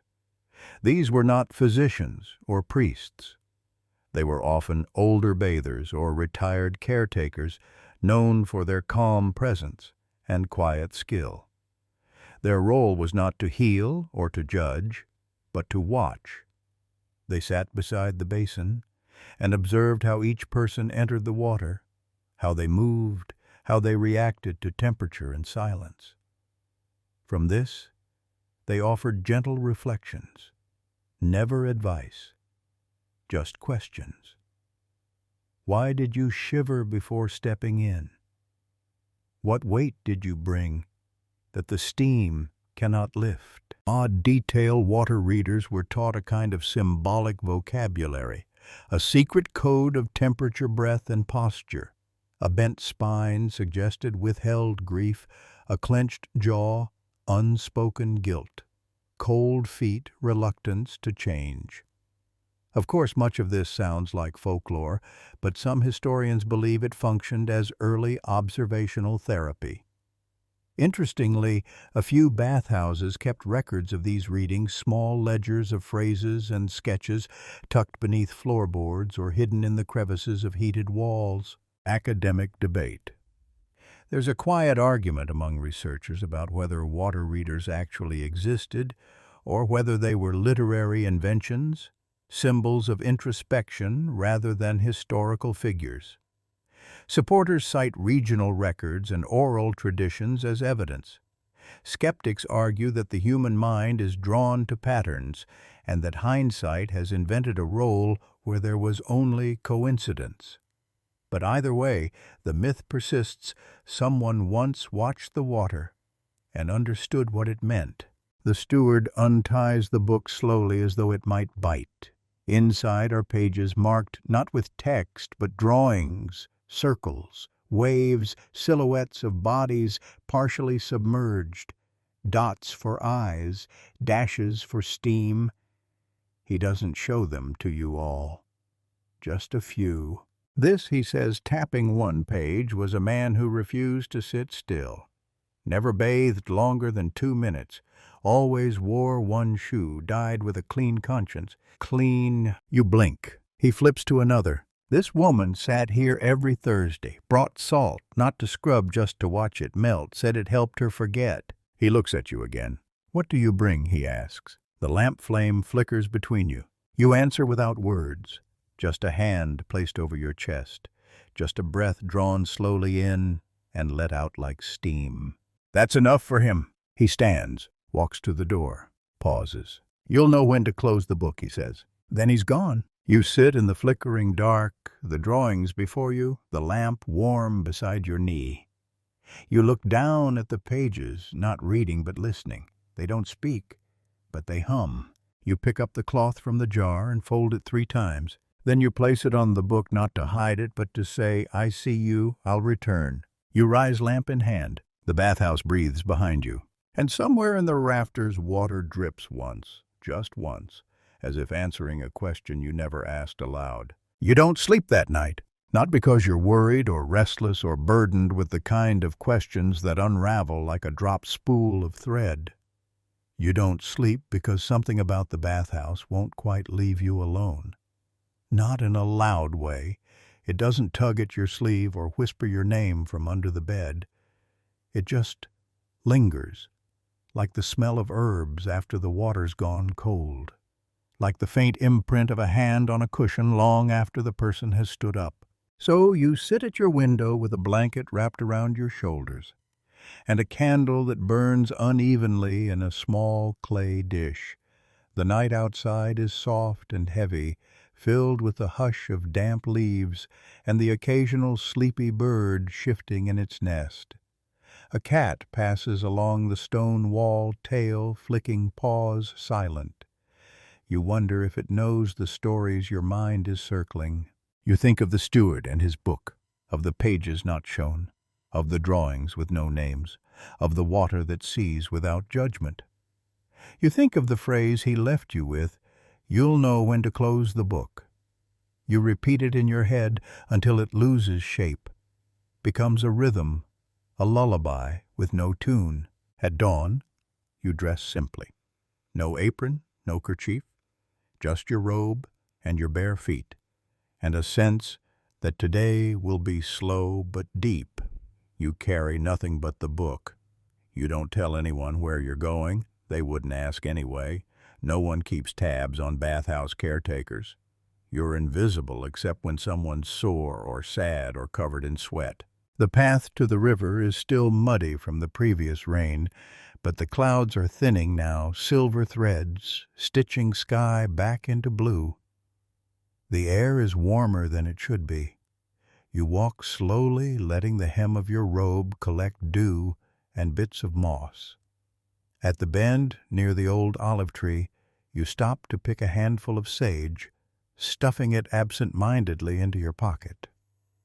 For later, for something you haven't decided yet. When you reach the riverbank, it's empty. No fishermen, no children, no market carts creaking by. Just water sliding past itself smooth and persistent like it doesn't need to rush to prove its purpose. You sit on a flat stone and open the book. Historical fact. River bathing was a common practice in many medieval communities, not only for necessity, but as an act of spiritual and physical reset. While urban bathhouses catered to routine hygiene and social gathering, rivers were where people went to start over. A death in the family, wash at the river.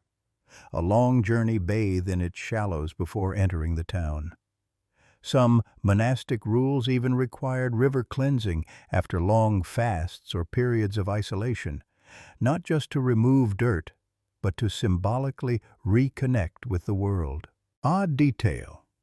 In certain villages, river stones were believed to carry memories. People marked them with chalk, coal, or even their own breath before placing them in the water. If the mark washed away within 3 seconds, it meant the worry had been accepted by the river. If it lingered, the person was said to be holding on too tightly. A few records mention stones being used to carry messages, short phrases etched in symbols, left where the current was slowest, meant for anyone who needed them. Academic debate. Some scholars argue that river rituals were an early form of communal therapy, not just for grief or sin, but for transition. Childhood to adulthood, illness to health, guilt to forgiveness. Others dismiss this as romantic projection, insisting rivers were used because they were free and nearby. But the persistence of certain practices, like marking stones or returning to the same bend each year on the same day, suggests something deeper. Perhaps people needed places that did not belong to anyone, where the act of cleansing could be private and public at once. You take a small stone from the river's edge and breathe onto it. It fogs slightly, then clears. You write nothing. You place it gently back in the water and watch it disappear. Then slowly you begin to turn the pages of the book. You don't study the drawings. You let them glance past your vision like birds through the corner of your eye. Some pages are smeared, some are torn, some are blank. You stop on one. It's not like the others. It's a single line, an arching curve that rises, dips, and rises again. It looks like nothing, or maybe everything. A road, a smile, a river's bend. Below it, a single word, stillness. You stare at it until the page blurs. Then you close the book, not because someone told you to, not because you're finished, just because it feels like the right moment. You place the book beside you and sit very still. The sun is higher now, the river louder, the world is waking up. But you are perfectly quiet, and you stay that way until the wind changes direction and the smell of lemon thyme drifts toward you from nowhere you can name. You don't take the book back with you. You leave it exactly where it is, tucked between the roots of the birch tree near the riverbank, spine facing upward, like it's waiting for someone else's hands. You don't mark the spot. You don't leave a note. It doesn't need a guardian. It just needs to stay. Some stories aren't meant to be carried. They're meant to rest where they were most understood. The walk home is slower than usual, not because your legs are tired, but because something inside you has quieted. You don't glance at the village as you pass the outer lanes. You don't nod to the cooper setting barrels by his shop or the woman sweeping her stoop in practiced circles. You're not being rude, you're just full of something wordless, something fragile, like steam that hasn't quite cooled. When you return to the bathhouse, it's already warm inside. Someone's lit the hearth early. The air is thick with lavender and the sweet burn of pine resin. A towel has been laid out near the central basin, folded neatly with a small round stone placed atop it like a weight. Not a river stone, not decorative, just a reminder everything rests here, even towels. You nod slightly, even though no one's watching. Then you begin your duties, refilling the copper pitchers, checking the heat of the stones, wiping down the benches with cloths that smell faintly of cider vinegar. You work without thought, letting your hands remember what your mind doesn't need to hold. By mid-morning, the bathers begin to arrive, an old woman with fingers stained from berry ink humming a tune that never resolves. A young man whose every movement is too careful, as though he's afraid he might take up too much space. A child with braids still damp from sleep, dragging a carved duck on a string. You don't ask names. You never do. The bathhouse doesn't care who you are, it only cares that you showed up. You guide them gently as always. A nod here. A towel passed there. You light one extra candle for the older woman, dim the brazier slightly for the boy. No words, just attentiveness. They sink into the warmth, the quiet, the hush that bathhouses always bring once the water's settled. Historical fact. Medieval bathhouses weren't always noisy or bustling. Many had designated silent hours, periods of time, when talking was discouraged or forbidden altogether. These hours were believed to enhance not just relaxation, but introspection. In some monastic bathhouses, silence was observed as a form of spiritual discipline, mirroring the vows taken in other parts of the cloister. Even secular houses adopted this practice at times, especially during late night or early morning sessions. Odd detail. There were hand signals used during these silent hours, subtle gestural languages specific to the bathhouse. A tap on the shoulder might mean pass the oil. A finger to the lips, followed by a small bow, meant thank you. Some bathhouses even posted diagrams of these gestures for new patrons to learn before entering. These signs weren't universal, of course, and travelers often had to guess their meaning or imitate others, but regular bathers prided themselves on fluency in this quiet code. Academic debate. There's some scholarly disagreement about whether these silent gestures were spontaneous traditions or intentionally crafted systems. Some believe they arose organically, shaped by the environment and necessity. Others argue that bathhouse masters deliberately cultivated them to create an atmosphere of calm and hierarchy where silence equaled control. A few historians suggest that this gestural etiquette reflected broader medieval anxieties about speech privacy and moral purity, After all words could wound but silence could cleanse. You don't need gestures today. The bathers are quiet, wrapped in steam and their own thoughts. Even the child has fallen asleep on a bench, one foot still resting in a basin, the carved duck tipped gently on its side. You step outside for a moment just to breathe air that hasn't touched tile and soap. The sun is out now, but not harsh. It feels like warm milk poured slowly over stone. You look toward the river and imagine the book still resting where you left it. You wonder if someone else will find it. You wonder if they'll understand the curve on that page, the word stillness. You hope they will, but if they don't, that's fine too. Sometimes the gift is in the leaving, not the keeping. You return inside and add a few drops of mint oil to the central basin.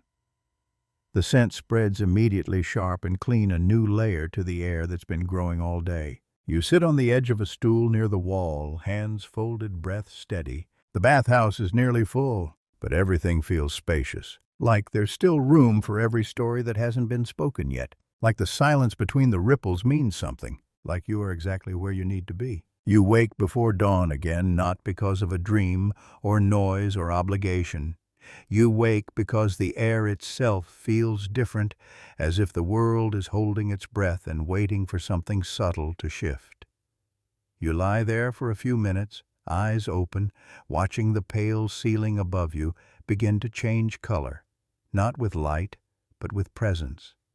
It's the kind of gray that comes before clarity, when everything feels suspended, neither night nor morning. You sit up and wrap yourself in the same robe you always wear, thin from years of washing, patched at the elbow, but comfortable in the way only well-worn things can be. You don't light a candle. You don't boil water for tea.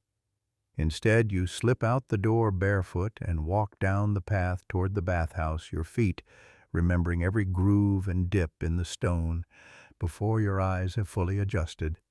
Inside, it's quiet, quieter than usual.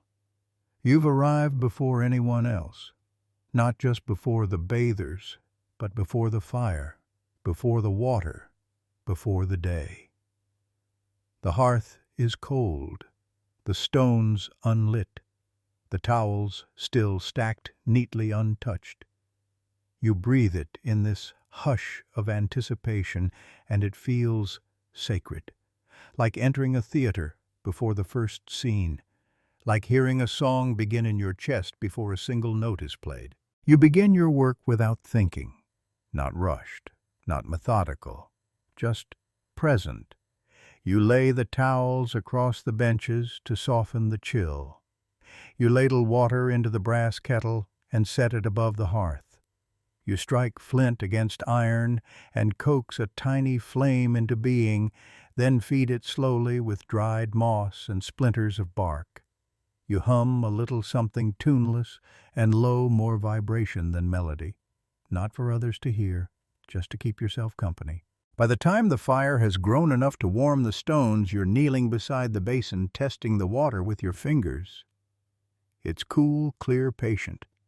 You nod once, as if in agreement with it. Then you begin the ritual of infusion, handfuls of crushed marjoram and dried rose petals stirred gently into the steaming pool. They don't dissolve, they bloom, color and scent unfurling like memory. You watch the way they float separate, come back together. No instruction, just rhythm, historical fact. Herbal infusions were essential to medieval bathing, especially in times when disease, superstition, and spiritual fear mingled freely. Monasteries and apothecaries kept long lists of recommended bath herbs, some for muscle pain, some for fever, some for melancholy of the heart. Marjoram was favored for its calming effects, rose for purification, lavender for clarity, and always, always mint to banish stagnant air and lift the soul. These herbs were steeped in boiling water, then added to the bath or rubbed directly into the skin. Odd detail. In certain towns, bathhouses hosted herbal days when entrance was allowed only to those bringing a bundle of fresh plants. This wasn't just about ingredients, it was symbolic. To bring herbs meant you had thought ahead, chosen your care, committed to your own restoration. Those who forgot had to barter or wait. It created a communal sense of preparation, a ritual before the ritual. Some even tied herbs into small pouches and wore them around the neck while bathing what we might now call a primitive aromatherapy amulet. Academic debate. Some researchers argue that these herbal practices weren't just physical remedies, they were cultural scripts. The act of choosing, carrying, and soaking in herbs gave people a sense of agency in a world where medicine was often guesswork. Others claim this is modern projection, that most people used what they had, not what they believed. But personal journals and monastic records suggest otherwise. Repeated notes like "brought mother's thyme to bath" or "used cousin's basil again" hint at meaning beyond mere function. The bath became a place where memory and scent met deliberately. You ladle the herbal water into smaller basins and set them on the wooden ledge to warm. The scent grows richer, deeper. You feel it enter your lungs, your shoulders, your spine, not as heat, as permission. When the first bather arrives, she pauses at the door. "Already warm?" she asks, surprised. You nod. She doesn't speak again. Just steps inside, removes her shoes, and kneels beside the bench. Her eyes close as she breathes in the scented steam. Her whole body softens. More bathers follow. A man with a wrapped hand. A woman whose hair is dusted with ash. A boy dragging a basket half his size. They each enter quietly, as if sensing the tone you've set. No one needs to be told today is different. They just know. You guide them without words. The boy frowns at the steam, too strong maybe, and you adjust the stones for him. The woman with ash in her hair is offered a bowl of rose water for her scalp. The man with the injured hand dips it slowly, wincing, then breathing easier. This is not a place for drama. This is a place for exhale. You stand near the wall, hands clasped, and let the bathhouse carry itself. No instructions, no performance, just the slow unfolding of care like petals opening in warm water, and you hold in the silence that lets it bloom. The sun rises higher, and with it, the heat in the bathhouse climbs to a slow, steady rhythm. Not oppressive, just full. The kind of warmth that doesn't demand surrender, but invites it gently, like a blanket, pulled up over the shoulders when you didn't realize you were cold. The scent of marjoram and rose still lingers in the rafters, curling in quiet loops above the heads of the bathers. You remain by the wall, eyes half closed but alert, not waiting for anything, not anticipating crisis, just listening to the sound of breath, the gurgle of heated water against stone, the occasional shifting of a basin as someone changes position. Every once in a while, a soft sigh escapes the room, not in complaint, but in release, like someone has let go of a thought they were tired of carrying. The woman with ash in her hair has fallen asleep with her head leaned gently against a wooden beam. Her fingertips still trail the surface of the basin beside her, making tiny ripples that don't go far but feel deliberate. Across from her, the man with the bandaged hand now has it unwrapped and resting in the herbal water. His fingers uncurled, the wound exposed, but not raw, just healing, like it always meant to. The child with the basket has emptied it entirely. Small towels, a wooden comb, a string of cracked walnuts, a lump of beeswax, a folded square of embroidered cloth. He stacked them carefully on the bench, one by one, as if building a little monument to order. Then he sits cross-legged beside it, staring at the steam expression, blank in that serious way only children manage. You walk over slowly, crouch beside him, and tap the beeswax gently with one finger. "Gift, you ask softly." He nods. "From whom?" He shrugs, then whispers, "She left it in the cupboard, the one under the stairs. I think it was for me. You nod in return and leave the wax exactly where it is. You won't move it.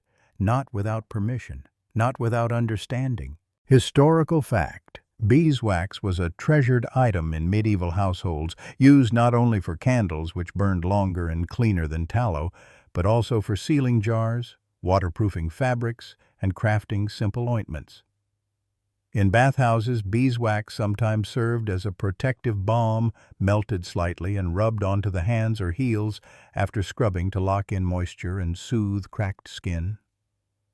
It was a quiet luxury often reserved for elders or infants or saved for festival days. Odd detail.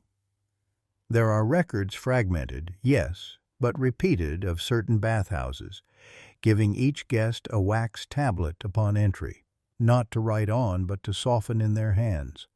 Warming the wax was believed to help the fingers stretch the breath, deepen the thoughts, slow. By the time they left, the wax held their fingerprints like a private journal of tension and release. Most threw it away. Some kept it. A few melted it into small tokens and gave it to others. A softened wax tablet, it was said, meant the soul had remembered something it had forgotten how to feel. Academic debate. Some scholars dismiss these wax practices as folk embellishments, apocryphal stories retold by romantic historians hungry for poetry in the mundane.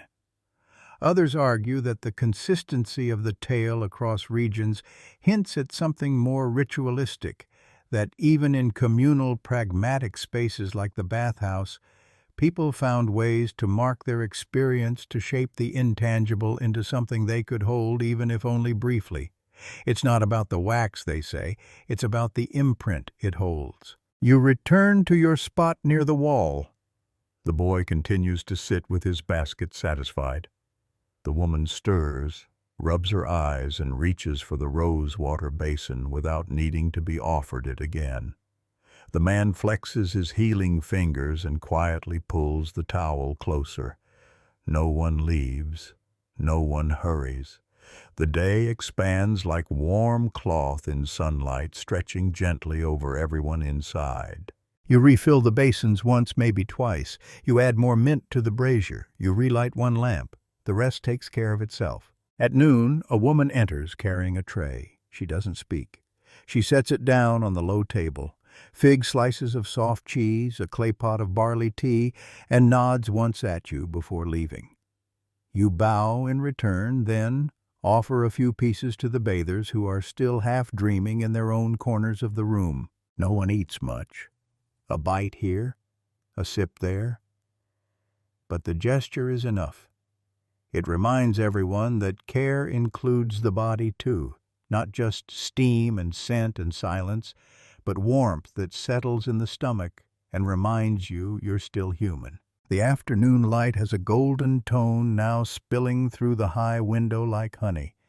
You let yourself sit for the first time in hours, folding your legs beneath you, back straight, palms resting on your knees. There's nothing left to tend, nothing to adjust. Just the long, slow pulse of a bathhouse holding its people in peace. And you're finally still. By now you've stopped counting the hours. The bathhouse doesn't run on bells or roosters or sun angles. It runs on breath, on the quiet shift of steam against stone, on the subtle rhythm of arrival and release. You only know it's later because the gold light has turned more amber, and the sounds outside, birds, distant carts, a shout that's more curious than urgent, feel slower, softer, like the village itself is winding down. You stand, stretch your legs, and refill the central basin one last time. The herbs have dulled in color but deepened in scent. The rose is richer now, closer to syrup than blossom. The mint lingers with a coolness that doesn't sting, just reminds. The marjoram is subtle, almost smoky, and you decide to leave it in even though custom says it should be replaced by this hour. It feels earned, like it belongs to the day. There are fewer bathers now. Most have gone wrapped in towels, hair damp, shoulders lighter. They've left quietly as they came, often with a nod or a pressed palm or a brief touch to the edge of your sleeve. Not gratitude exactly, recognition. The kind that doesn't need words. One man remains, though, a traveler, judging by the way his boots were worn down on one side and the way he folded his cloak like someone used to packing quickly. He hasn't said much, but his gaze has lingered on the water, on the herbs, once even on the ceiling, as if reading the patterns in the beams. Now he sits on the edge of the stone pool, elbows on knees, hands clasped loosely, staring into nothing with the calm of someone finally not being hunted by their own thoughts. You walk over and offer him a ladle of tea. He accepts it with both hands, drinks slowly, and nods once in thanks. Historical fact. Travelers in the medieval period often sought out bathhouses not just for cleanliness, but as a form of sanctuary. While most inns offered beds and food, few provided warmth, quiet, or the kind of human softness that a bathhouse could give. Monasteries were often the exception. Many ran bathhouses open to the public on designated days, offering water and herb for the body and silence for the soul. Travelers would leave offerings, candles, bundles of dried herbs, even prayers scratched on bits of parchment left beneath a basin. Odd detail. In one abbey's record from 1293, there's mention of a man who left behind a carved wooden spoon after his bath. The spoon had no name, no markings, and no apparent value. But the next traveler who used the bath took the spoon with him, only to return it days later with a different herb tied to the handle. This began an unspoken tradition. Every bather who used the spoon added, "Something changed, something," then passed it on. The spoon became a kind of quiet pilgrimage in itself, traveling from town to town for over 2 decades before disappearing again. Its last known resting place. A bathhouse near a river bend, unnamed, unmarked. Academic debate. Some argue that bathhouses functioned as informal confessionals, not because they involved priests or doctrines, but because they offered space, without expectation. In a world full of rules, gendered spaces, social ranks, public roles, the bathhouse could blur those lines, however briefly. Others say that's an idealized view, that bathhouses were still deeply structured, bound by class and superstition. But the persistence of certain stories of silent gestures, shared tokens, healing rituals suggests that for many, bathing was not just hygiene. It was ritual. It was memory. It was, in a world often shaped by hardship, a pocket of grace.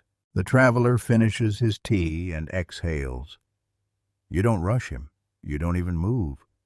He dips his hand into the water one last time, runs it across the back of his neck, and then stands. He folds his towel, places it gently on the bench, and walks to the door.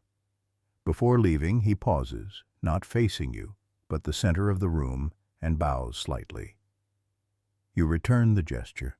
The door opens, then closes with the soft finality of a story that knows its last line. You are alone now, and the bathhouse, empty though it is, feels fuller than ever. You begin the closing routine, not hurried, not mechanical, like tucking in a child who has already fallen asleep. You drain the smaller basins, wring the cloths, bank the fire. You leave the central basin untouched, still warm, still fragrant, as if someone might still need it. You extinguish a few lamps, but leave one burning. You walk to the door, take one last look over your shoulder, and smile, not because something funny happened, but because something whole did. And when you step outside, the night has returned. Not cold, not dark, just quiet, waiting. You don't go home right away. The path is familiar, but your body isn't ready to follow it. Instead, you walk past the small garden behind the bathhouse where the mint has overgrown its bed and begun climbing the stones like it has somewhere better to be. The lavender leans in sleepily, its blossoms silver in the moonlight. You crouch gently, pluck a stem, roll it between your fingers, and breathe in. The scent is soft, dusty, a little bitter at the edges, not a greeting, but a farewell. You continue down the slope that curves toward the river. The earth is cool beneath your feet, damp but not wet. There's no wind, just the slow hush of water against mud and roots. When you reach the bank, you stop and sit without thinking. You've done this before, hundreds of times, maybe more. But tonight it feels different, not heavier, not lighter, just known. The way you know the feel of a pillow that still carries the shape of your sleep. Across the water, the far hills are shadows. You try to trace their shape with your eyes, but they blur like the edge of memory that refuses to be summoned even though you're sure it's there. You toss the lavender stem into the river. It spins once caught in a tiny current and then disappears. You smile again, not because of joy or sorrow, just because you were here long enough to see it go. Historical fact. Bathhouse attendants weren't always slaves or servants. In some towns, especially in later medieval periods, bathhouse keepers were respected professionals, part caretaker, part herbalist, part counselor. Their role required more than scrubbing basins and fetching towels. They were expected to know herbal mixtures, manage schedules, soothe disputes, and even memorize the preferences of regular guests. A good bathhouse keeper could make or break a bathhouse's reputation. Some even passed their positions down through generations, treating it like a family guild. Odd detail. There's an obscure French poem from the 14th century that mentions a keeper of warmth who was paid not in coin, but in secrets.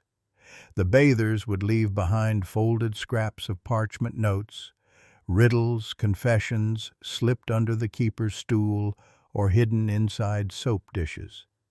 The keeper, in turn, was sworn never to speak them aloud, but could use the paper for fire starting once the ink faded. The poem ends with the line, "He who burned words warmed the hearts of strangers."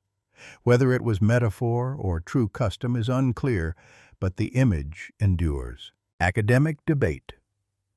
Some historians suggest that the idea of bathhouses as emotional sanctuaries is a modern projection, that in truth most were noisy, pragmatic, and crowded more about function than feeling. But architectural clues, private alcoves, high windows, muted colors, argue otherwise.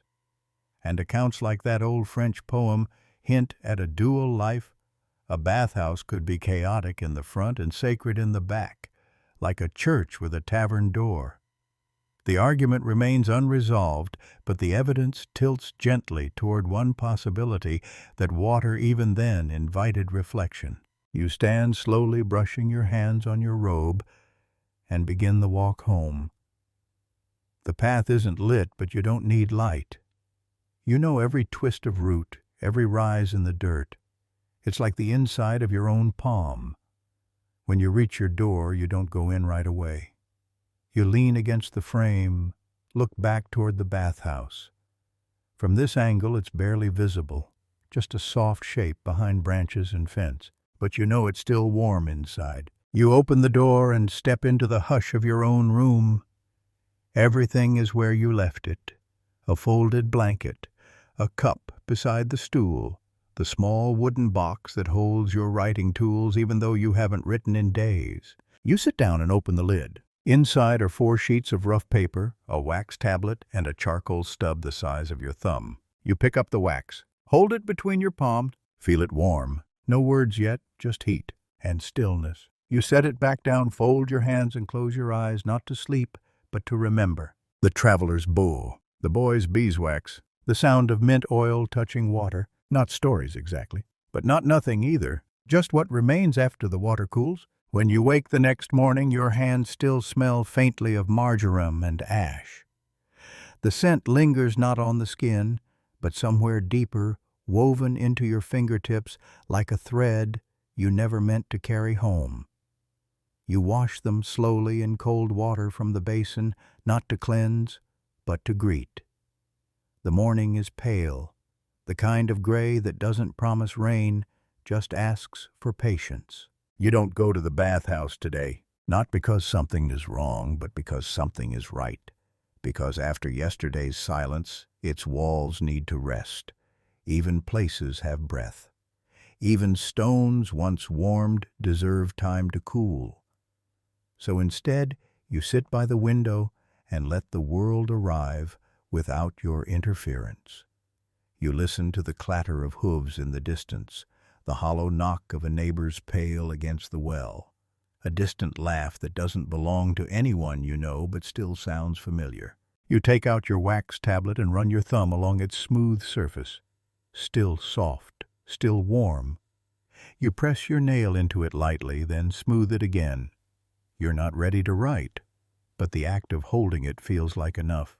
Historical fact. Wax tablets were the notepads of the medieval world used for quick record shopping lists, even love notes. The wax could be smoothed and reused, making it perfect for thoughts not meant to last. Scribes, students, and merchants carried them like we carry phones, always close, always private.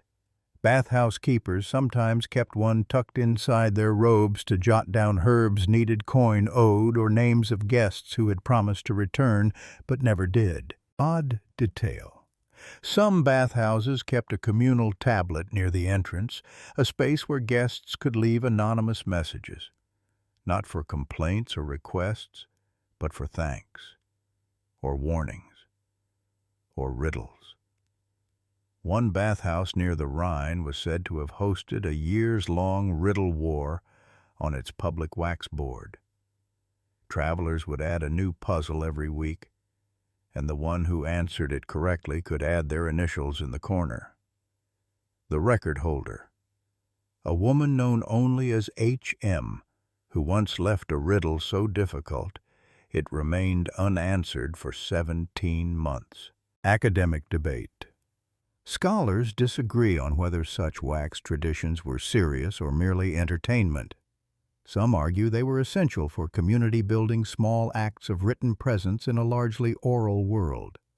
Others insist they were distractions tolerated but not valued. Yet in private journals and merchant logs you still find references like, "I saw your wax line," or "left you a question at the bath," hinting that these fleeting words left a mark far deeper than the wax they were pressed into. You step outside just before noon, tablet still in hand, walking without destination. You pass the market where someone's shouting about turnips that taste like apples. You pass the blacksmiths where sparks fly from an anvil like moths with purpose. You nod at a girl chalking something onto the side of a wall, too fast to read, too focused to interrupt. You find yourself by the bathhouse again, even though you hadn't planned to go. It looks different in the daylight, less secret, more honest. The herbs drying by the window have shifted in the wind, brushing against each other with a sound like whispers. You push the door open gently. It's quiet but not empty. There's someone already inside. A boy, maybe 10, maybe 12, sitting on the same bench where the traveler once sat. He looks up startled, then quickly lowers his eyes. "Didn't know anyone was here," he says, his voice too small for the room. You nod. He gestures to a bundle at his side, mint basil, something that looks suspiciously like grass. "My aunt said to bring herbs." You crouch beside him, take the bundle, and smell it. "Your aunt has good instincts," you say. He doesn't smile, but he doesn't leave either. You guide him through the preparation. You don't do it for him. You show him how to place the herbs near the steam, not in it. How to dip a cloth in warm water and wring it slowly, not in haste. How to let the scent rise without forcing it. He listens like someone who has never been allowed to before. When he finishes, he asks if he can sit for a while. You nod. He doesn't ask questions. He doesn't fidget. He just watches the steam curl upward as if trying to read the sky through it. You sit beside him, shoulder to shoulder, and let the silence stretch between you. Not because there's nothing to say, but because some things don't need saying. The boy sits so still, you forget he's there, until he shifts to rest his arms on his knees and says quietly, "Does the bathhouse always feel like this?" You glance at him. He's not looking for information. He's looking for confirmation that what he's feeling isn't strange, that the warmth in his chest and the stillness in his head mean something.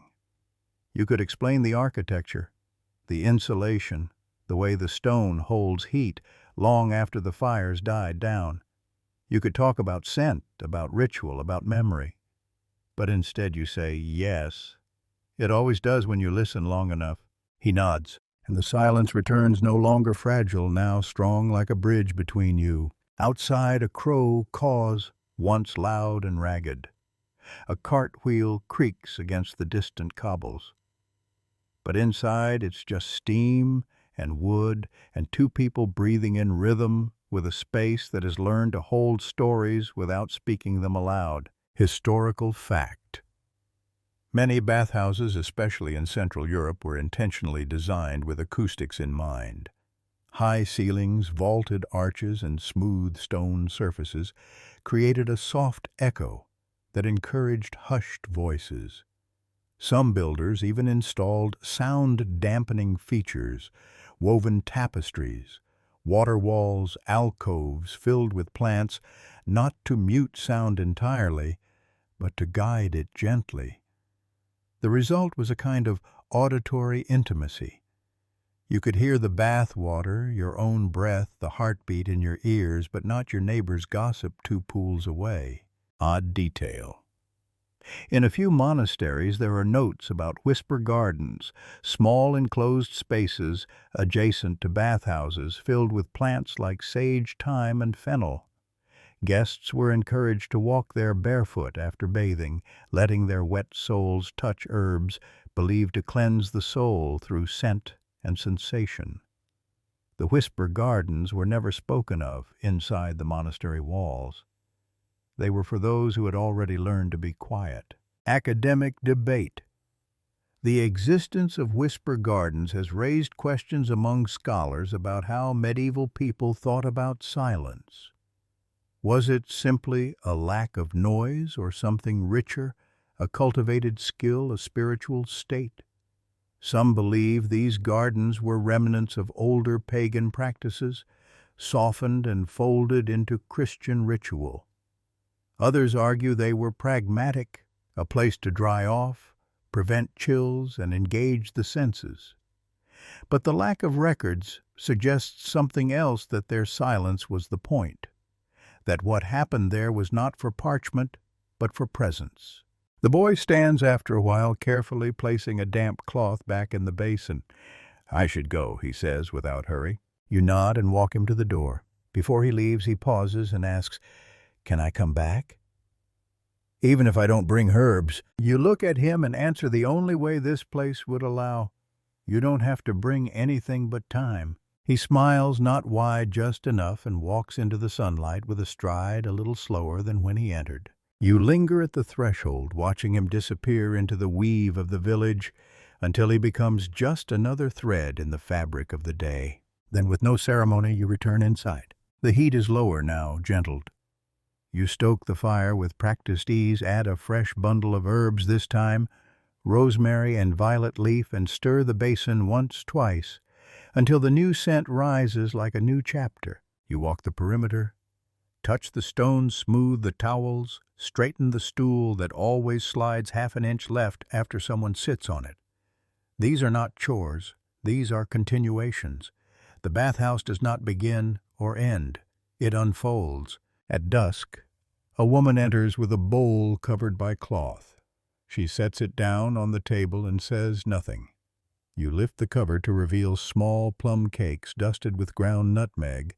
She doesn't stay, just nods and leaves the smell of warm fruit trailing after her like a shadow made of kindness. You pour yourself a small cup of tea and sit cross-legged by the fire. The room hums with a fullness you did not create, but are allowed to tend. One by one, you unwrap a cake, tear it in half, and place a piece on the empty bench beside you, not as offering, not as habit, just as acknowledgement. It remains untouched, but that's not the point. The point is that it's there, a gesture, a presence, a place held open. And in a world where so many things clamor to be seen, there is something sacred about a silence that doesn't have to shout to be heard. The light dims. The herbs wilt gently in the heat, and the wax tablet you left on the shelf begins to bend at the edges, curling like a sleeping hand.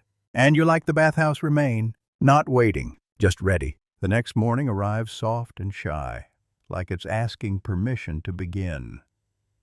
Dew clings to the window ledge, each droplet, a tiny lens refracting the blue of early sky. You rise slowly, the weight of the day not yet on your shoulders. No sound yet from the village. No footsteps, no firewood being split, not even a chicken asserting its right to interrupt silence. Just the hush of a day still in its wrapping.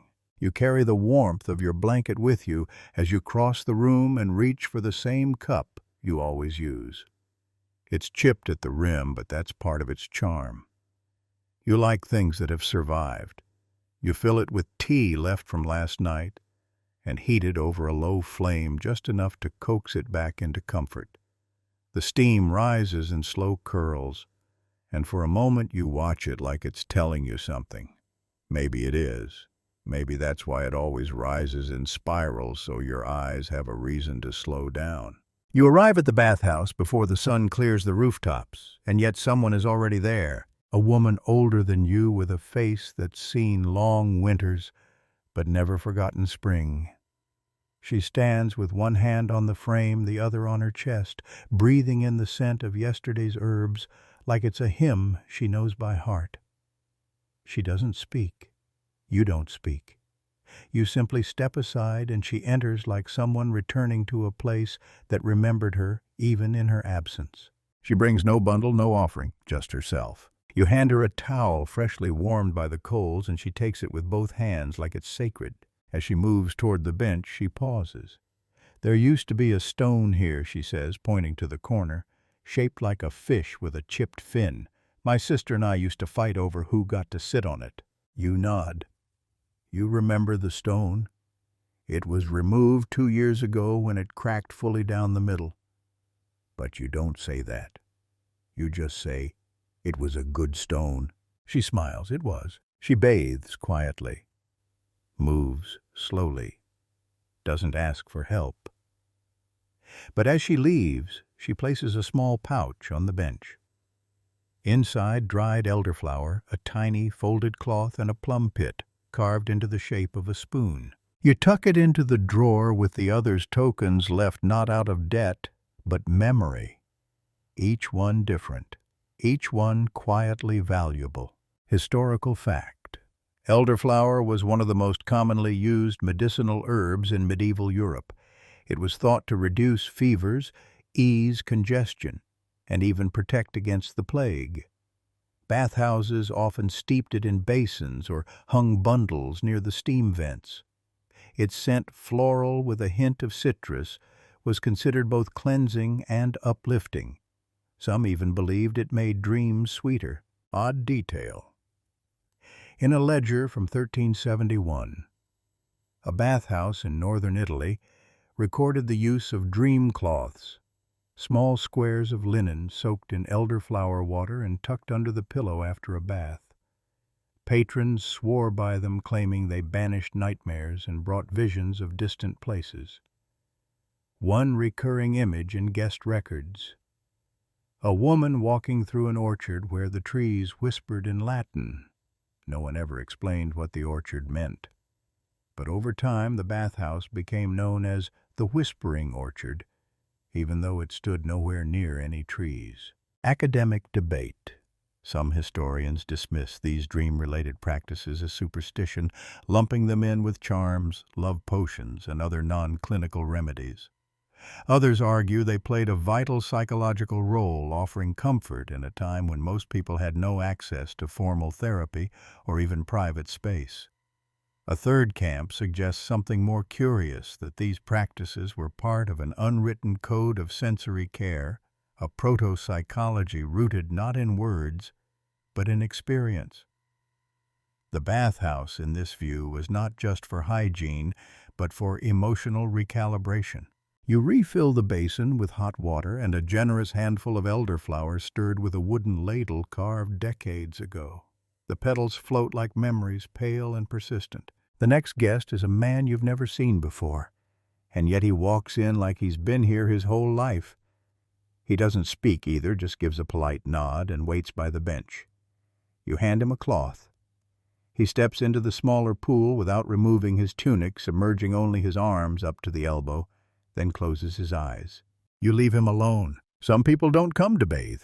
They come to leave something behind. He stays less than 10 minutes. When he leaves, he places a sprig of rosemary on the edge of the water. You don't move it. You don't need to. It belongs. By late afternoon, the bathhouse smells like warmth and earth and 1,000 stories held in steam. You open the back window just enough to let in the scent of wild garlic from the hill behind the house. It mingles with the elderflower and mint, forming a new note, something unnameable but familiar. You sit by the coals and unwrap one of the plum cakes from 2 days ago. It's drier now, but still sweet.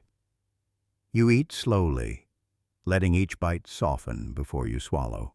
And as the shadows stretch and the floorboards creak with evening air, you press your hands together in your lap and think not of the guests, not of the bathhouse, but of the small carved spoon. Not because it's beautiful, not because it's rare, but because someone once held it and said, "This is what I leave behind," and you were there to receive it. That evening, you don't light the lanterns right away. You let dusk settle naturally into the corners of the bathhouse the way water finds the low places without force. The twilight makes the steam look different, thicker, slower touched by shadow. You sit on the floor beside the smallest pool, your legs folded, arms loose, and let your eyes drift. Not to sleep, but to rest from seeing. You hear the latch click softly and glance toward the door. It's a girl this time. Young, maybe 12, barefoot, her braids slightly crooked as though she'd done it herself without a mirror. She carries a bundle wrapped in a faded shawl and walks with the careful defiance of someone told not to come, but who came anyway. You stand, offer a nod, and take her bundle without question. Inside are 3 things: a tiny jar of honey, a strip of old linen dyed blue, and a single feather pale pink and too soft to be from anything local. You raise an eyebrow. She shrugs. It felt right. You smile. That's reason enough. You guide her to the bench. She sits and dips her feet in the water, watching the ripples spread outward like thoughts she hasn't voiced yet.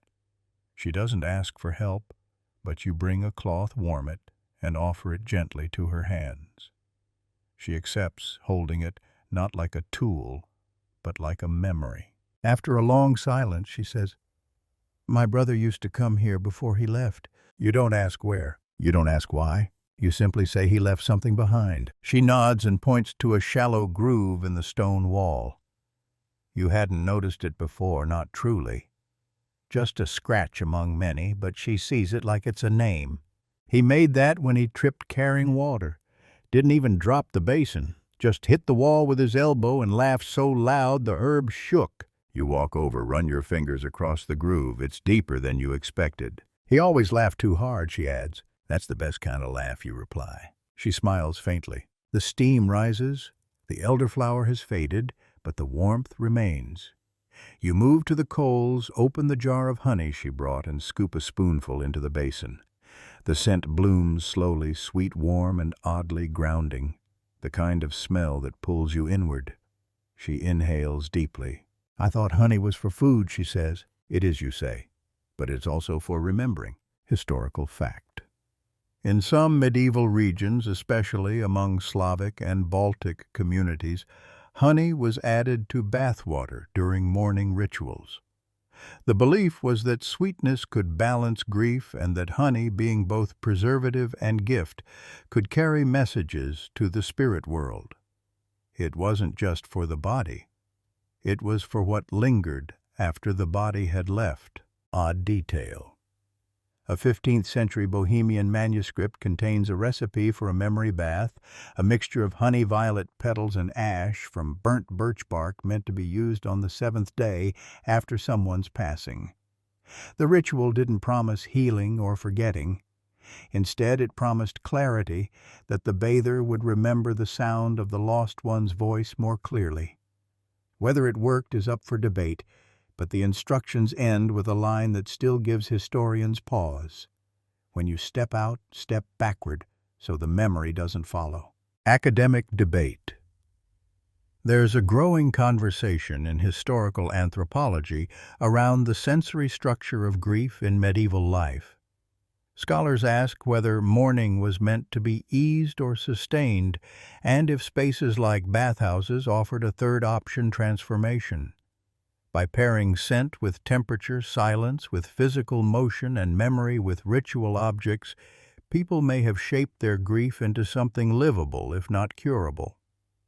Were these acts emotional medicine or cultural storytelling? The field still wrestles with the line between practical care and poetic survival. You hand the girl a cup of warm water, sweetened with a drop of her own honey.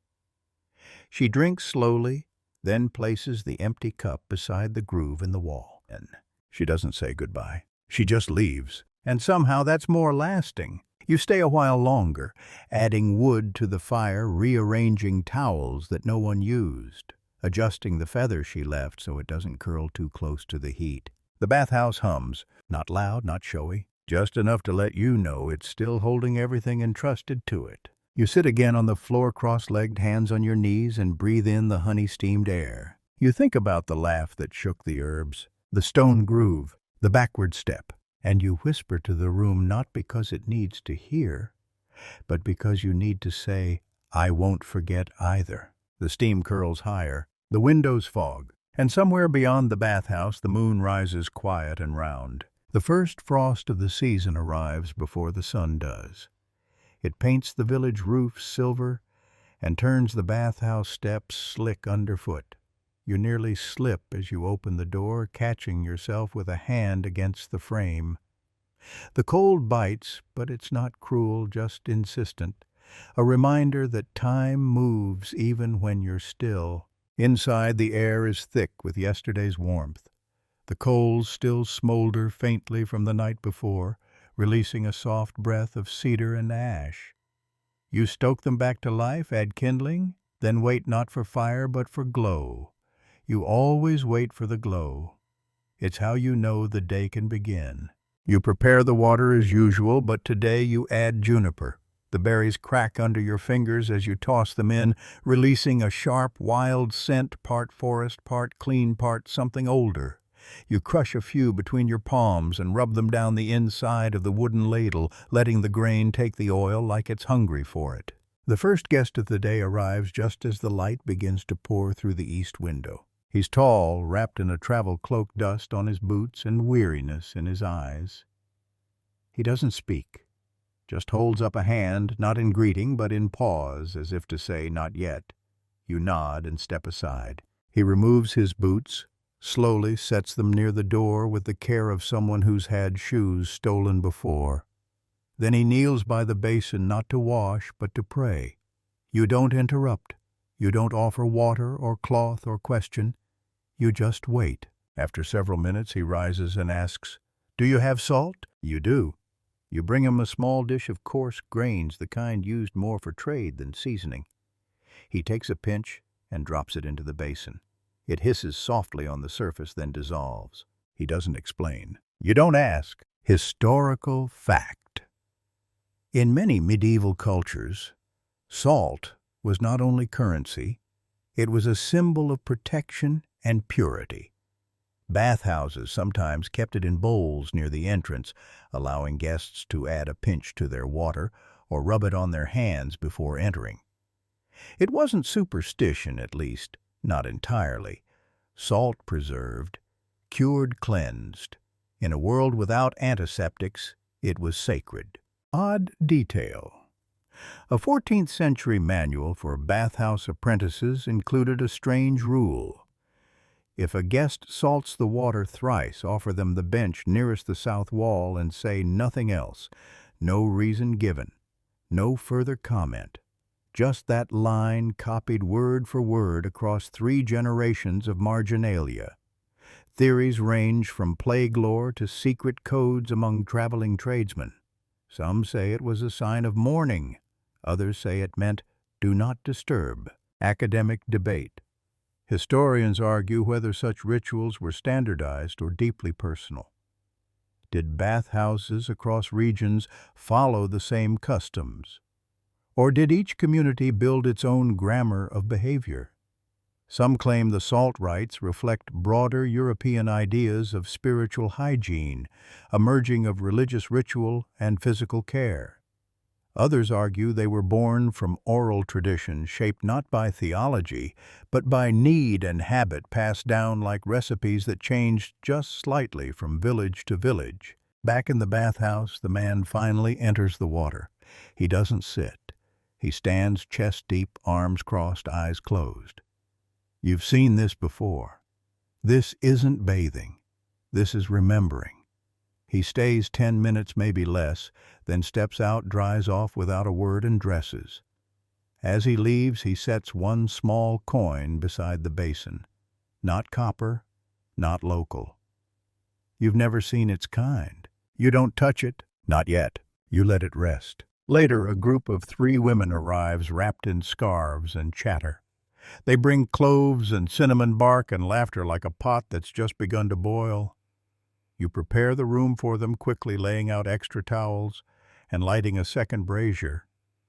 They soak their feet while trading stories, each one wilder than the last goats that climbed onto roofs.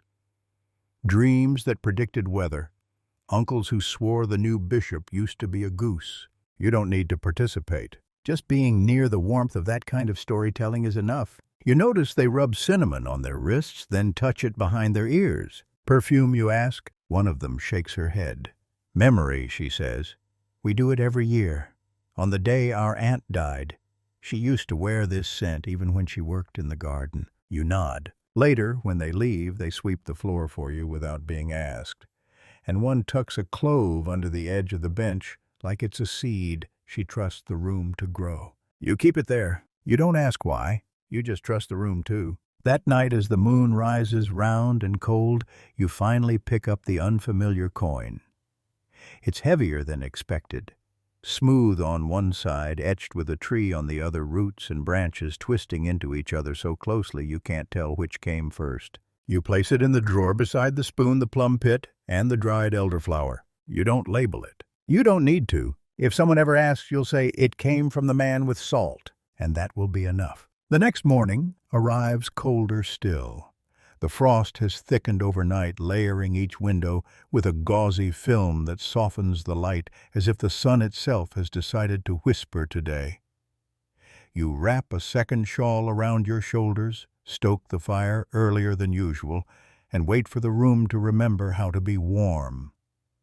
The juniper from yesterday still clings faintly to the walls, but it's quieter now, faded like a dream you can't quite retell. You open the back window a crack to let in the scent of pine from the hillside. The cold breathes in and immediately curls upward, startled by the heat of the coals.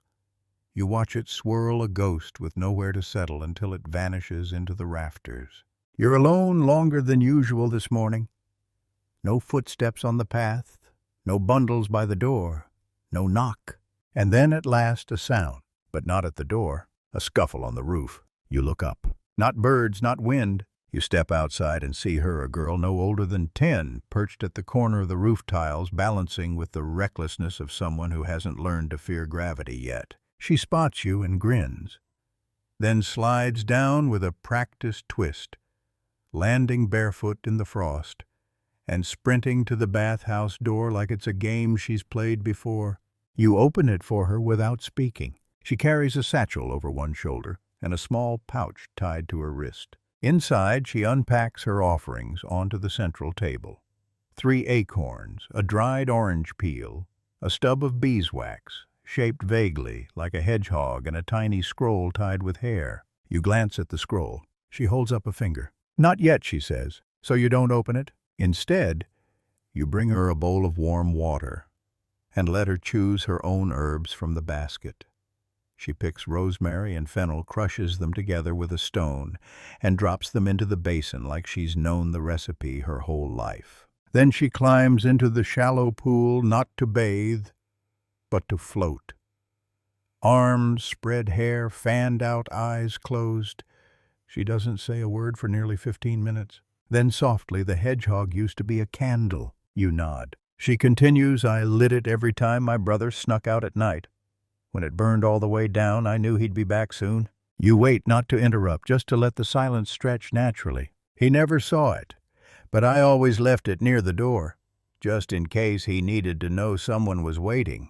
You think about the coin with the tree, about the salt, about the carved spoon. You're a good watcher, you say. She shrugs as if unsure whether to take it as a compliment or a job description. Historical fact. Children in medieval villages were often entrusted with symbolic roles in domestic rituals, watching candles turning bread, feeding animals first at mealtimes. These tasks were small but held spiritual significance. Watching a candle burn, for instance, wasn't just about timekeeping, it was a vigil, a practice of patience, an act of quiet love. Odd detail. In a 12th century French letter between sisters, one writes about a candle child, a family tradition in which the youngest sibling was assigned a beeswax figure to tend during illness or absence. The child would light the wax when praying for someone's return, then carry the melted stub to the doorstep as a kind of beacon. In the letter, the elder sister writes, You kept the wax lit for father. He never knew, but I did. I saw it in your fingers. Academic debate. Scholars have recently begun exploring these small domestic acts as a form of folk psychology gestures that allowed children to participate in grief, hope, and memory without the language adults often use to contain such emotions. Were these rituals superstitions, or were they an early intuitive form of emotional resilience building? The line between play and prayer in medieval childhood remains a blurry, fascinating space. Back in the bathhouse, the girl steps out, dries off, and hands you the scroll. You open it slowly. Inside, a single line scrawled in careful but uneven script, If I forget, you remember. You fold the parchment and place it inside the drawer with the others. The feather, the spoon, the coin. The wax hedgehog she tucks into the wall niche near the basin. You do not move it. At sunset, just before you close for the night, you notice something strange. A faint glow from the hedgehog. Not light, not fire. Just warmth. Residual. Remembered. You close the windows, douse the coals, and take one last look around. Nothing out of place. And yet everything touched. The bathhouse has held many things, steam, silence, salt, story. But tonight it holds something different. The quiet weight of being trusted with memory. And you feel it. Not as burden, but as invitation. You wake to wind. Not the soft kind that rustles reeds or whispers through half-shut shutters, but the kind that announces itself with purpose, pressing against the bathhouse walls, like it's testing the frame for weaknesses. You pull the blanket tighter and sit for a moment at the edge of your cot, listening. Something in the rhythm of that wind feels expectant, as though the air itself is about to change direction. You breathe in through your nose, tasting wood smoke and moss. The storm hasn't arrived, but it's near. The path to the bathhouse is littered with snapped twigs and a single child's mitten damp from the night and caught on a thorn bush. You rescue it and place it on the bench outside the door just in case someone remembers where they left it. You always do this, gather forgotten things. Not because you expect anyone to return, but because you believe they should have the option. Inside, the fire is slow to catch, but it catches. You add extra logs just in case today's guests bring cold that clings to the bone. You warm towels by the brazier, not in stacks, but laid out one by one like sunbathers waiting their turn.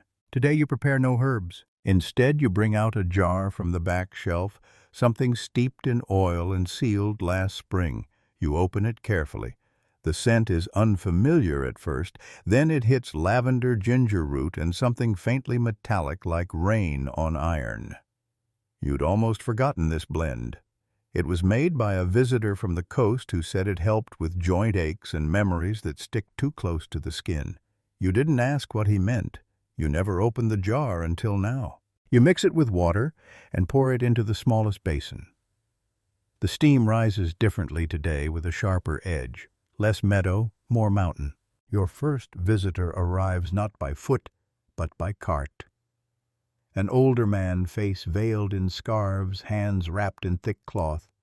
He moves like someone who knows exactly how much pain he can carry in each step. He doesn't look at you directly, but nods in acknowledgement, brief and respectful.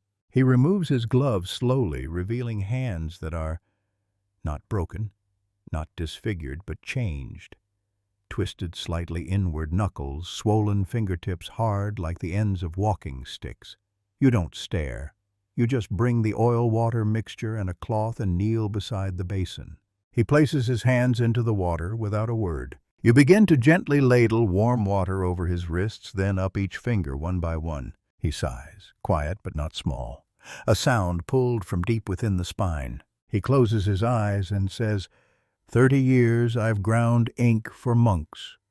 Every scroll, every script, every holy thing passed through these hands. You don't speak, he continues, and not one of them ever asked how I held the stone. You run the cloth gently over his palm. He doesn't flinch. Historical fact.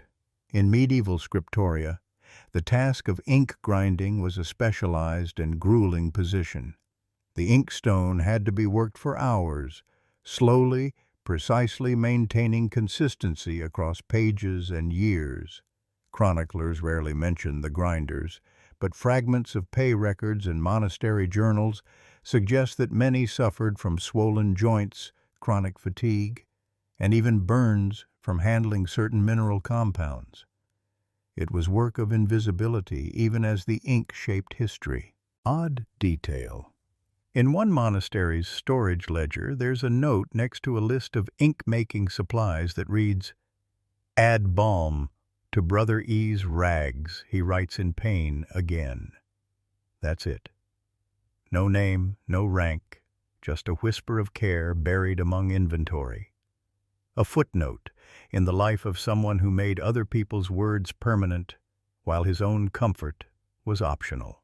Academic debate scholars argue over how much agency ink makers and scribes had in shaping texts. Were they merely tools of the church or subtle editors who inserted corrections and glosses without attribution? Some believe the repetition of writing holy words had a meditative, even mystical effect on scribes. Others argue that such labor was exploitative spiritually, framed to mask physical toll. The hands that made saints' stories legible, did they believe them or simply endure them? Back in the bathhouse, the man lifts his hands from the water and studies them, palms up, fingers open. "I can't hold a pen anymore," he says, "but I still remember every letter." You nod. "I remember their feel." He dries his hands himself, slow and deliberate, then rises. At the door he turns. "If you ever see a scroll signed in umbra scriptor, that was me. All of them, even the ones that lie." You place a hand over your heart. He nods once and steps into the wind. Later you find his gloves folded carefully on the bench, forgotten or perhaps left on purpose. You place them in the drawer. Not with the coin, not with the feather, but beside the small jar of balm you never throw out. Outside the sky darkens early. Inside the steam holds firm. And the words you never wrote settle across your shoulders like a borrowed cloak. You never knew the scribe, but you remember his hands, and somehow that's enough. The wind keeps rising, but you've stopped noticing the noise. You've learned to listen through it to what's underneath. Today it sounds like someone humming far off, like a song you almost recognize but can't place. Maybe it's just the bathhouse settling, or maybe it's something else entirely.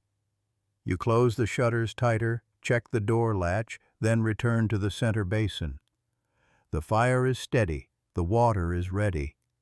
You don't know who will come next, but the room already feels like it's preparing. Just before midday, a woman arrives wearing a shawl that seems made of threadbare silence. She doesn't speak as you open the door, just lifts her eyes and nods. Her face is pale, not sickly, but weathered in a way that comes from long nights and heavy thinking. You recognize the way she stands. It's not rest she seeks. It's pause. A breath between lives. She carries no offering, only a pouch at her hip and a single sprig of something tucked into her braid yarrow, if you're not mistaken. You point toward the bench gesture, toward the basin, but she stops you. "No basin," she says quietly, "just steam. You understand, some days aren't meant for water." You guide her to the bench near the farthest brazier, where the heat is most even and the steam rises in slow sheets. You add more coals, then sprinkle a handful of crushed rosemary and mint across them. The scent rises immediately sharp and sweet, curling toward her face as she closes her eyes. She doesn't move, just breathes. You sit across from her not too close and say nothing. Eventually she opens one eye and murmurs, "I used to come here, a long time ago, with someone who's gone now." You nod, not to agree, but to say, "I'm here." He liked the quiet. Said it was the only place he could hear his own thoughts without having to share them. You smile faintly. Now I think he just didn't want anyone to hear what he was thinking. She lets out a soft laugh, the kind that lifts something from the chest. Historical fact. In some medieval communities, bathhouses weren't just places of cleansing. They were among the few spaces where emotional privacy was semi-permitted. Unlike churches or markets or halls, the bathhouse allowed space for silence, for solitude, even among others, especially for women who had few places to be alone in public. The bathhouse was a pause between chores, between roles, between what they were expected to carry and what they longed to set down. Odd detail. A 13th century poem written in the voice of a widow describes how she returned to the bathhouse once a week after her husband died, not to bathe, but to sit on the same bench he once used. She left behind a single almond each time so his ghost could snack while I borrowed the silence. No record exists of who she was, but someone copied the poem 5 times across a century. Academic debate. Historians continue to argue whether bathhouses functioned as emotional sanctuaries or simply utilitarian hubs. Were they truly spaces of healing or just gaps in the daily schedule dressed up in steam and folklore? Some believe the gendered design of bathhouses, separate hours, separate customs, created a kind of hidden emotional economy, especially among women. Others counter that this interpretation risks romanticizing spaces that were often uncomfortable, surveilled, and far from private.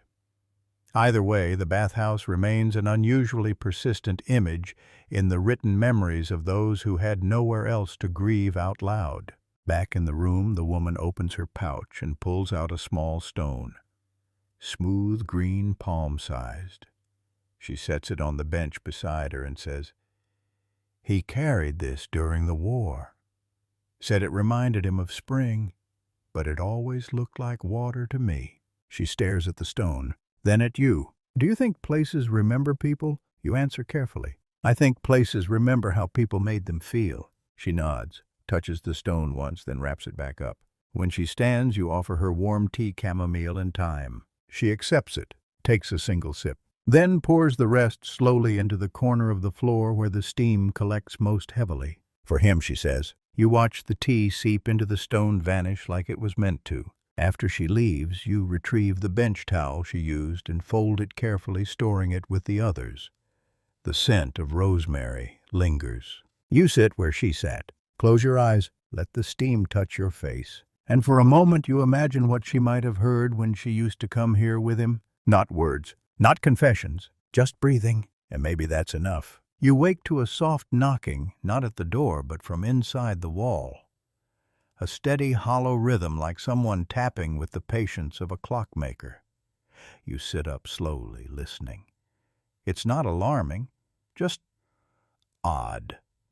As if the bathhouse itself is testing its memory.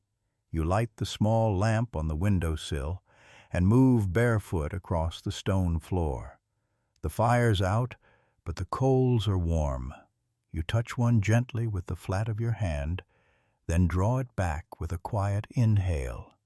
It hums like something recently remembered. You prepare the room as usual, but with a strange sense of expectancy. You add thyme to the brazier, not just for scent, but because it sharpens the air. You open the drawer and remove a small woven bag untouched for months. Inside 4 dried lemon peels, 3 pine seeds, and a scrap of parchment that reads, "He arrives with mist." You don't recall who left it, but today it feels relevant. Mid-morning, a man arrives wrapped in a cloak of oilskin, shiny, rain-beaded, humming with the scent of river water and iron tools. His boots squelch as he steps inside. He removes his hood slowly, revealing a face half-shadowed by a beard that seems grown more for protection than style. His eyes scan the room not with suspicion, but like he's measuring it against memory. "Has it changed, you ask quietly?" "No," he says, shrugging off the cloak, "but I have." He doesn't speak again for a while.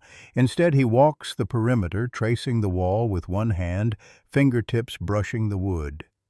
He pauses near the brazier, closes his eyes, then finally says, "My father used to scrub his hands raw before entering. Said the bathhouse was cleaner than church." You chuckle, nodding. He sits and removes a small wooden box from inside his cloak. It's oiled, carved, and bound with a leather strap.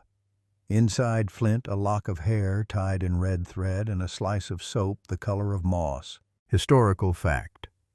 Soap making in medieval times was a revered skill, though rarely glamorous. It involved animal fats, wood ash, lime, and sometimes herbs or urine to increase potency. In many towns, soap was made in a designated corner of the bathhouse compound, not just for sanitation, but because it was a craft believed to benefit from heat and humidity. Good soap was prized not only for cleansing, but as a gift of goodwill, affection, or apology. Odd detail. In some regions, soap makers stamped their wares with personal symbols, much like potters did. One surviving soap remnant from 14th century Spain bears a carved goose wearing a crown. No records explain why. Was it a signature, a joke, or perhaps a local tale long since forgotten? What we do know, soap could carry stories even when language failed. Academic debate. There's increasing interest in the emotional labor behind medieval hygiene. Was bathing a communal act of vulnerability, a spiritual practice, or a rare expression of agency in tightly controlled lives? Some scholars argue bathhouses were radical spaces of temporary equality, where rich and poor, young and old, sat side by side, stripped of armor, both literal and social. Others say this is over-romanticized, pointing out the heavy regulation and surveillance that often accompanied public washing spaces. The truth, as usual, likely sits somewhere damp and complicated in between. Back in the room, the man unwraps the moss-colored soap and asks if he may use the south basin, the cold one. You nod. He kneels beside it, not stepping in but kneeling as if to pray. Then with great care he breaks the soap in half. One piece he sets on the rim. The other he begins rubbing between his palms, slowly, methodically, like he's grinding away a memory too stubborn to be left alone. As the lather builds, you see his hands calloused strong but trembling slightly. He dips them in rinses and begins again. After the third cycle, he says, "I used this when I buried my brother." You sit beside him, not close, not far. He hated soap, said it made people forget the dirt that made them. You say nothing. He was wrong, the man adds, rinsing once more. Soap doesn't erase dirt. It just makes it easier to live with. When he finishes, he stands, dries, and wraps the remaining half of the soap in a cloth. Then, as he opens the door to leave, he pauses. He looks back at the room, the basin, the low fire, then says almost to himself, same place, different silence. You watch him vanish into the gray daylight, and you sit for a moment longer, listening again to the wall. The tapping has stopped, but now the room feels full not of sound but of something softer, a kind of clean that isn't about surface, but memory. You spend the afternoon airing out the bathhouse, letting the wind slip between the slats and stir the corners where steam tends to linger. The scent of mossy soap is still faint in the air, clinging to the edges of the cedar walls. You don't mind.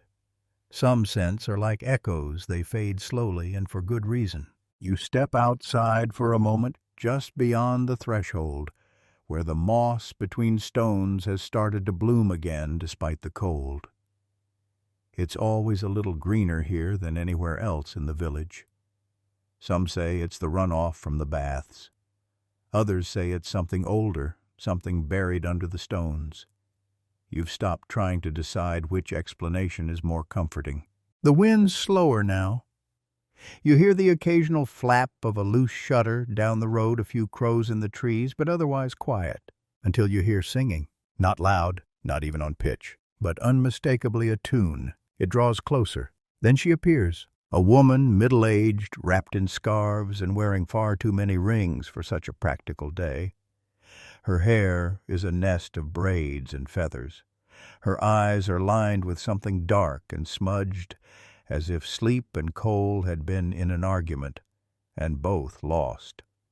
She waves at you before she even reaches the door. "I've been walking in circles," she announces, stepping over the threshold. "But I told myself, if I find the bathhouse today, it means the gods owe me an answer." Oh. You blink. She shrugs off her coat like it insulted her, then begins unwrapping the layers underneath. You ask her if she'd like warm or cold. "Both," she replies. In that order, like regret and forgiveness. You prepare 2 basins, one hot and infused with elderflower, the other drawn fresh and cool from the underground well.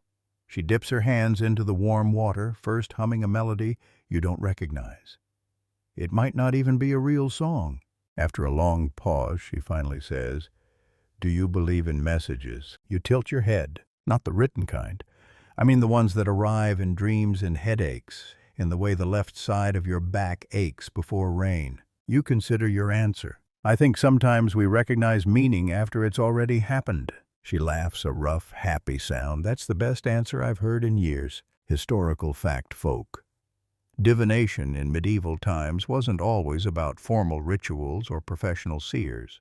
Many villagers believed in signs of the body aches, twitches, hair falling out at the wrong time of month as indications of something spiritual, emotional, or impending. These somatic signs were recorded in almanacs and household journals alongside more formal predictions like moon phases or saint feast days. For many, the body was a tool of interpretation, just as valid as a relic or a star chart. Odd detail. A preserved 15th century herb book from the Rhineland includes a margin note that simply reads, "If your left eye stings at dawn, expect either rain or betrayal. Cleanse with nettle water." There is no further clarification. We don't know if it was a proverb, a superstition, or just very specific trauma, but it speaks to the deeply personal ways people read their lives for clues. Academic debate. Some historians argue that such practices were empowering, giving ordinary people frameworks to understand their suffering, build emotional narratives, or even exert control. Others argue that it fostered fear, placing too much weight on coincidence, and creating anxiety cycles that worsened mental and physical health.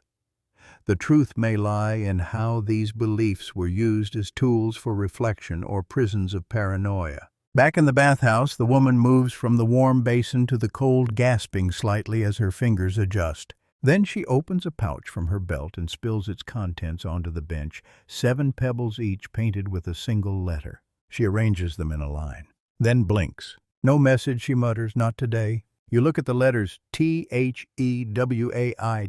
She scoffs. The wait. Wait for what?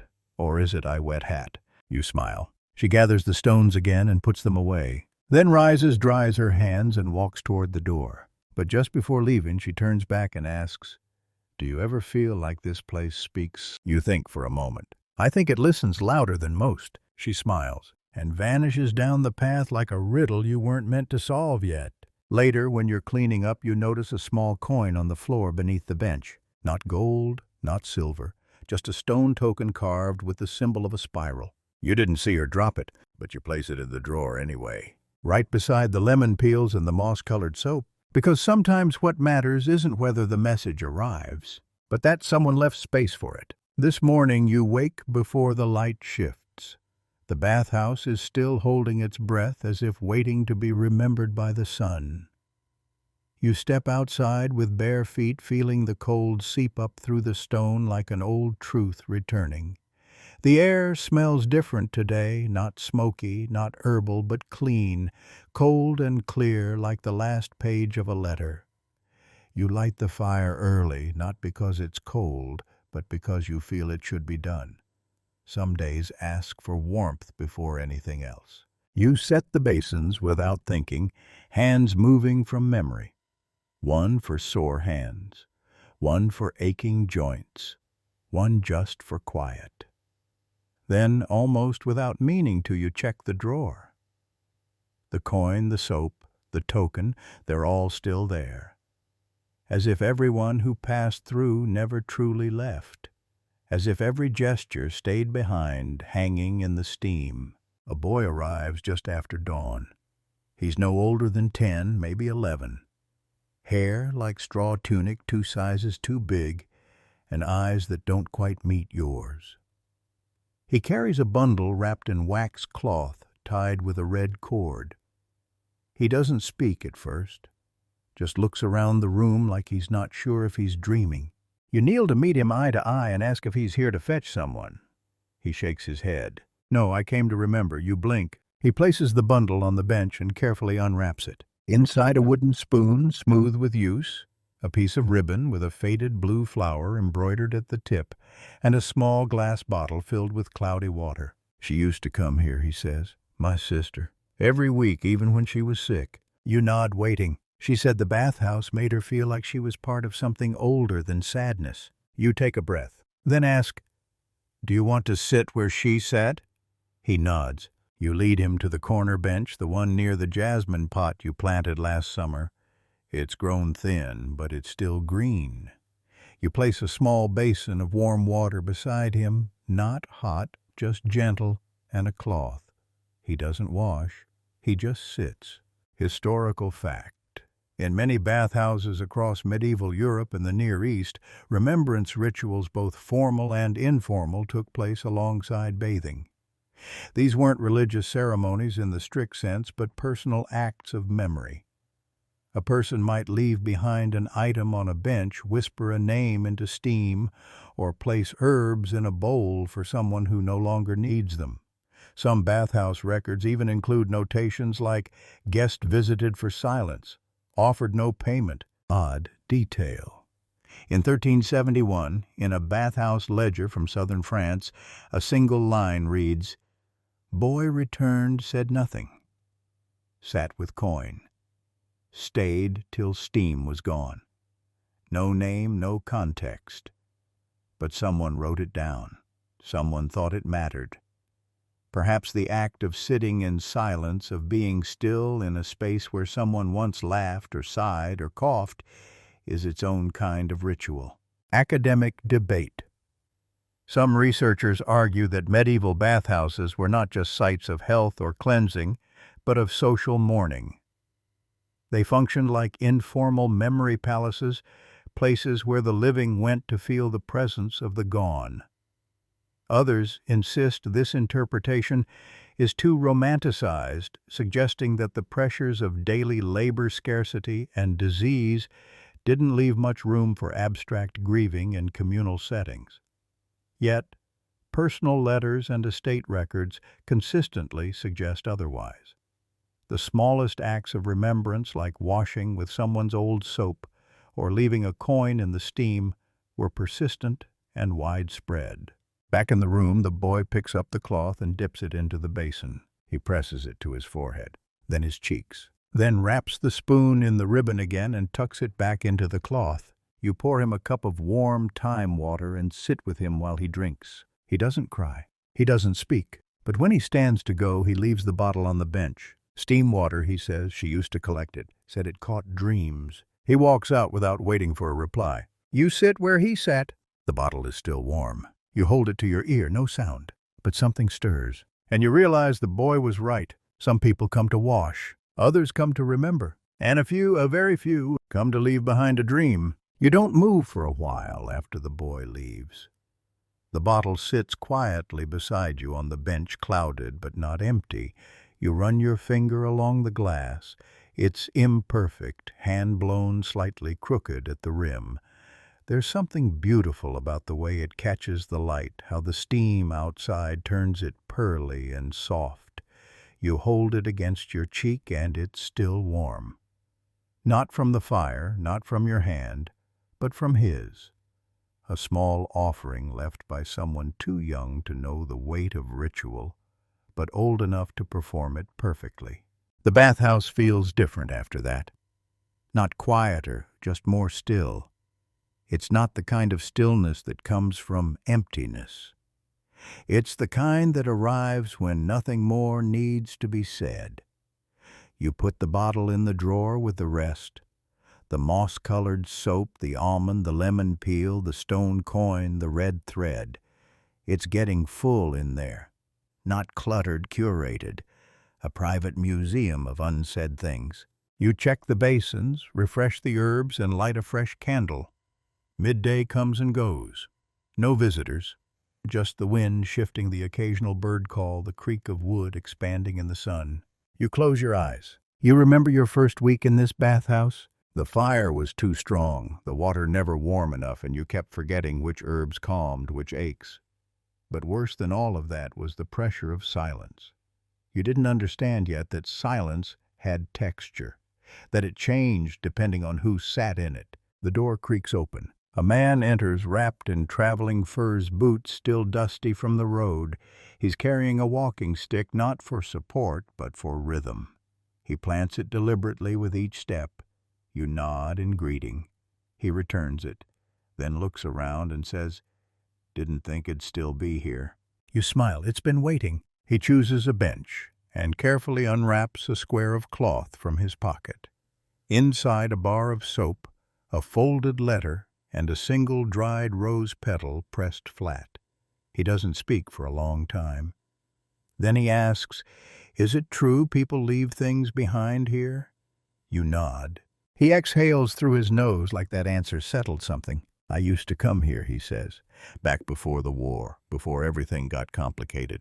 He doesn't elaborate. You don't ask. "I got this letter last winter," he continues, "from a friend. She used to wash in this bathhouse. Same bench every week like clockwork. Then she left town, got married, moved west. The letter was short. Just said, 'If you're still around, the bathhouse will remember me.'" He unfolds the paper. The handwriting is careful but smudged in places. He doesn't read it aloud, just sets it on the bench beside him. Then he picks up the soap and rubs it between his hands, slowly letting the scent rise, lavender and something slightly metallic. "She made this," he says. "Said it smelled like old dreams." You bring him warm water. He dips his hands in, then lifts them out and watches the droplets slide down his wrists. "I don't need to wash," he says. "I just needed to see if she was right." You glance at the bench. The letter hasn't moved, but the room feels fuller. Historical fact. Soap making was often a domestic skill passed down between women, particularly for medicinal or ceremonial use. Recipes were recorded in family books collections that included prayers, remedies, and food instructions.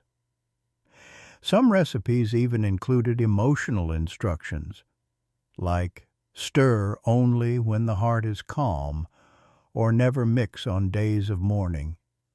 It wasn't just about ingredients. It was about intention. The belief was that soap carried not just scent, but sentiment. Odd detail. A surviving soap recipe from 1422 includes an instruction to place a sprig of rue under the cauldron to keep away lies. The author wrote, "No soap made in anger will clean what matters." It's unclear whether this was superstition, metaphor, or practical chemistry. But the belief in emotional transference through objects was deeply embedded in many medieval households. Academic debate. Scholars still argue whether such beliefs were symbolic or sincerely magical. Some say these rituals reflect women's coded resistance, the only power they could control in restricted households. Others see it as the natural blending of spiritual and domestic life in medieval times, where the line between the sacred and the everyday was porous. Regardless, these rituals shaped how people related to tools, objects, and to one another. Back in the bathhouse, the man wraps up the soap and letter again. Then, without prompting, he tucks the rose petal behind the bench's backrest. It sits there small and dry, almost invisible. But you notice. So does the room. He thanks you. And just before leaving, he says if she comes back, tell her I remembered. You don't ask who. You won't need to. You sit for a long time after he's gone. The steam curls upward like a sigh. You don't touch the letter or the petal. You simply light another candle and leave the door open a while longer, because someone might be coming back, or not. But either way, the bathhouse remembers. The final morning begins the same way it always does, with steam curling from the brazier, a whisper of rosemary in the air, and light slanting across the tiles, like a promise too old to break. But something is different today. Not wrong, not loud, just final. As if the room has taken one deep breath and now waits perfectly still for whatever is supposed to come next. You tidy the benches with care. The cushions are plumped. The stone basins gleam. The bundle of cedar bark, always tucked near the stove, releases its clean, sweet scent. You refill the tea jar with chamomile and mint and set it quietly near the corner table, even though no one has asked for it in weeks. Then you walk the perimeter of the bathhouse, slowly touching the wall where hands have touched before. You pause at the window where the light bends around the same curve of wood it's followed for decades. There's dust in the corners, but it glows. At mid-morning, a familiar figure steps inside. She's old now, hair fully silver, eyes sharp but sunken, wrapped in a cloak that smells faintly of cloves and ink. You've seen her before years ago. You don't remember her name, but she remembers yours. You've kept it well, she says, setting down her walking stick. Better than most temples. You smile and pour her a bowl of warm water. She removes her gloves carefully, revealing hands lined like riverbeds. She doesn't reach for the water. Not yet.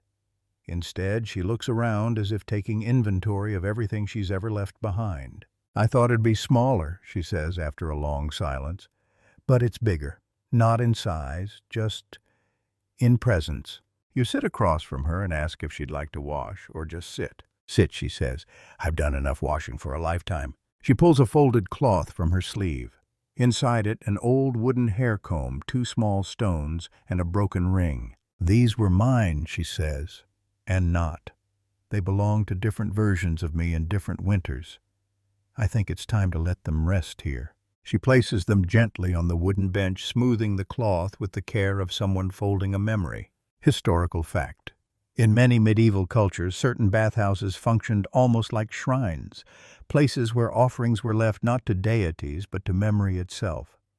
Items like combs, ribbons, small carved tokens, and even broken jewelry were tucked into crevices, drawers, or buried beneath the benches. Sometimes they marked milestones, other times they asked for peace. Local bathhouse keepers often acted as quiet caretakers of these mementos, understanding their role as more than just custodians of water and heat. Odd detail. In one 15th century Hungarian bathhouse ledger, a line notes, "Received 1 comb, 1 tooth, and 1 whisper." All were left undisturbed. Scholars still argue over what 1 whisper meant. Some claim it referred to a phrase or vow said aloud and then released into steam. Others say it referred to actual breath-trapped warmth as offering. No one knows for sure, but the record was preserved. Was academic debate. The function of bathhouses as emotional repositories continues to challenge our understanding of public space in the medieval world. Were these places sacred secular or something in between? Some argue that the mingling of bodies made bathhouses inherently communal and secular. Others see the rituals, the offerings, and the deeply personal moments recorded in scattered ledgers and oral tradition as proof that these were temples of the everyday devoted not to saints, but to survival, healing, and remembering. The truth likely bubbles somewhere under the surface, shifting like steam with each retelling. Back in the bathhouse, the woman stands and walks slowly along the benches, stopping where the boy sat, where the man whispered, where the moss-colored soap was broken. She does not touch. She only watches. Then with effort, she lowers herself to the floor beside the fire, just close enough to feel the warmth. "You know," she says, "I used to think baths were about getting clean. But now I think they're about making space. For grief, for silence, for the next breath." You nod. And then finally she dips her fingers into the bowl you prepared, not to scrub, just to feel. She holds them there until the water cools, then dries her hands, presses her lips to the cloth-wrapped memories and hands them to you. "They're not mine anymore," she says. "They belong to the steam." And with that she stands, straightens her spine, and leaves without looking back. You place the cloth gently into the drawer with the others. You pause. Then you close it. For the first time, the bathhouse feels full. Not busy, not crowded. Just complete. Later that evening, after the sun has slipped behind the hills, and the last of the light has turned gold and blue, you light the lamps, one by one. The bathhouse glows like a lantern turned inward. Its warmth not meant to be seen from the outside, but to be held, kept close, known only to those who've stepped inside. You sweep the floor, not because it needs it, but because you always do.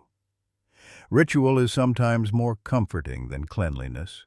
You adjust the cushions, you trim the wick, you refill the pot with lavender stems so old they crumble when touched. Still they release their scent.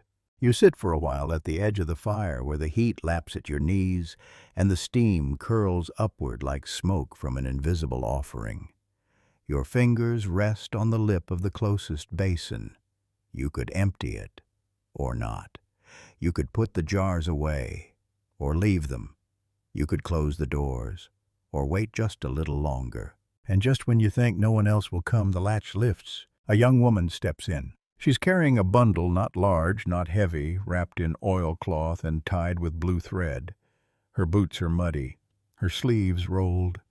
There's ash on her cheek, and a look in her eyes like she's forgotten how to sit still. She walks slowly, as if unsure whether she belongs here.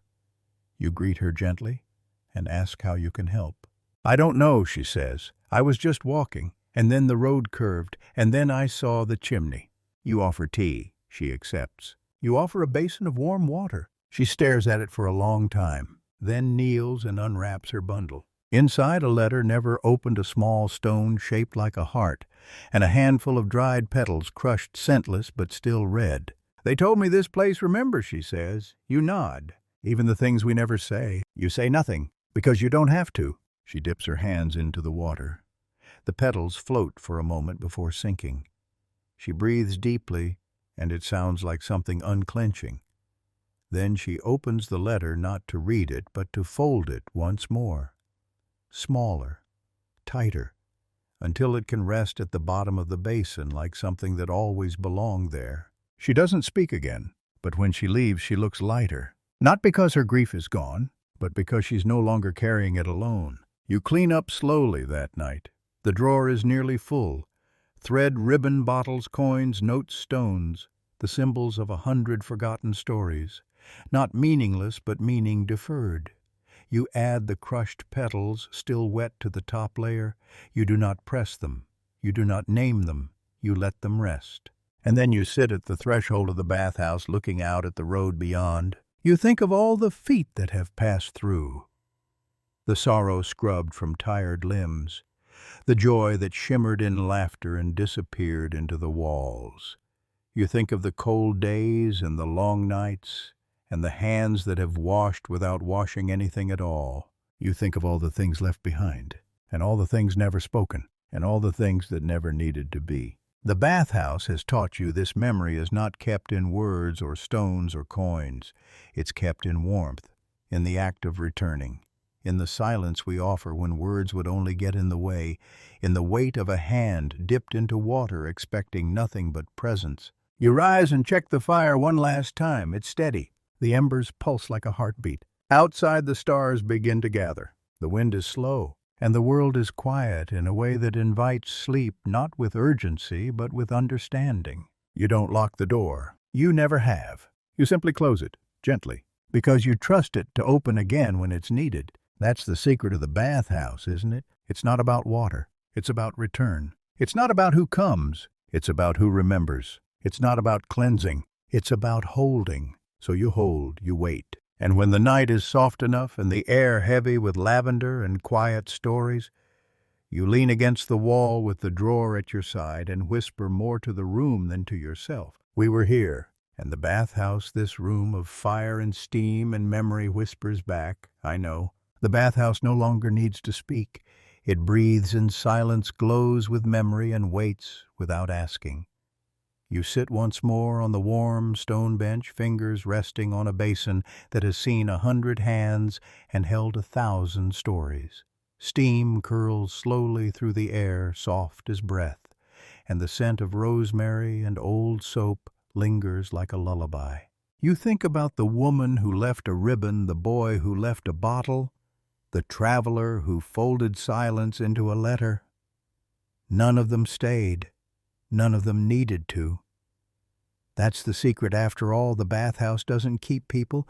It keeps their pauses, their partings, their quiet goodbyes. Somewhere outside, an owl calls once and then falls quiet. You close your eyes. The room doesn't vanish. It hums gently in your bones. You feel every brush of linen, every faded footprint, every warm breath caught in the mist above still water.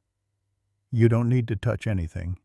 You've already touched enough. You smile because you know now. This was never just about bathing. It was about letting go softly. It was about making space for the unsaid. And now, as your own thoughts begin to float like steam, light and warm and untethered, you feel the last of the day slip from your shoulders. You're not heavy anymore. You're ready to rest. So let your breath settle. Let your hands go still, and let the quiet carry you gently into sleep. That's the story for this morning. You wake before the light shifts. The bathhouse is still holding its breath as if waiting to be remembered by the sun. You step outside with bare feet, feeling the cold seep up through the stone like an old truth returning. The air smells different today, not smoky, not herbal, but clean, cold and clear like the last page of a letter. You light the fire early, not because it's cold, but because you feel it should be done. Some days ask for warmth before anything else. You set the basins without thinking, hands moving from memory. One for sore hands, one for aching joints, one just for quiet. Then, almost without meaning to, you check the drawer. The coin, the soap, the token, they're all still there. As if everyone who passed through never truly left. As if every gesture stayed behind, hanging in the steam. A boy arrives just after dawn. He's no older than 10, maybe 11. Hair like straw tunic 2 sizes too big, and eyes that don't quite meet yours. He carries a bundle wrapped in wax cloth, tied with a red cord. He doesn't speak at first, just looks around the room like he's not sure if he's dreaming. You kneel to meet him eye to eye and ask if he's here to fetch someone. He shakes his head. No, I came to remember. You blink. He places the bundle on the bench and carefully unwraps it. Inside a wooden spoon, smooth with use, a piece of ribbon with a faded blue flower embroidered at the tip, and a small glass bottle filled with cloudy water. She used to come here, he says. My sister. Every week, even when she was sick. You nod, waiting. She said the bathhouse made her feel like she was part of something older than sadness. You take a breath. Then ask, do you want to sit where she sat? He nods. You lead him to the corner bench, the one near the jasmine pot you planted last summer. It's grown thin, but it's still green. You place a small basin of warm water beside him, not hot, just gentle, and a cloth. He doesn't wash, he just sits. Historical fact. In many bathhouses across medieval Europe and the Near East, remembrance rituals, both formal and informal, took place alongside bathing. These weren't religious ceremonies in the strict sense, but personal acts of memory. A person might leave behind an item on a bench, whisper a name into steam, or place herbs in a bowl for someone who no longer needs them. Some bathhouse records even include notations like "guest visited for silence," "offered no payment." Odd detail. In 1371, in a bathhouse ledger from southern France, a single line reads, "Boy returned, said nothing. Sat with coin. Stayed till steam was gone." No name, no context. But someone wrote it down. Someone thought it mattered. Perhaps the act of sitting in silence, of being still in a space where someone once laughed or sighed or coughed, is its own kind of ritual. Academic debate. Some researchers argue that medieval bathhouses were not just sites of health or cleansing, but of social mourning. They functioned like informal memory palaces, places where the living went to feel the presence of the gone. Others insist this interpretation is too romanticized, suggesting that the pressures of daily labor scarcity and disease didn't leave much room for abstract grieving in communal settings. Yet, personal letters and estate records consistently suggest otherwise. The smallest acts of remembrance, like washing with someone's old soap or leaving a coin in the steam, were persistent and widespread. Back in the room, the boy picks up the cloth and dips it into the basin. He presses it to his forehead, then his cheeks, then wraps the spoon in the ribbon again and tucks it back into the cloth. You pour him a cup of warm thyme water and sit with him while he drinks. He doesn't cry. He doesn't speak. But when he stands to go, he leaves the bottle on the bench. Steam water, he says, she used to collect it, said it caught dreams. He walks out without waiting for a reply. You sit where he sat. The bottle is still warm. You hold it to your ear, no sound. But something stirs. And you realize the boy was right. Some people come to wash. Others come to remember. And a very few, come to leave behind a dream. You don't move for a while after the boy leaves. The bottle sits quietly beside you on the bench, clouded but not empty. You run your finger along the glass. It's imperfect, hand-blown, slightly crooked at the rim. There's something beautiful about the way it catches the light, how the steam outside turns it pearly and soft. You hold it against your cheek and it's still warm.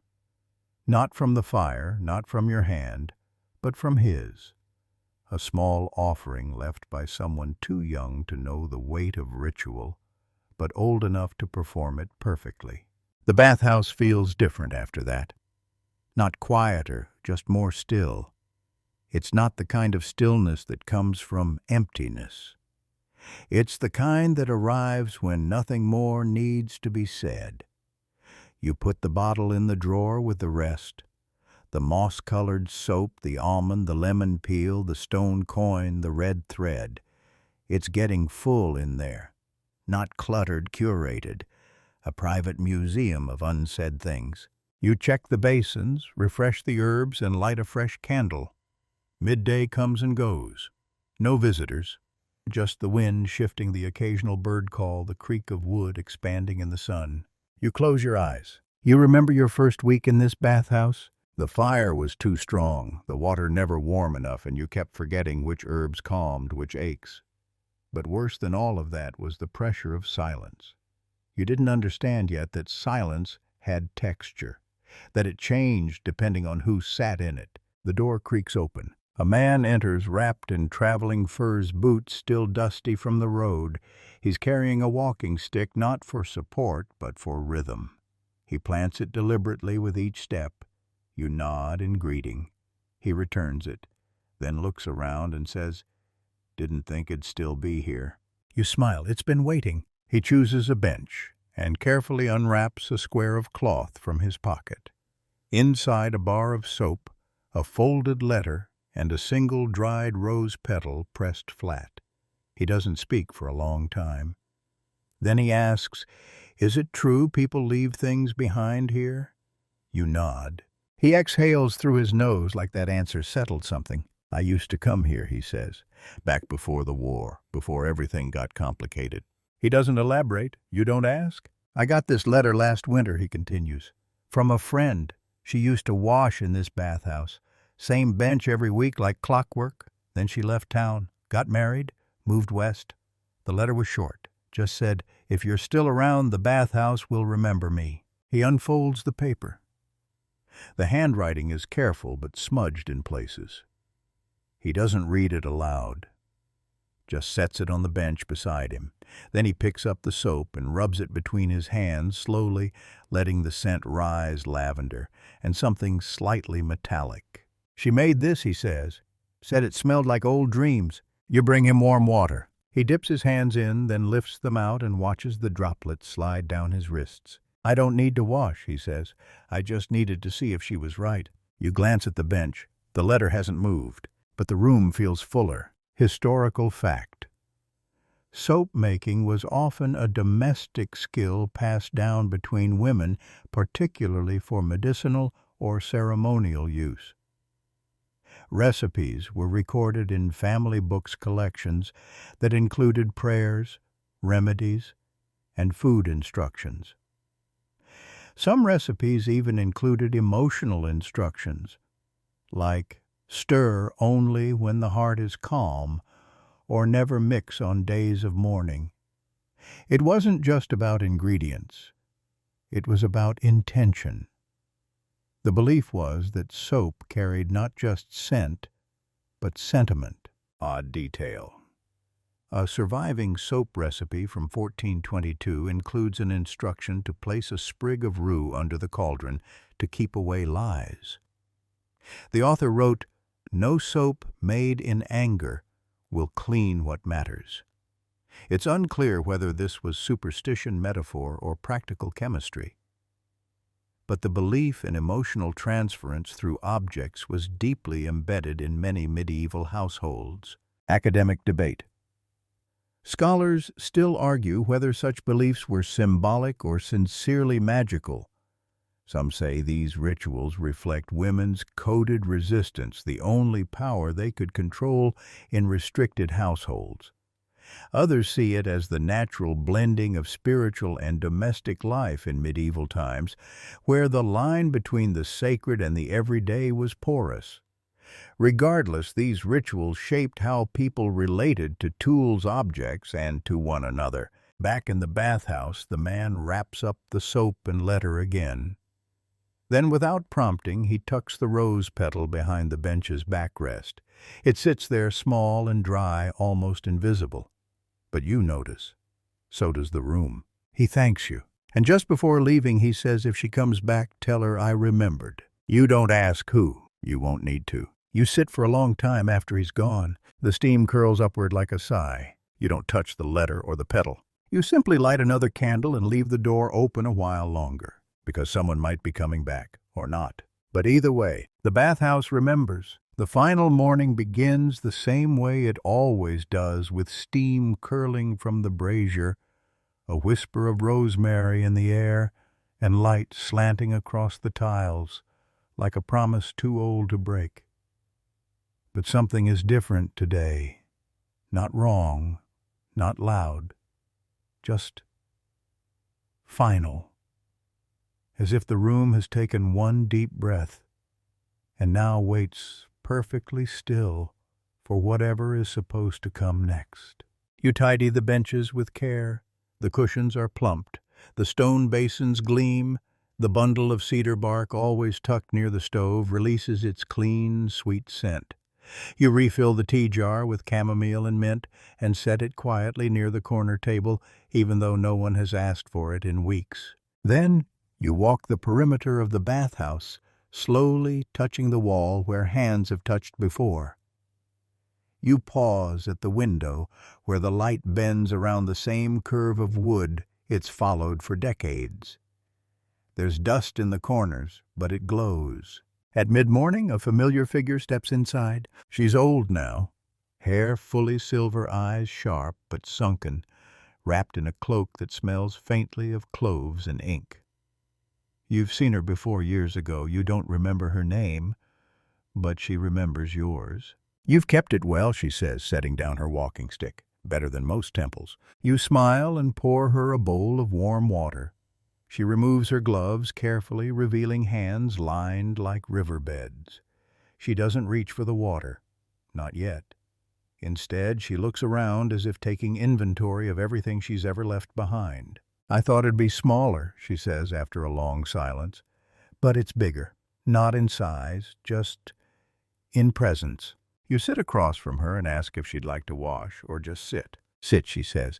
I've done enough washing for a lifetime. She pulls a folded cloth from her sleeve. Inside it, an old wooden hair comb, 2 small stones, and a broken ring. These were mine, she says, and not. They belong to different versions of me in different winters. I think it's time to let them rest here. She places them gently on the wooden bench, smoothing the cloth with the care of someone folding a memory. Historical fact. In many medieval cultures, certain bathhouses functioned almost like shrines, places where offerings were left not to deities but to memory itself. Items like combs, ribbons, small carved tokens, and even broken jewelry were tucked into crevices, drawers, or buried beneath the benches. Sometimes they marked milestones. Other times they asked for peace. Local bathhouse keepers often acted as quiet caretakers of these mementos, understanding their role as more than just custodians of water and heat. Odd detail. In one 15th century Hungarian bathhouse ledger, a line notes, "Received 1 comb, 1 tooth, and 1 whisper." All were left undisturbed. Scholars still argue over what 1 whisper meant. Some claim it referred to a phrase or vow said aloud and then released into steam. Others say it referred to actual breath-trapped warmth as offering. No one knows for sure, but the record was preserved. Was academic debate. The function of bathhouses as emotional repositories continues to challenge our understanding of public space in the medieval world. Were these places sacred, secular, or something in between? Some argue that the mingling of bodies made bathhouses inherently communal and secular. Others see the rituals, the offerings, and the deeply personal moments recorded in scattered ledgers and oral tradition as proof that these were temples of the everyday devoted not to saints, but to survival, healing, and remembering. The truth likely bubbles somewhere under the surface, shifting like steam with each retelling. Back in the bathhouse, the woman stands and walks slowly along the benches, stopping where the boy sat, where the man whispered, where the moss-colored soap was broken. She does not touch. She only watches. Then with effort, she lowers herself to the floor beside the fire, just close enough to feel the warmth. You know, she says, I used to think baths were about getting clean, but now I think they're about making space. For grief, for silence, for the next breath. You nod. And then finally she dips her fingers into the bowl you prepared, not to scrub, just to feel. She holds them there until the water cools, then dries her hands, presses her lips to the cloth-wrapped memories and hands them to you. They're not mine anymore, she says. They belong to the steam. And with that she stands, straightens her spine, and leaves without looking back. You place the cloth gently into the drawer with the others.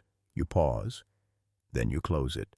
For the first time, the bathhouse feels full. Not busy, not crowded. Just complete. Later that evening, after the sun has slipped behind the hills, and the last of the light has turned gold and blue, you light the lamps, one by one.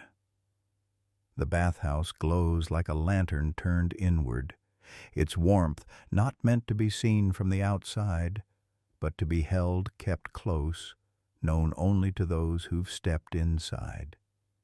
You sweep the floor, not because it needs it, but because you always do. Ritual is sometimes more comforting than cleanliness. You adjust the cushions. You trim the wick. You refill the pot with lavender stems so old they crumble when touched. Still they release their scent. You sit for a while at the edge of the fire where the heat laps at your knees and the steam curls upward like smoke from an invisible offering. Your fingers rest on the lip of the closest basin. You could empty it, or not. You could put the jars away, or leave them. You could close the doors, or wait just a little longer. And just when you think no one else will come, the latch lifts. A young woman steps in. She's carrying a bundle, not large, not heavy, wrapped in oilcloth and tied with blue thread. Her boots are muddy, her sleeves rolled. There's ash on her cheek, and a look in her eyes like she's forgotten how to sit still. She walks slowly, as if unsure whether she belongs here. You greet her gently and ask how you can help. "I don't know," she says. "I was just walking, and then the road curved, and then I saw the chimney." You offer tea. She accepts. You offer a basin of warm water. She stares at it for a long time, then kneels and unwraps her bundle. Inside, a letter never opened, a small stone shaped like a heart, and a handful of dried petals crushed scentless but still red. "They told me this place remembers," she says. You nod. "Even the things we never say." You say nothing, because you don't have to. She dips her hands into the water. The petals float for a moment before sinking. She breathes deeply, and it sounds like something unclenching. Then she opens the letter not to read it, but to fold it once more.